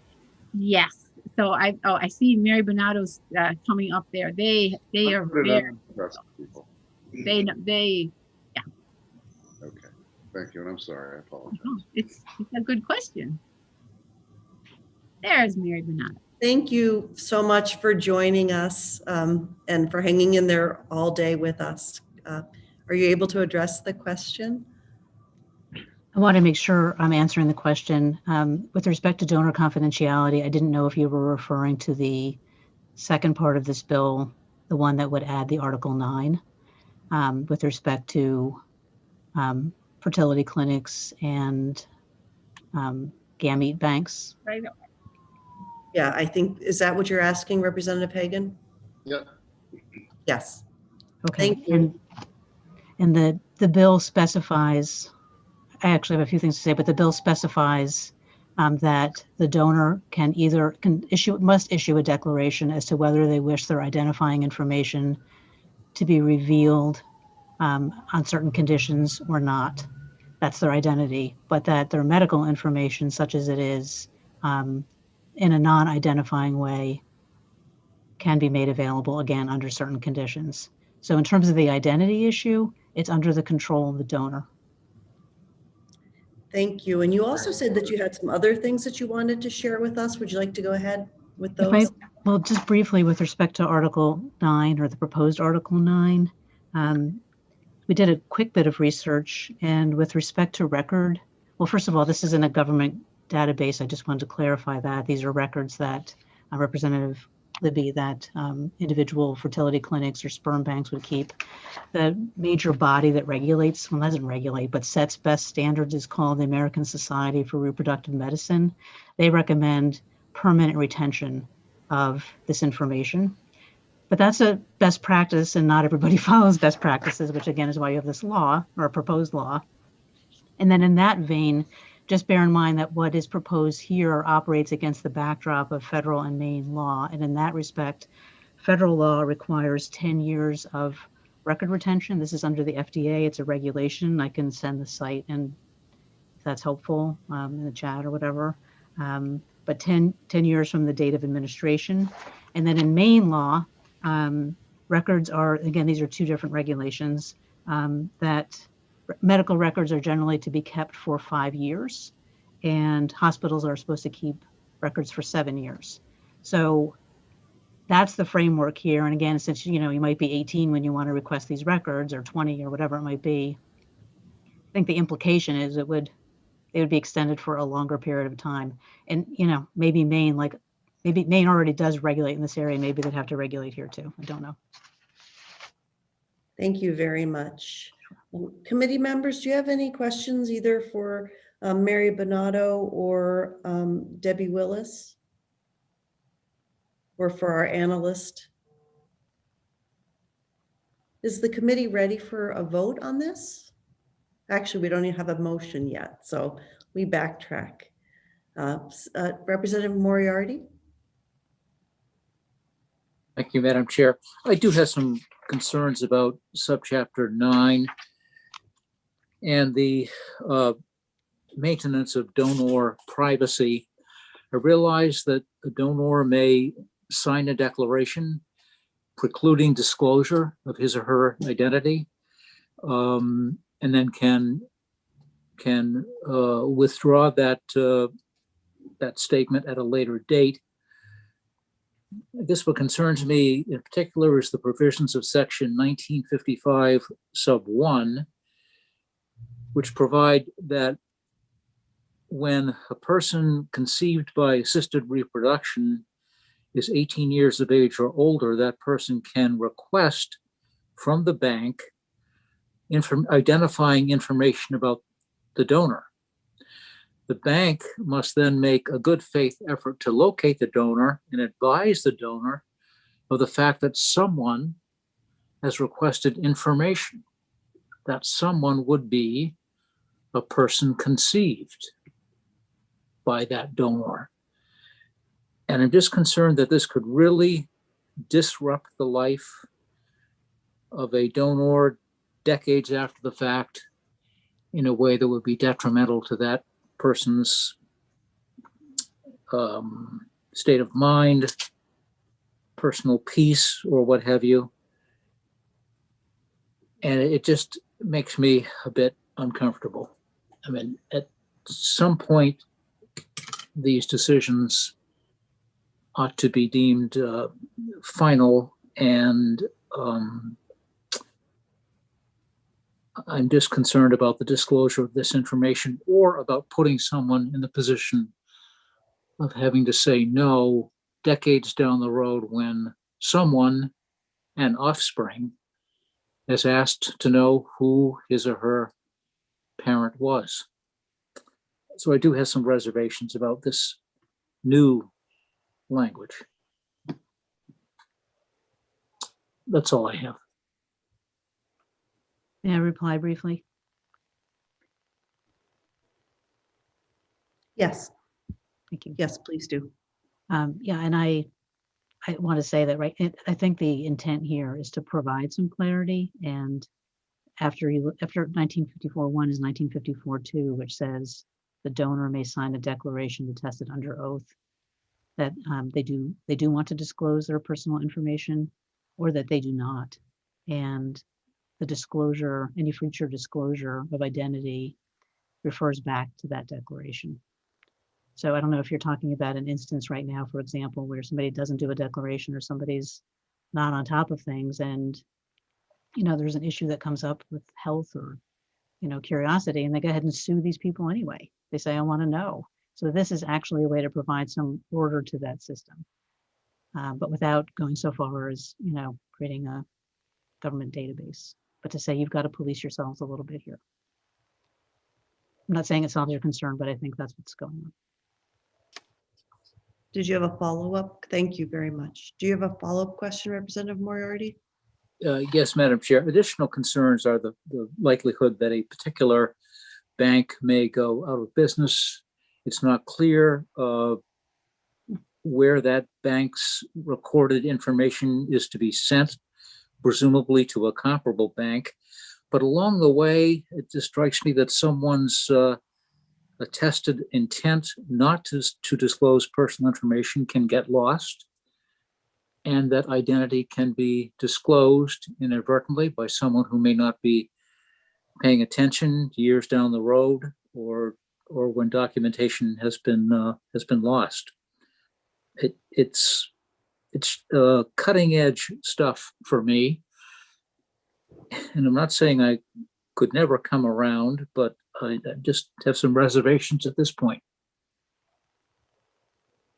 Yeah, and it's interesting. I don't know, again, this may be another area where some regulation is necessary to deal with specifics if this were to become law. It's interesting if you lost the form one way or another. They didn't have forms anymore. I can imagine litigation going either way. I want the information, or if we don't have a form that says it can be released, then it can't be released. So it's an interesting hypothetical that this does not answer. It's basically saying maintain your records. And so right now, the status quo is that there isn't this framework for maintaining records. Is that correct? That is correct. There's only a best practice from the American Society for Reproductive Medicine. And I don't even know, actually, although we could certainly find that out, about even who's operating here, because a number of, I would like to think that a number of the entities that I do know that are here are using such best practices. But this would allow the Department of Health and Human Services to basically police those entities that were not following best practices. Police, or at least guide. Here's what you should be doing, and let's make it easy for you and break it down. Enforce the standards if they were not operating up to this level of professionalism and best practices. Perhaps, yes. I see that there are many questions, and I think we were too ambitious to take this on. I need to depart for the Senate confirmation hearings. And once a senator leaves the meeting, we can't vote. I think it's possible for the committee to continue the conversation, but, and we do not have a motion pending. So I will leave that. I guess at this point, I feel like the best thing is for us to reconvene, giving people some more time to think and digest the information that we have before us, and then maybe come back with some additional questions, because we really do want to get this right. I see a whole bunch of hands up. I am going to mute and turn off my camera, but I will still listen, and I'll turn the chair roll over to Tom while I pack my bags. Thank you, Senator Carney, and I will entertain the questions as I see in front of me, and I'm sure I'm going to get the order wrong, but I will start with Representative Evangelos. I was just going to try to get Senator Carney over to the Senate, and I was going to make a motion, move to table, but I don't want to shut debate off, so I'll follow your lead, Chair. Thank you. Representative Moriarty. You're muted, sir. That was my same question, Mr. Chair. That is whether a motion to table would be appropriate under the circumstances. I think that it would be. I'm going to wait for the other questions, though, and I also want to speak to the committee about some things upcoming regarding Monday. Representative Hagan. Thank you, Mr. Chair. I had the same thought. It probably would be a good idea for us to go, and I think I have a lot more homework to do. And so I would do that respectfully when table motion when it's proper. Thank you, Representative Hagan. And I see Debbie Willis has a hand up as well. Thank you, Chair Harnett. Thank you, Representative Harnett. There were two things, and I've never done this, and I don't know how to do it if I'm going to do this correctly, Representative Harnett. But I know that Senator Keim, who hasn't been with us here, isn't with us today. She had a real concern with the change of the woman who gave birth to the person who gave birth, and I just wanted the committee to know that I went back to the Family Law Advisory Commission with that concern, and they would not object to that going back to being the woman who gave birth, to remove it. So Peggy, I counted 6 different times it appeared. So I just wanted to put that with folks before they departed, or before you table to talk, to know that you don't, that's a concern to some members, that would be set aside by FLAC.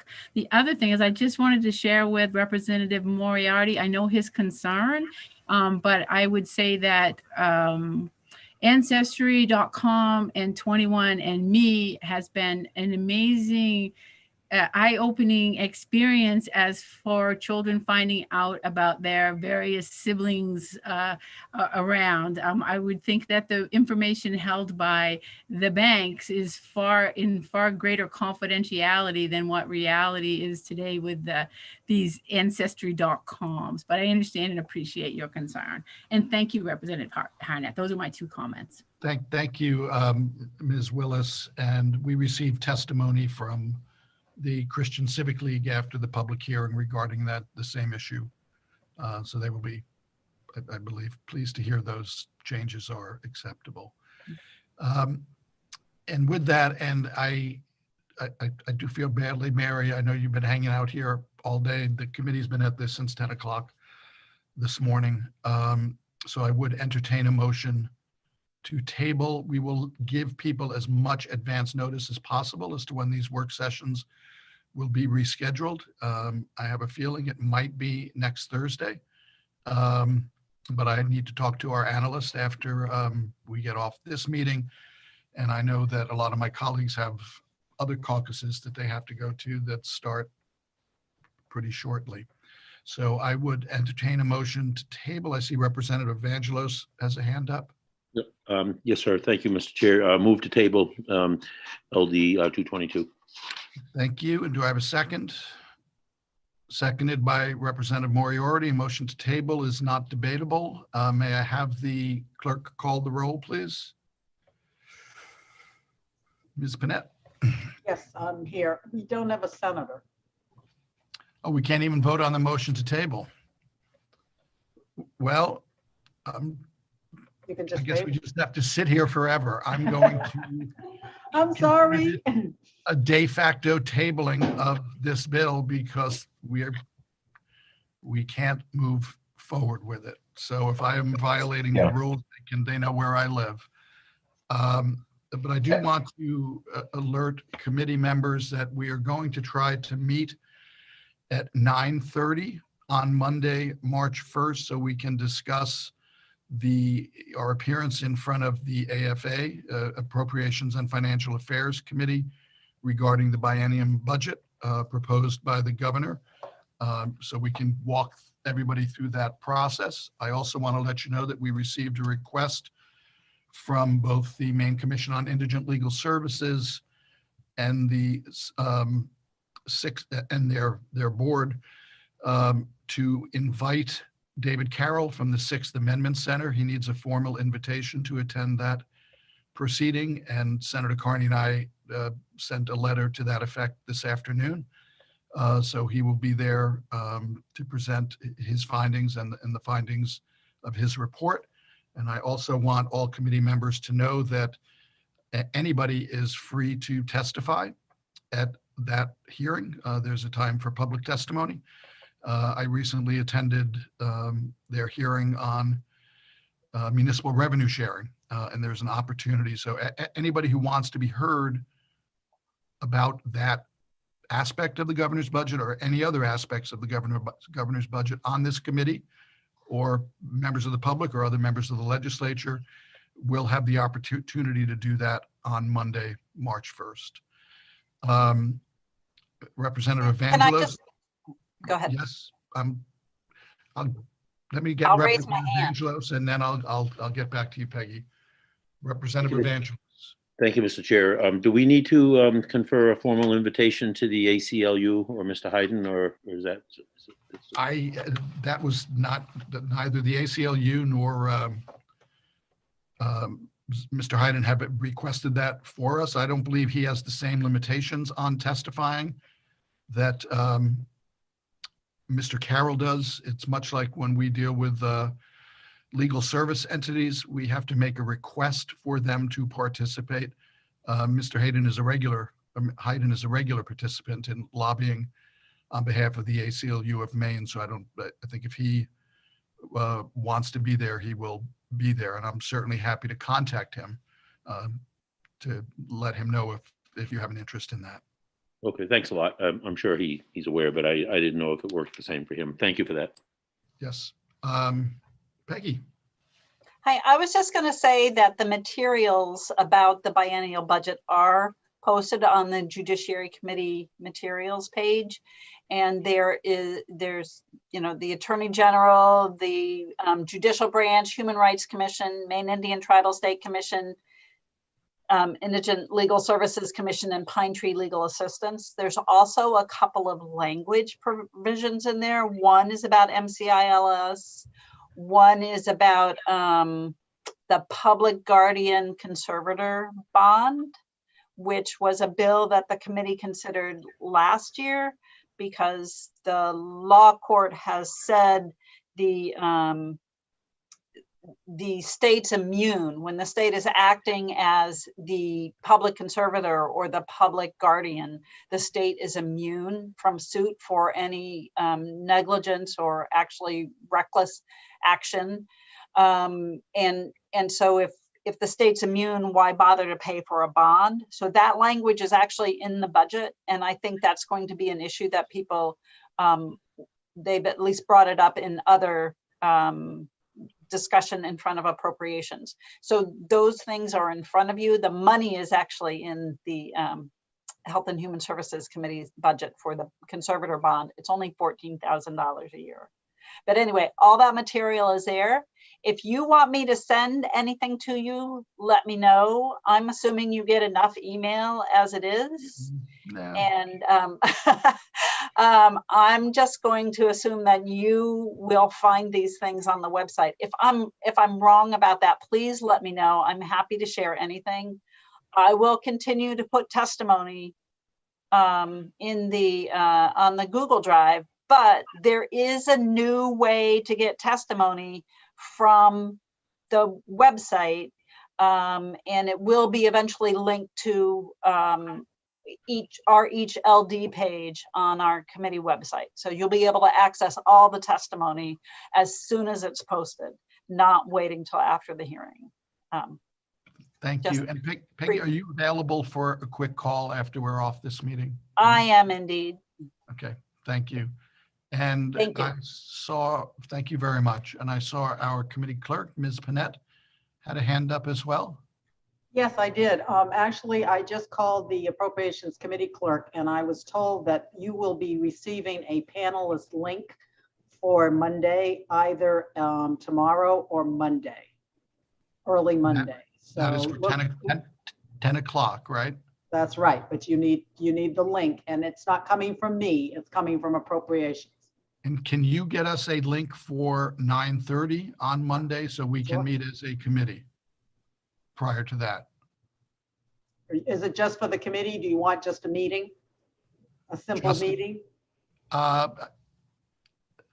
I mean, everything we do is public, so. It will be public. It's just that you don't have to sign up or anything like that. Yeah, just a simple meeting and people can join if, I mean, they can still watch on YouTube, right? More email. Okay, yes. Now, am I allowed to entertain a motion to adjourn or do we all just disappear? I'll ask Ms. Panett, who has the most experience here. I'm going to go out on a limb and entertain a motion to adjourn. Moved by Representative Poirier, seconded by Representative Babbage. It's been a very long, Representative Evangelos, were you set? Been a long, productive day. I thank committee members and anybody else who is still on this call. Bless you if you are. And we will see each other on Monday at 9:30. Thank you. Thank you, Tom. Thank you. Thank you all. Bye-bye.